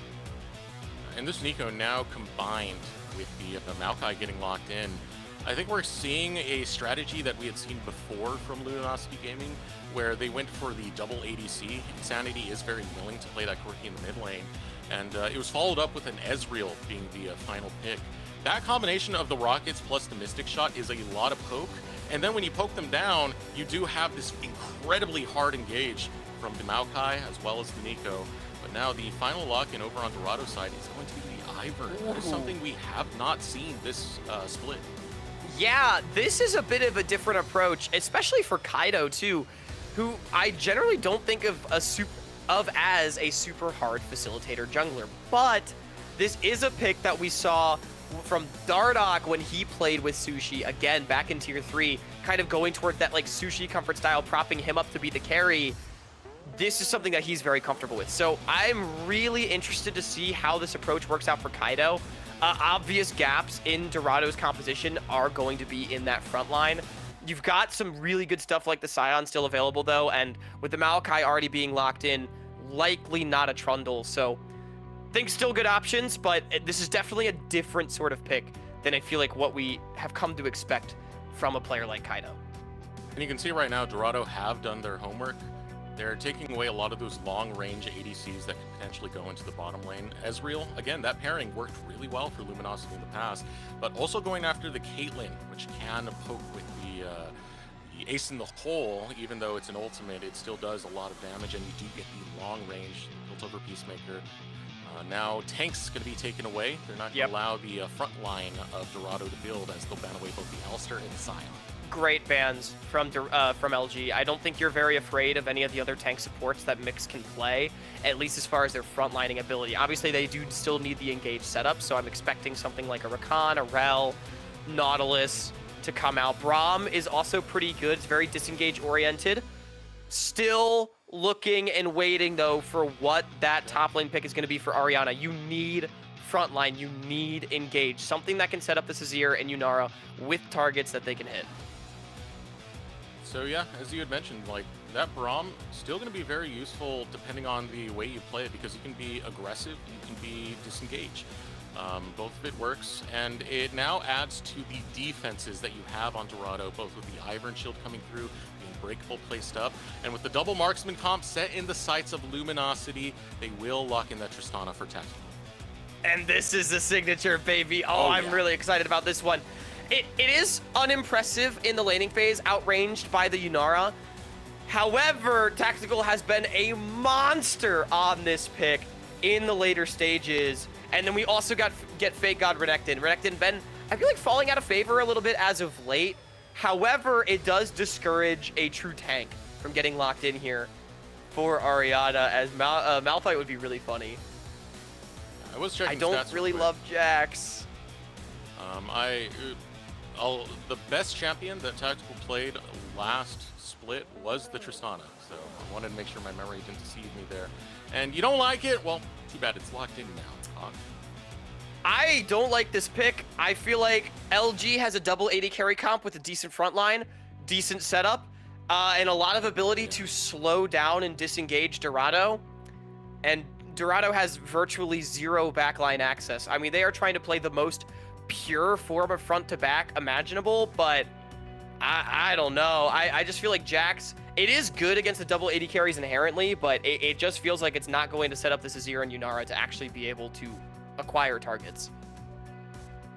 I know this is going to be a tricky one to say the least. I'm not the biggest fan of the Braum in this context, when we still had some other tanks you could really try and play around. With the Nico already being locked in by Luminosity Gaming, it's definitely going to be a gamble, to say the least. And it still fits into the playstyle that we've seen from Luminosity in the past, where they have a lot of this hard engage that they can really go through with. Tristana, as she gets later in the game, yeah, she's short range, but her range will keep on improving and give sort of that Caitlyn feel once we do get to the late game. I think Renekton's probably the most interesting one. And it might be even more interesting because, okay, thank you. You made me believe for a second that they were going to support that. God, that would be a very chaotic end to a chaotic There was also day. a mid lane Ivern in that rotation. So, yeah, I don't think that was going to be the answer. Although, we have seen mid lane Ivern played competitively. So, it has happened. But not this game. It's going to be where we expect it to go. So for that, I mean, double ADC does give a lot of the scaling advantage over into the direction of Luminosity Gaming. And if missteps do come in, Luminosity Gaming is one of the best teams when it comes to playing with tempo. If you make a mistake and you overcommit to one side of the map, they will not just take one tower, they'll take two. They'll not just take a dragon, they'll take a Baron. They're very quick on jumping on objectives like that.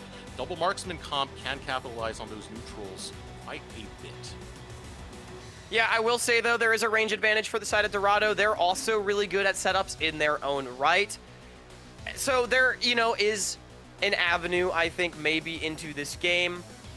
I'd be curious to see how the lane phases go. Again, Shochi has been great in the early games, but Insanity he's Insanity. So we'll see how he's able to do.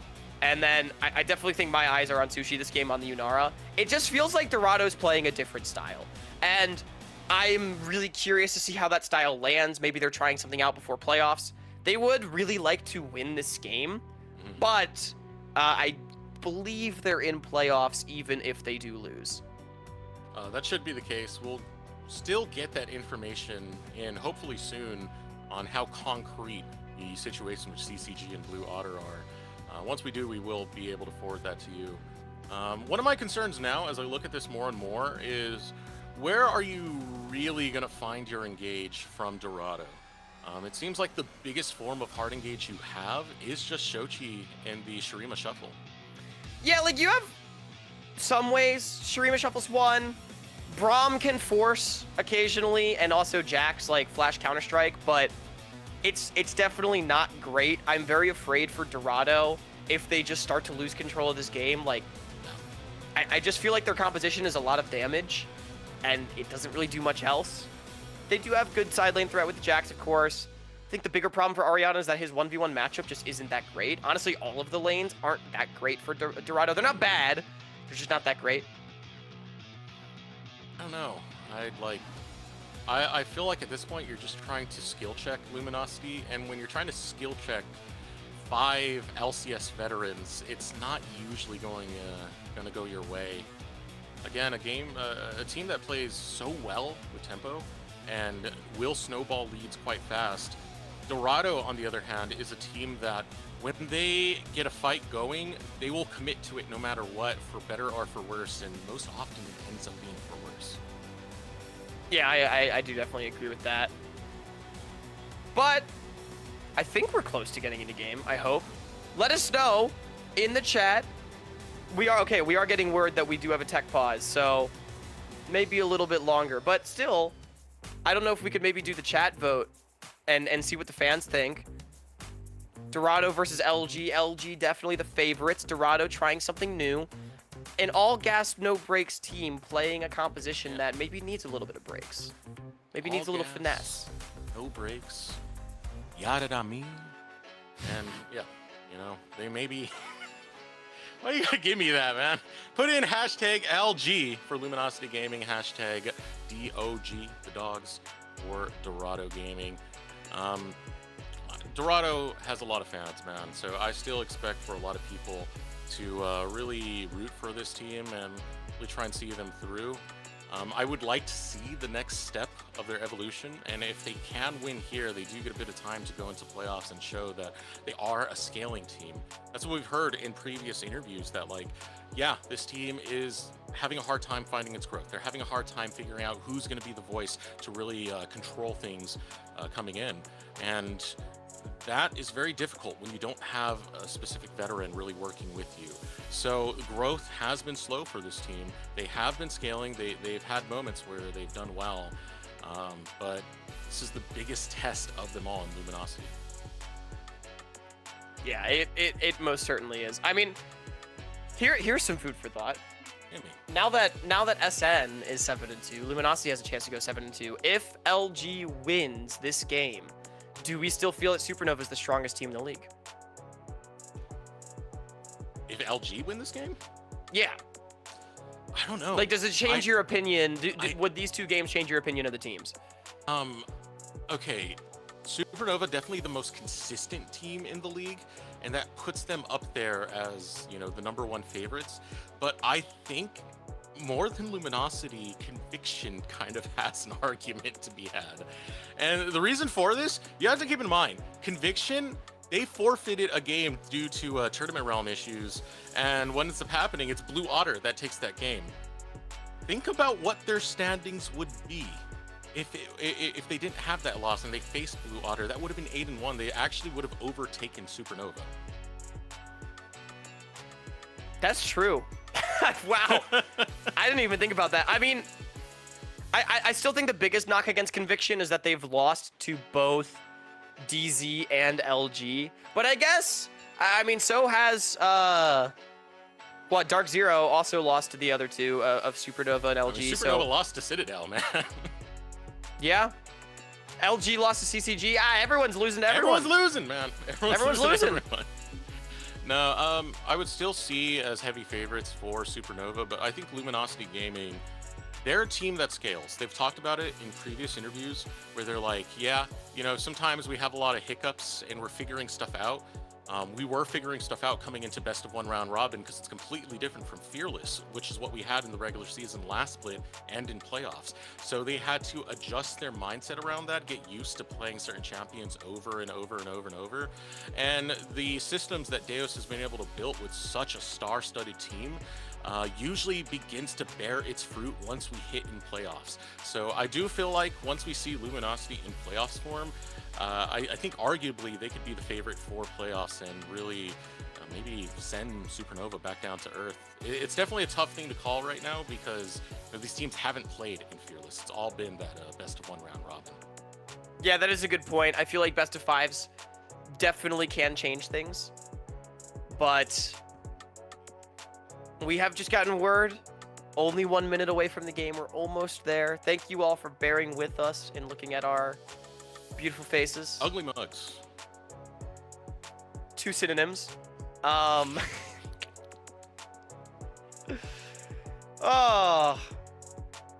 So who you got? You said you have you had Dorado. You still feeling good about that after the draft? Not really, but I will go down with the ship. I didn't like the draft, man. I'm not gonna lie. It's a lot of belief there, man. You're really a ride or die, huh? I'm still gonna vote for them. Don't get me wrong, because Shochi's my guy, and I've seen times where he's been able to clutch up. Azir game against Winthrop, that was one of those times. I would love to see that happen where we can get the whole damn Shochi back. But this is a tough one, man, because like even if you look back on the times where Shochi teams did well, they still had some veteran experience with them. Like Philip was in the top lane before, back in Cincinnati Fear. But without that, it is a big question mark for how Dorado can hold up to the Titan of Luminosity. But we're ready to hit the Rift, our final game of the day, our final game of the regular season.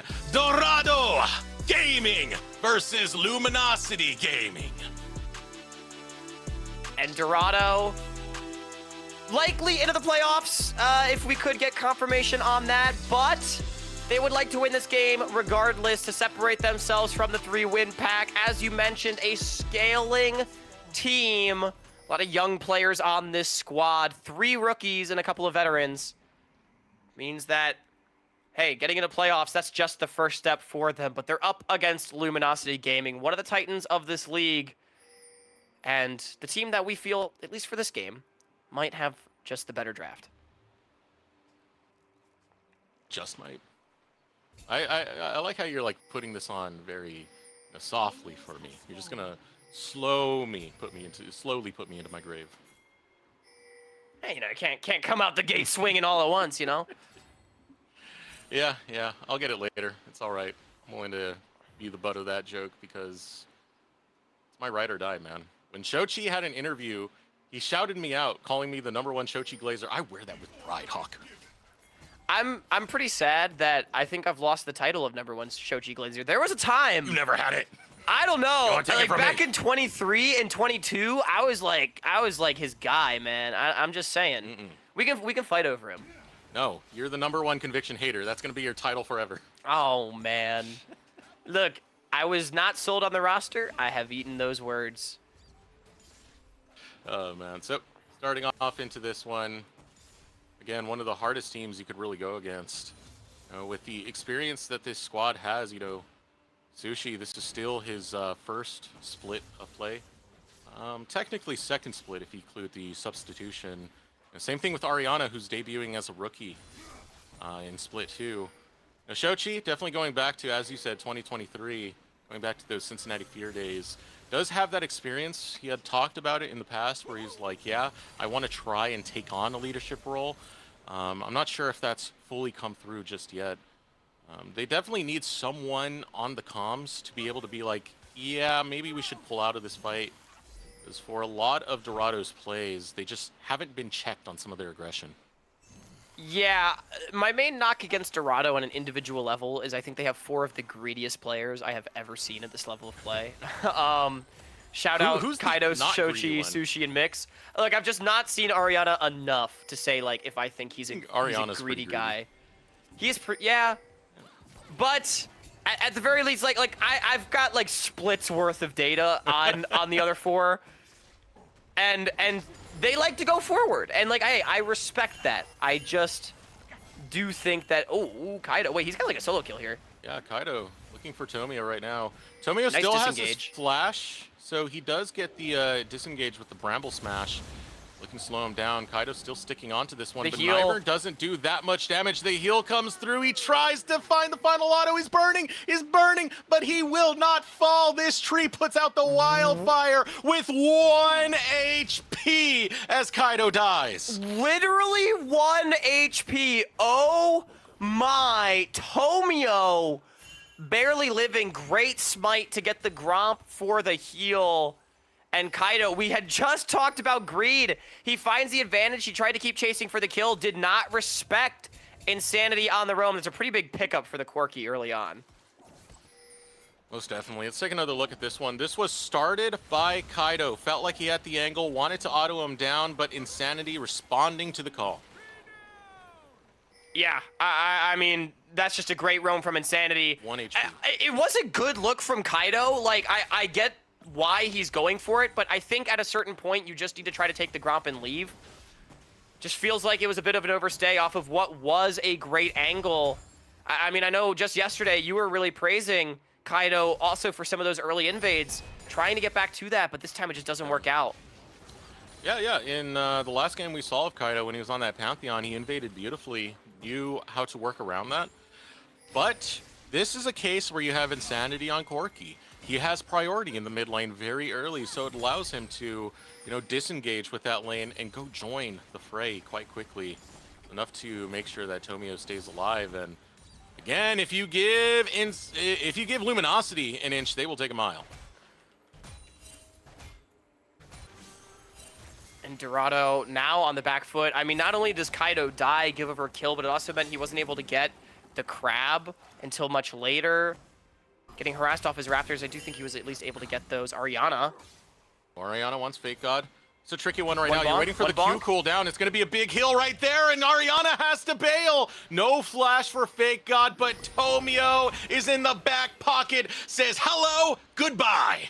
Yeah, easy pickup. Tomio already on the top side of the map, able to make that happen. Nice flash by Fake God. I think he thought he had lethal, but he knew he had his jungler in his back pocket anyway. Was able to clear out the wave, get the heal, and get level 6 in case the Dominus was needed to prevent a death. Ariana knew he was in danger, knew he had gone too far forward, and already LG up about 1.3k. 6 minutes in. I mean, that is...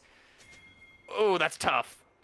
If Ariana's going to go for that, you have to dive as quickly as possible, because you saw the bar was red in the Fury of Fake God.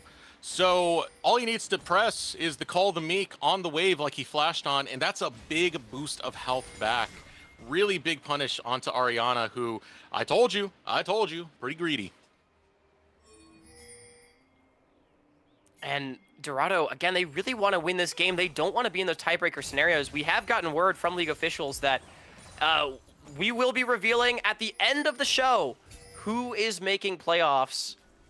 But until then, we are not allowed to know. It is classified information, apparently. So, Dorado, this is a must-win game. They should be treating it as such for themselves. Yeah, this is a big deal for Dorado. 3 wins on the season. And we've seen moments, they took down Vancouver Impact before Shimmer was there. We don't give that one too much credit. Everyone was able to do that. But being able to beat Winthrop is definitely pretty big in the confidence for the squad. We just haven't really seen that continue. They did take down Blue Otter, which is going to feel nice. But still, Dorado against the Titans such as Luminosity Gaming, who are able to grab the first Drake of the game. Having missteps like that will add up very quickly.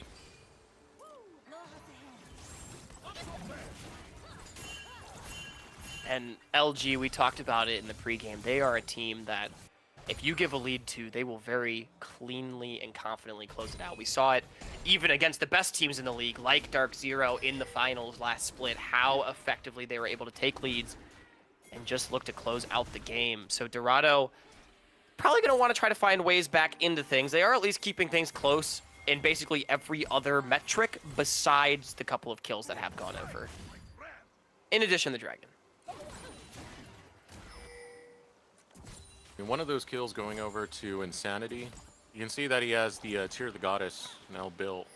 That's really going to help that poke that will come out from Corki later on when he's able to transfer that. So we still will get some decent poke there. And believe it or not, I mean, once you get your Shojin, a lot of those rockets, the damage adds up pretty quickly, especially if you do land the big one. So an accelerated Insanity will be an issue. Yeah, I mean, especially when you look at double AD carry comps, what makes them so powerful, and especially if one or both of them get going, is they just offer so much consistent DPS. Even if one of the threats is removed, the other one will still do it. And they're both on very safe AD carries as well that scale quite effectively. So, yeah, Insanity having that kill is great. We also saw what Perry could do when he gets going on Maokai. Tomio off to exactly the same start that Perry was on, 1-0-1, with a couple of easy kills in the top side of the map. So I think the biggest thing for me is that at the very least, Shochi and Ariana and Sushi have not caved to the pressure in the lane phase so far. Even with those kills going over, I think that's a pretty big boon for Dorado in this game.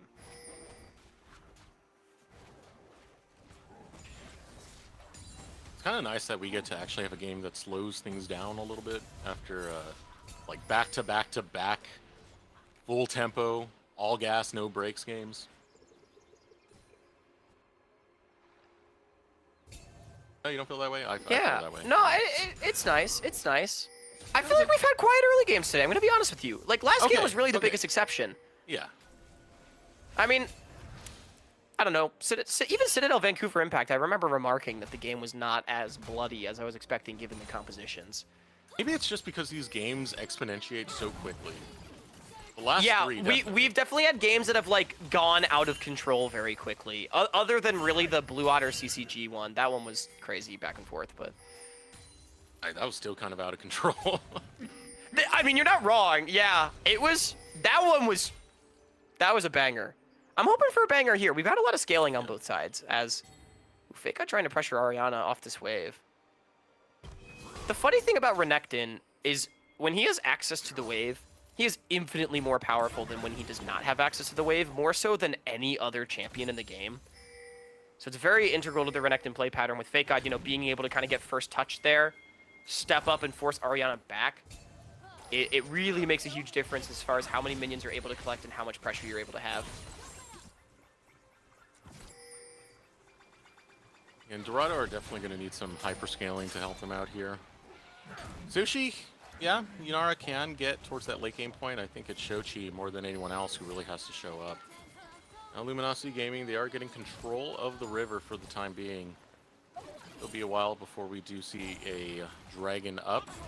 Being able to scout out where Kaido's going on this Ivern will be very valuable to, one, stop the ganks, two, stop them from taking all your camps. You know, that's the thing about Ivern, man. He's like, he comes off as this very, you know, nice kind of Bob Ross style. But guess what? He's not. He's stealing from you. What a jerk. Dude, Ivern is a thief. Like, isn't he, like, canonically, like, a thief or a murderer or something like that? He was, like, Ivern the Terrible or whatever. Ivern the Terrible? I like that.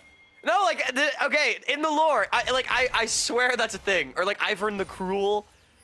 He's, like, Gargamel. But then he, like, gets turned into a tree or... I'm probably butchering this, but I swear that's a thing. It's Ivan the Terrible, right? Well, no, okay, I know who Ivan the Terrible is. That guy's not in League of Legends, though. Imagine, like, they just started releasing historical figures as League of Legends champions. Like, no modifications. It's just, like, the next champion release in 2026 is, like, Alexander the Great. I think we could do better than that. Who, if you could pick one historical figure to make a league champion out of, who would you pick? I'm going to think on that a little bit because we have a situation right here as Luminosity set up over to try and take down Shochi. Shochi has to flash with the rocket. We'll hit him in the back of the head. And Mixture will see his mid laner on the respawn. You know, pardon my French, but I think I get one per split. Shoji just got shit on by Insanity right there, man. Like, oh my god, Insanity just walked up and auto-attacked him to death. That was brutal. And then, I mean, Mixture just walking in, they were trying to jockey for position, but LG drew a line on the sand, and it started with I and ended in Y. His name is Insanity. Man. You know, I'm thinking about it a little bit more. I don't know. I think I would pick an artist. That could be a lot of fun. I mean, Leonardo da Vinci. Imagine like Hui, but it's like Michelangelo. Yeah. Yeah. Or like Leonardo the da Ninja Vinci. Turtle, obviously. Of course. Ramus, you got a new skin on your way. Here we go. Twisted Advance finds its mark onto the bottom lane. Mixture under a lot of damage and tactical. Will be able to break that shield with a cannonball. Yeah, Dog has made the cardinal sin of trying to contest their bottom side jungle now twice in a row, and I think that just means the game is over, as that is first tower for Tactical. He's got a kill on the board. Sushi, like, has absolutely no business ever stepping up to that dying turret and wave. He ends up dying. Something we've seen from Sushi a lot is over-contesting for waves, is something I would like to see him improve upon. And now it is 6-0 on the scoreboard, 4,500 gold in the lead. I mean, I think that's just it. I think we just had one Dragon sequence, and now I don't see how Dorado comes back. Inara's not going to scale. Azir's not going to scale.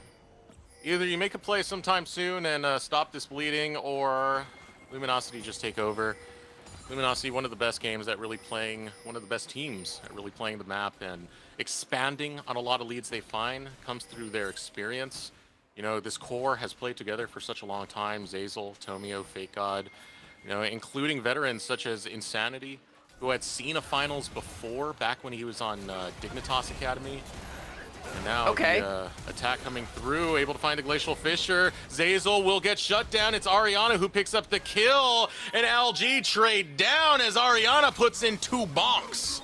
That's a lot of gold. That just got picked up by Ariana right there. Big pickups, but it's going to get traded back on the other side more than likely. Although Sochi is tanky. Emperor's Divide gets thwarted by 2 flashes. And these are croc-infested waters that Ariana is coming into. A triple kill for Fake God.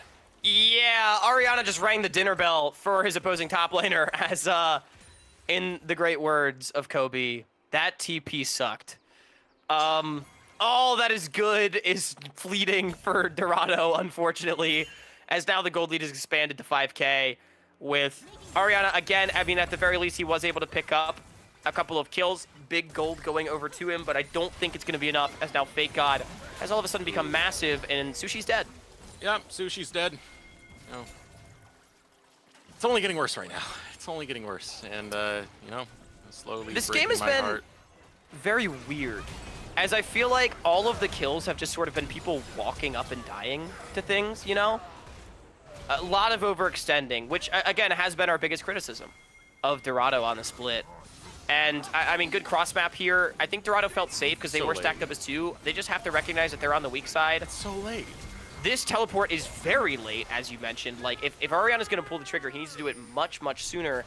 But even then, it's still a 3v3 at best because Tactical would arrive from the top side, so... Yeah, I don't endorse that one. Yeah, pardon my French. That teleport was poopy. Well said. You old whippersnapper. Yeah, it was very dreadful coming out from Dorado.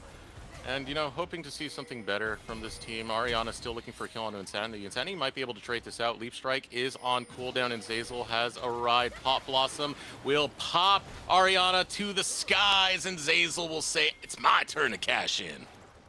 Yeah, easy kill pickup for Zazel. That's going to be a tier 2 tower going down. Dorado not really making a play anywhere else either, so I think this is just going to be more gold and more map control going over to LG. Come on, Dorado. Don't go out on a whimper. Make it Oh, here we go. loud. Here Make we it go. proud, and here we go. Teleport now coming in. It's the Shochi time. Can he put on the show? He looks for Zeyzal. Tactical is walking up to him, bringing the cannonballs. Will hit him with the Buster shot. Taking away Zeyzal. He does fall. Tsurima Shuffle comes out. Gets buffered out from the rocket jump of Tactical. Beautiful display. Will take down Shochi to all my tears and dismay. Now Shushi focusing up onto Fake God. Fake God will slice and dice his way on out, and it's another kill as Tomio will take down and find tree supremacy for Luminosity Gaming. Oh, Kaido died to a sapling. Oh my goodness, it's terrible. It ends up being a 2-for-1 as they did find the kill onto Zeyzal, but Tactical very well played in the 1-versus-1 against Shochi. Able to pick up a kill for himself and get away with it. As I think that was a big look from Dorado. They tried to full send, get a couple kills for themselves, and unfortunately it did not really work. Soul point likely to be claimed in the next minute or so by LG. Yeah, one of the questions coming into this was, what is Bark and what is Bite for Dorado? As they're a less experienced team, it's definitely shown throughout the season. They struggle to temper a lot of their aggression and even play the map that well. And right now, it's a very loud Bark that they've been able to do in the past. It's starting to get silenced by Luminosity Gaming as they show who the true big dogs are.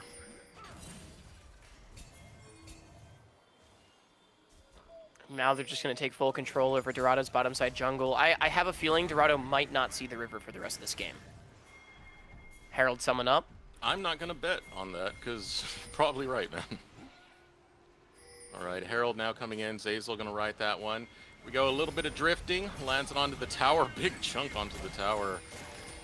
Ultimate comes out from Tomio. Shochi still looking for an angle in. Teleports now. Going to bring Ariana to the fight, but Pop Blossom catches a mixture. Will he part of that? It's a shutdown onto Tactical, and the dogs, they see the river once more. I should have took the bet, Hawk. I should have took the bet. Yeah, I mean, that was a great TP flank from Ariana. Actually able to find Tactical. Another good shutdown. This Jax has gotten a lot of gold. Zeyzal, though. Tangle barbs. Okay. Gotta be careful here.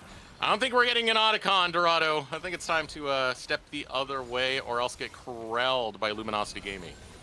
I think Fake God is a better man than me. I would have full sent it right there if I was Renekton. I am very surprised that LG's not. I think they maybe just want to take the higher percentage play of starting up this Otacon. I think they're respecting Dorado too much here. I'm going to be completely honest. Like, everyone's half HP, has to base. I'm very surprised they didn't try to press the attack. Welcome to Maokai. Ivern puts up Bush, Maokai takes advantage of Bush. Tree supremacy definitely belongs to Tomio. And so will the Otacon if Dorado don't do something soon.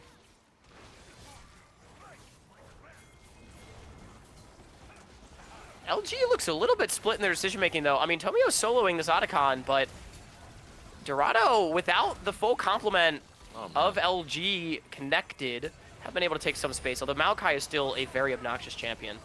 Yeah, trying to find a flank. Ariana. Oh, Shurima Shochi! Shuffle comes out, gets pulled in with the Buster shot at the same time, but Tactical is dead once more. Maybe the dogs still got some bite left in them. 3k health remains on the Otacon, looking to secure it as Kaido, but he's playing carefully. Someone's got to burn it down eventually. Tomio likes his odds as Fake God jumps forward. Otacon now going to be picked up over on the side of Luminosity Gaming, but two fall for Luminosity as Dorado. They'll lose out on the Otacon, but they'll still pick up kills. Yeah, we're living in a very strange world right now, Eric, where Dorado has managed to trade up in kills 4-for-1 in the last few minutes. But Fake God, of all people, is the one that claims the last hit on the Otacon. That could have been, I think, a pretty monumental throw for LG. Had that Otacon gone over, Dorado very close to pulling this game back, and Shochi's, that was a nice find on the Tactical right there to make that play ultimately a 3-for-1, I think, or 2-for-1? That's a good question. I think it was a 3-for-1. Yeah, it still was a good play. You know, hey, thank you, producers. They're bringing us a replay. Yeah, so we can take another look at this. LG 5-member strong, really good Maokai poke denying the choke point, but I think good identification from Shochi and co that bottom lane is your way through. Great flash follow to catch Tactical out of his rocket jump. And from this point, LG, I mean, it's a little bit of sunk cost. Like, guys, we can't just give over this Otacon. And they are low, to be fair. But great AoE coming through, knock up from Daisy. 27! Ariana tries to get in, and I mean, yeah, that was 27 health away from being, I think, Dorado right back smite? into this game. Did Kaido not smite? He was right there. The smite cooldown was off. We let it get to 27. Dorado, we're better than that. Come on. Hey, Tomio didn't smite either. Okay, Tomio, we gotta have a discussion. Both of these trees. You're also Both the significantly better junglers don't than know that. where their D keys are. Tomio has his on F based. I think we've actually had this exact conversation We've had before. this talk, yeah. Yeah. F is for flash. D for Delash, bro. Oh, it's cursed. That's an iconic Medios quote. How old is that now? Like Flash. 2015? It's been a long time. I mean, I think it was 2015. At least somewhere in that area. The last time he was on, what, Cloud9? Yeah, and I'm trying to think of when that interview was, where he famously said, it's F for Flash, not D for Delash. But anyway, hey, Dorado's got control of a mid-wave. They're kind of cooking here, Eric. Yeah. Well, grab a tower. Hey, that's an objective bounty. That's something. We're getting back the Like, dogs. the last 3 minutes or so of this game have been, I would say, Dorado favored. That's cope. But here comes the They've closed the Dragons gold gap. running up. This is still 7K, man. It was more. It was like 9K. I mean, like, look, you got to take your wins where you can.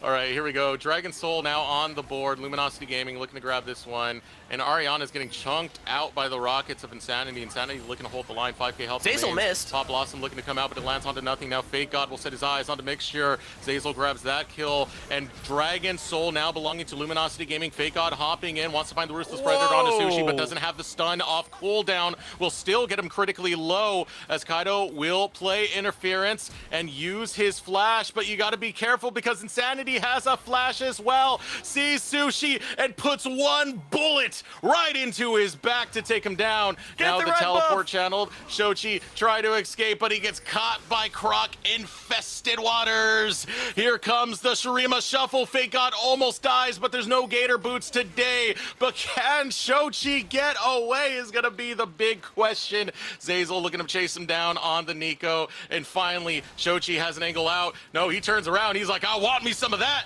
And finally, that's all gonna end because Luminosity are starting up the Baron.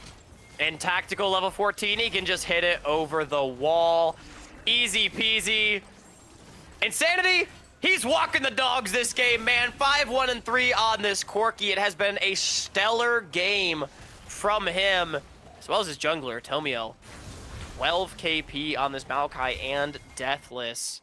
As Fake God is a big crocodile. However, Ariana could try to beat him down. Yeah, but here comes Zazel. Ariana's got to be quick about this one. The Q's on cooldown now. There's nothing else to really heal you up with. Nice use of the Hourglass there will block out the Pop Blossom.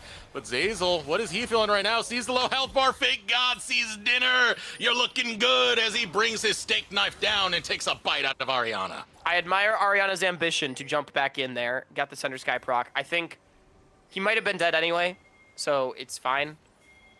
But, Eric, I think it's time to stop coping because, you know, I was saying, hey, there was a couple minutes there that were Dorado favored. However, they have now lost a soul. They've lost a Baron. They're going to lose their mid laner. They lost their top laner earlier. Oh, no. It's looking a little tough right now. Yeah, that could be game with Shochi dead, actually, for 50 does seconds. Killing of an Emperor count as regicide? Not really sure. Kind of taking out everyone now. Well, he doesn't really have an empire anymore, though, right? Sand soldiers, you know, my imaginary friends count. Right, but isn't like his whole thing that his empire is like gone?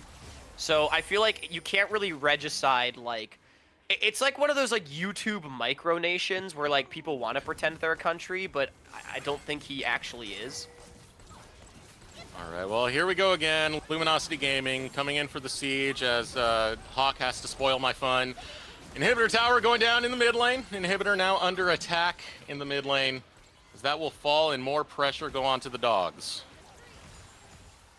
Yeah, and I don't think Dorado has much say in what happens for the next few minutes, at least until Shochi does respawn. Now they have, you know, a 0.1% chance as opposed to a 0% chance. Unfortunately, all 3 inhibitors are going to drop before they even get a moment to do something. And the Baron is still going to be going for LG for a couple waves here. I think they can end. Yeah, they're First just tower's going gone. straight for the end. Do something, Dorado, do something. You gotta fight. Don't just let the Nexus towers go down and get poked out. Let's see you guys go in, as now it's looking grim. Luminosity will take poor Lassie out to pasture and put her down. The reigning, defending, undisputed champions of the league raise their titles high. Yeah, it's an easy win for LG. Starts at the top side of the map with a couple of kills, going over to Tomio and Insanity, and from there, they were just able to take over the game. Dorado, I'm going to be honest, I don't know what the plan was that game. It didn't really look like they had one in the early stages, and that was a bit of an issue. A bit of an issue. Just a little bit. It was a damn big issue, bro. Like, oh my god, Just like a bit. That was brutal, and you know, it's kind of the expectation when you see a team that's rather newer going against a team that's hard established. I said the reigning defending champions, there's a reason for that. They won as this exact roster last time. They're looking to continue a winning streak that both Tomio, Zazel, and Fake God have. So let's go ahead and pull up our MVP so you can see who you guys can vote for. Insanity, Tactical, Tomio, all good contenders. Yeah, I'm content with either member of the mid-jungle. I really do feel like this game was Tomio's Insanities from start to finish. Insanity doing so much damage on that Quirky, and Tomio, I mean, just good poise in the early game. 1 HP, baby! That was pretty hype.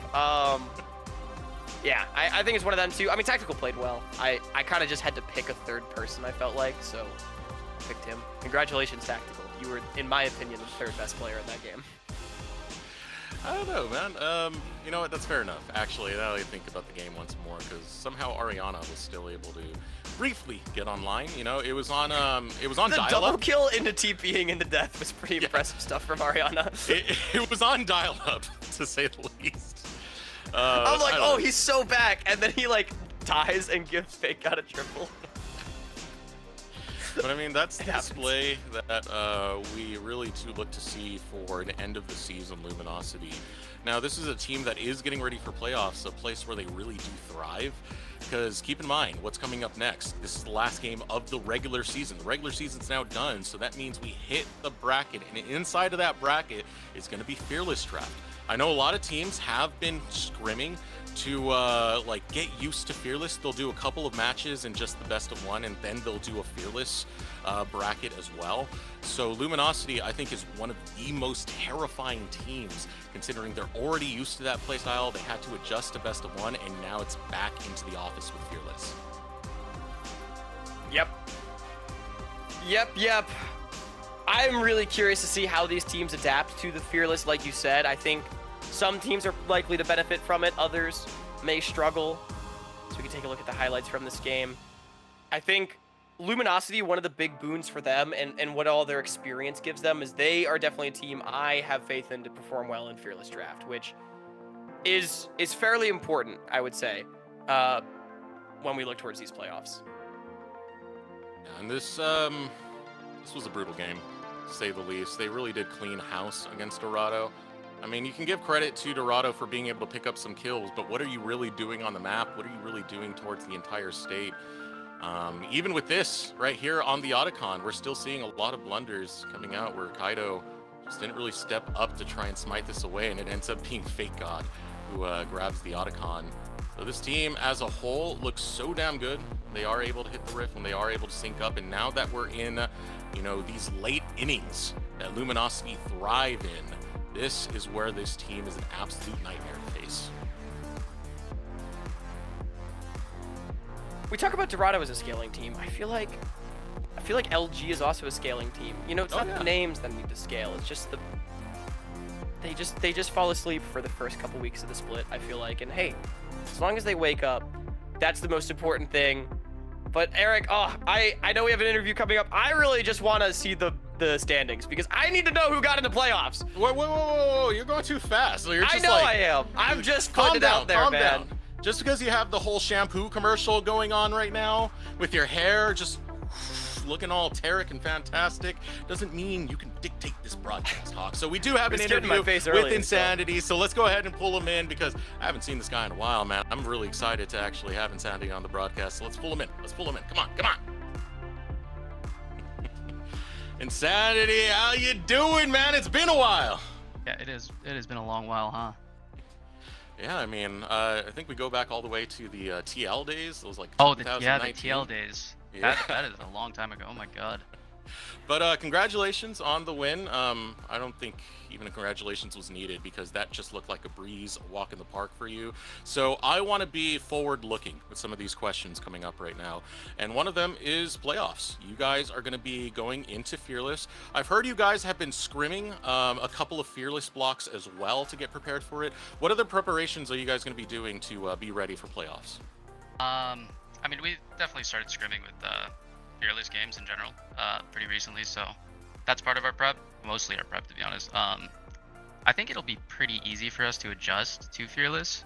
I think that all of our players are pretty flexible in draft and actually enjoy playing Fearless in general more, so I think it'll be, honestly, I'm going to take your words and say it'll probably just be a walk in the park. I would say, like, damn, that's unbridled confidence, but it was kind of a walk in the park for you all in the last playoffs as well. Kind of looking ahead, are there any teams that you feel like are in any way threatening that you want to be able to play against, or just anything else? I think the general consensus amongst people in the community has been that the league is stronger this split. I'm kind of just curious to hear your thoughts looking forward to the playoffs on that. Let me think for a second. I feel like I don't think any team is threatening, per se.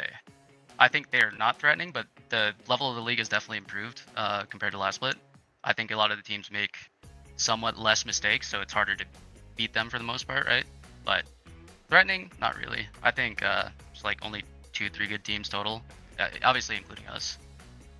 So reflecting on the regular season, now that it's all said and done, how are you feeling about your guys' growth? I know you had some bumps in the road. You know, the CCG game was one of the biggest ones. Was a lot of that just coming down to like adjusting to what a best of one means after having done Fearless for so long? Maybe a little bit, but to be honest, I think I just played like shit in the beginning of the split. So obviously, once I start playing better, I think our team is not our team, but it's more like easy for them to play the game when their mid laner's not inting, of course. So yeah, it can definitely help for sure, and you've been showing it a lot in the last couple of weeks with your play. For you personally, I know you've been playing for a few years now. Do you feel like there's a specific thing this split that you've been able to level up about your game that you feel like has gotten you back to that level that you can be more proud of? Yeah. Not necessarily. I think if anything, I just refined my skills more, and I think I'm just playing a lot more consistent. I'm playing a ton of solo queue as well, and I think it's given me a great deal of confidence. So pretty confident going into whatever we play or whoever we play. One more question from me. Where'd you get the hat, man? It's actually pretty baller. I don't remember. Probably Target or something. It looks good on you, man. Well, do you got any shout-outs before we do let you go and get ready for the playoffs? Shout out my team. I think everybody's working hard and we all share the same goal, I think. Appreciate them. And we look forward to seeing you guys in the playoffs and what I believe is home field for you guys being in those best of series. So tremendous play coming out today. You guys had a great season. You're still the reigning defending champions. I want to see you defend that belt. So take care, Insanity. It was nice having you, man. Thank you. You too. All right. It was nice seeing him again, man.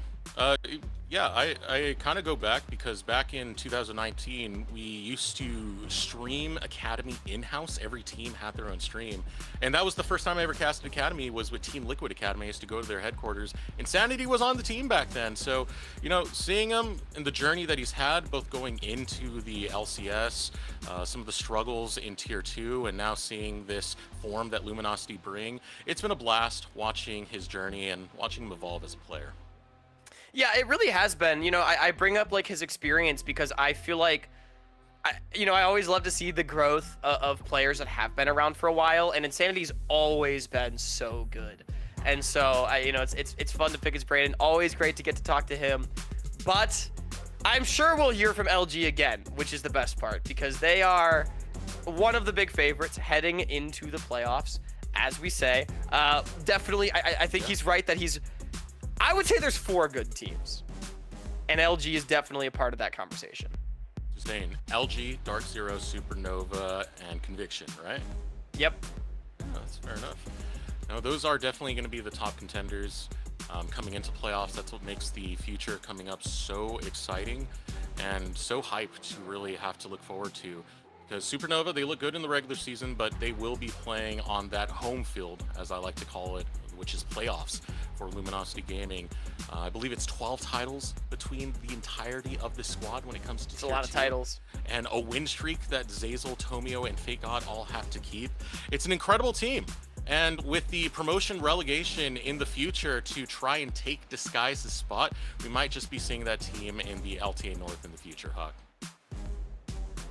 Yeah, I feel like it's definitely possible. I mean, only 2 spots in the promotion tournament, and there's 4 good teams vying for them. There's going to be 4 other teams looking to play spoiler against them as well. Let's not count out the rest of the field, as I think it's now time to unveil who those 8 teams. MVP. Oh, gosh, you're right. Okay, show me the always MVP. Roll the rushes tape. broadcast. Roll the tape. See, All we right, don't have never the mind. Don't MVP roll the ready tape yet. We need a rushing minute. us, Hawk. Oh, man, this guy. I'm getting ahead of myself. I'm getting too excited. That's my bad. It's been too crazy of a day, man. I mean, we had Blue Otter being able to have that upset against CCG. We had some bangers coming out from the Conviction Supernova game. We all got to top it off with Luminosity just hitting their stride as only they can. What a fantastic team it is. And, one last note on the topic of Luminosity. They talked about the pressure that's on them. It's not even to be the reigning defending champions. It's the fact that if they can't beat NACL teams, then why are you going to want them in the LTA? They will bring their best for that playoffs bracket. That's something Zazel himself said, along with be a good little support and player Nautilus Alistair. Zazel's a funny guy, man. So, hey, he got to kind of Luminosity. flex the Nico. I mean, he's been a big Nico enjoyer as well, but yeah, probably I would say he has the best Nico in the league. I feel like no one else is really playing it, to be honest with you.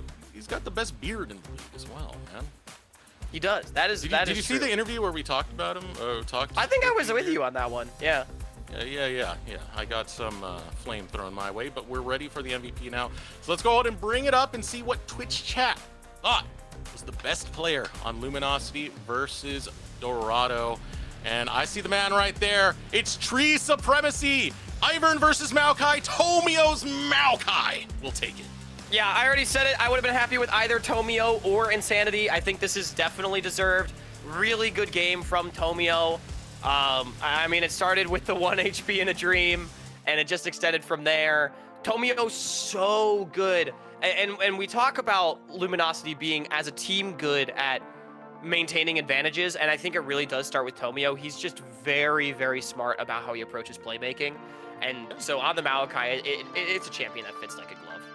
Yeah, he looked tremendous on it. He looked fantastic. A lot of plays he could make. I agree with you, Twitch chat. Definitely the MVP for this one. And big congratulations over to him. Big congratulations over to Luminosity after having a pretty fantastic season. I mean, at the end of the day, they're not going to finish in first place. That does belong to Supernova. I still kind of feel like it was stolen from Conviction thanks to that forfeit, but that's one of their problems right I mean, they there. stole it from themselves, I think, so...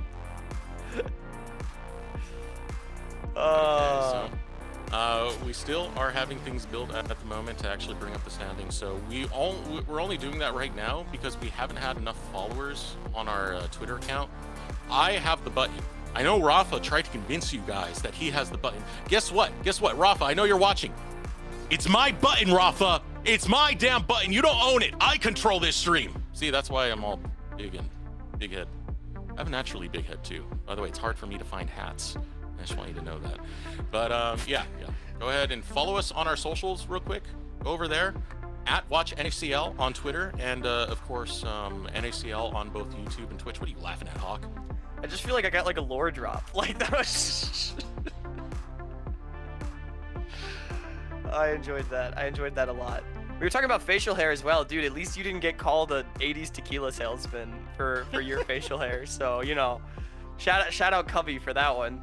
I'm telling you, man, you look like an 80s sports broadcaster. Dude, I'll take 80s sports broadcaster. I mean, at least kind of fits the bill of what we're doing here, you know? Yeah, like, you remember the movie Anchorman? Oh, of course. Yeah, you look like you'd fit right in with, was it like Paul Rudd's character in that one? Rudd? Wait, yeah, what did you just call him? Paul Rudd? Eric, I feel like you're namely challenged. Like, what's am. going on? I messed up my own name today. Yeah. Paul Rudd is really funny. I kind of like that. Dude, I think Rude Dude should like go by that for like a stream. Paul Rudd. Maybe that's what we'll call you. Paul Rudd's brother, Paul Rudd. Someone said I looked like Jesse Eisenberg's little brother, and I thought that was a really interesting thing for someone to say to me once. This was like a couple weeks ago, but I digress. If you're wondering why we're just podcasting, we are eagerly awaiting the reveal of the standings in the bracket, but our amazing production team behind the scenes is doing what they can to get that sorted right now. So. No, that's not the story. What did I just tell you? I have the button, and I don't see enough sorry. followers on our Twitter account. Yeah, we need more followers on Twitter, and then we'll get it. Yeah. Fortunately for you, you know, I think that's a good compliment to have. If you had the compliments that I had back in the day, I was called Brown Freak for the longest time. Yeah, I had to live with that for almost like 4 years. I was getting that. Well, that's an interesting choice. And then you had Joshi, who was Walmart Jat at the time. Yeah, it's the end of the season. Wait, who was it's the end Walmart of the Jat? regular season. We're having fun with this. Joshi. I almost said Shochi. I am challenged with names. I could. Oh. Joshi's Walmart Jat is pretty funny. I'm not gonna lie. I feel like I would say Cubby's Walmart Jat though. No, like they have more of a similar broadcast style. Cubby's just dad. That's what he is. Okay, I just got the spoiler on standings. Dude, God, I want to talk about it so bad, but I haven't seen enough followers on Twitter yet. Okay. Wait, where did you see this? The NACL server. Oh. Still buying time, guys. Still buying time. If you can't tell. But yeah, at this point, I should just pull out my guitar and start playing a song. Maybe we can do a Super Heavyweight SmackDown live and in person. Dude, that'd be fun. That would be fun. I would like to have, Kangas actually edit it. That's one of the reasons I kind of miss Kangas, is because now I've seen some Twitch chatters call me Baldy, and it's like, no, Kangas is the bald one, not me. Damn. I will say, like, Kangas is definitely, like, I feel like the token bald guy, so... I really wonder how long it's going to take for the LTA broadcast to all just be bald men. Like, I guess Freak left, but we got Azale and Steve. I feel like you're, like, one of the next up, you know? Like, you know, we're getting there. You're slowly infiltrating. We need more bets. Hey, Raz, shave your head. Just do it. One more bald people. Bald representation. If Khaled from Ole Miss is watching right now, if you can just Photoshop all the cast members on the LTA broadcast as bald for me, please, I'd really appreciate that. I think the people need that. I don't think I've gotten a bald edit yet, actually, which is, I guess I've not done anything to piss off him at Ole Miss. He did a Grapes bald edit. I could do it.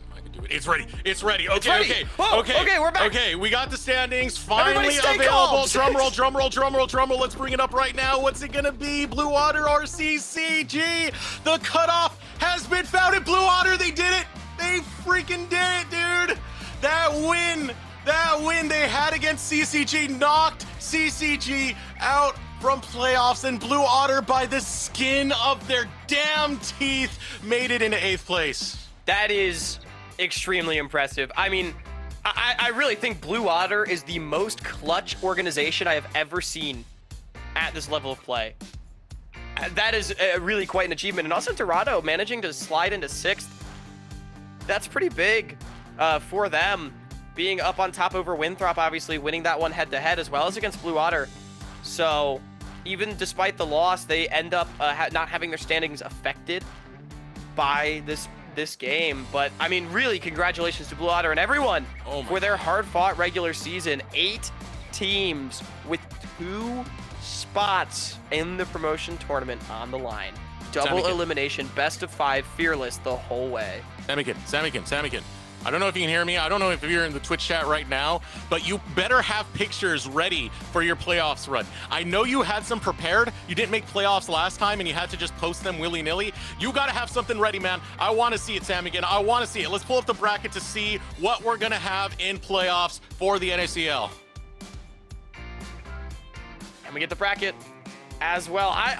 I'm just so excited. Unfortunately for Blue Otter, they do have to start their road against Supernova, which is going to be tough. It's double elimination. We're fine. It's not elimination, and we have seen that Supernova can be beaten. Maybe if Array picks up the Riven over the next week or so, they'll have a good chance. But it is best of 3s to start things off. Best of 5s do come later. However, a lot of great series to get things started. I think my eyes immediately drawn to that Conviction Citadel game. That one, I feel like Conviction looking dangerous, honestly, in the top half of the bracket, but I think Citadel in the same way could torpedo anybody. And I think whoever wins that off to a really good start with their playoff run. There goes Hawk again, being a Conviction hater, as usual, you know. I didn't say that I think Citadel's gonna win! What is this? This is slander! You heard of Conviction. Okay, let's pull up the schedule for next week. When the playoffs do start, it's going to be upper bracket matches. You know, they clutched out what was absolute cinema before. Can they do it again against Supernova? The odds are against them, but for some reason, that's when Blue Otter seem to strike gold. Meanwhile, Dorado Gaming and Dark Zero will be doing battle. We'll see what Dorado can do, what they can bring once we're in that playoffs bracket, and if they could finally get it all together to go against the Titans of Collegiate Dark Zero. I just can't wait. A big bracket, the spots on the line. But Eric, it's been a long show. I think the people deserve a nice rest. Make sure you tune in here for the playoffs starting on August 14th. At the same time, here at the same place, twitch.tv/NACL. But before we go, you're always rushing this, Hawk. What? What was I rushing? We got sponsors. We got sponsors. I was about to say, but before we go. We gotta let them know our sponsors, you know? Yeah. Prodiff.gg, there's a QR code up there. Watch it, watch this. Oh. Yeah, there we go. Prodiff.gg, go ahead. Scan that QR code. People who play in the NACL, people who play in the LTA North, ex-LCS pros, coaches within the system. It's going to be an awesome place to go ahead and develop your talent, become better as a player, and go ahead, climb the ranks, learn from the pros, one-on-one coaching from the pros with prodiff.gg. Do you suck at League? Yeah, press that QR code. Not press it, scan the QR code. But let's go ahead and shout out our socials as well. If you want to follow everything that's going on within the league, go ahead and go to our Twitter. Give us more follows. I'm watching you all. You better follow to stay update with all the clips that we post, with all the news that we post, updates on the bracket, so much. And so far, everything that you could ever ask for NACL content. And of course, YouTube and Twitch, you can watch us on either platform at NACL on that. But for the broadcast desk, finally, I'm going to give Hawk some mercy, man. We want to thank the players, we want to thank the coaches, we want to thank the staff, we want to thank our production, we want to thank you for tuning in to our ugly mugs. Be sure to tune in next week, same place, same time, for more NACL as we head into playoffs. to out-pressure Denethor and potentially try and take him down as K looks for the 1v1. Flamespitter does a lot of damage to Denethor, but K is now going to be silenced. Wilson looking to get in, will go ahead and jump with the Cyclone to try and finish off K, but the armor shield comes up, and K will not fall! Instead, it's all in flames for Winthrop. Shockwave goes wide, but the pillar will slow sword down. There's no more mobility left in the kit.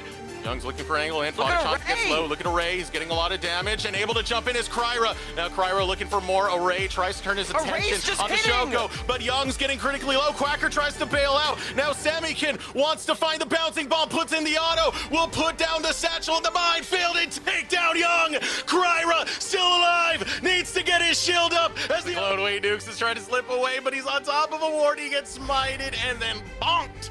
He's dead. I respect the standstill technique. Unfortunately, Wukong is sort of the one that pioneered that, so Kennedy was able to get him in. Coming a little bit too late because here comes TF Lane. Here comes Stun. They're charming up, they're stunning up, and they're looking to bonk all the members as Dardock becomes Dar dead. Hoarder will die once more. Petrifying Gaze comes out. It lands onto everyone. And Supernova will be destroyed by the BM of Viper. They'll let him watch. Straight for the end. Do something, Dorado, do something. You gotta fight. Don't just let the Nexus Towers go down and get poked out. Let's see you guys go in, as now it's looking grim. Luminosity will take poor Lassie out to pasture and put her down.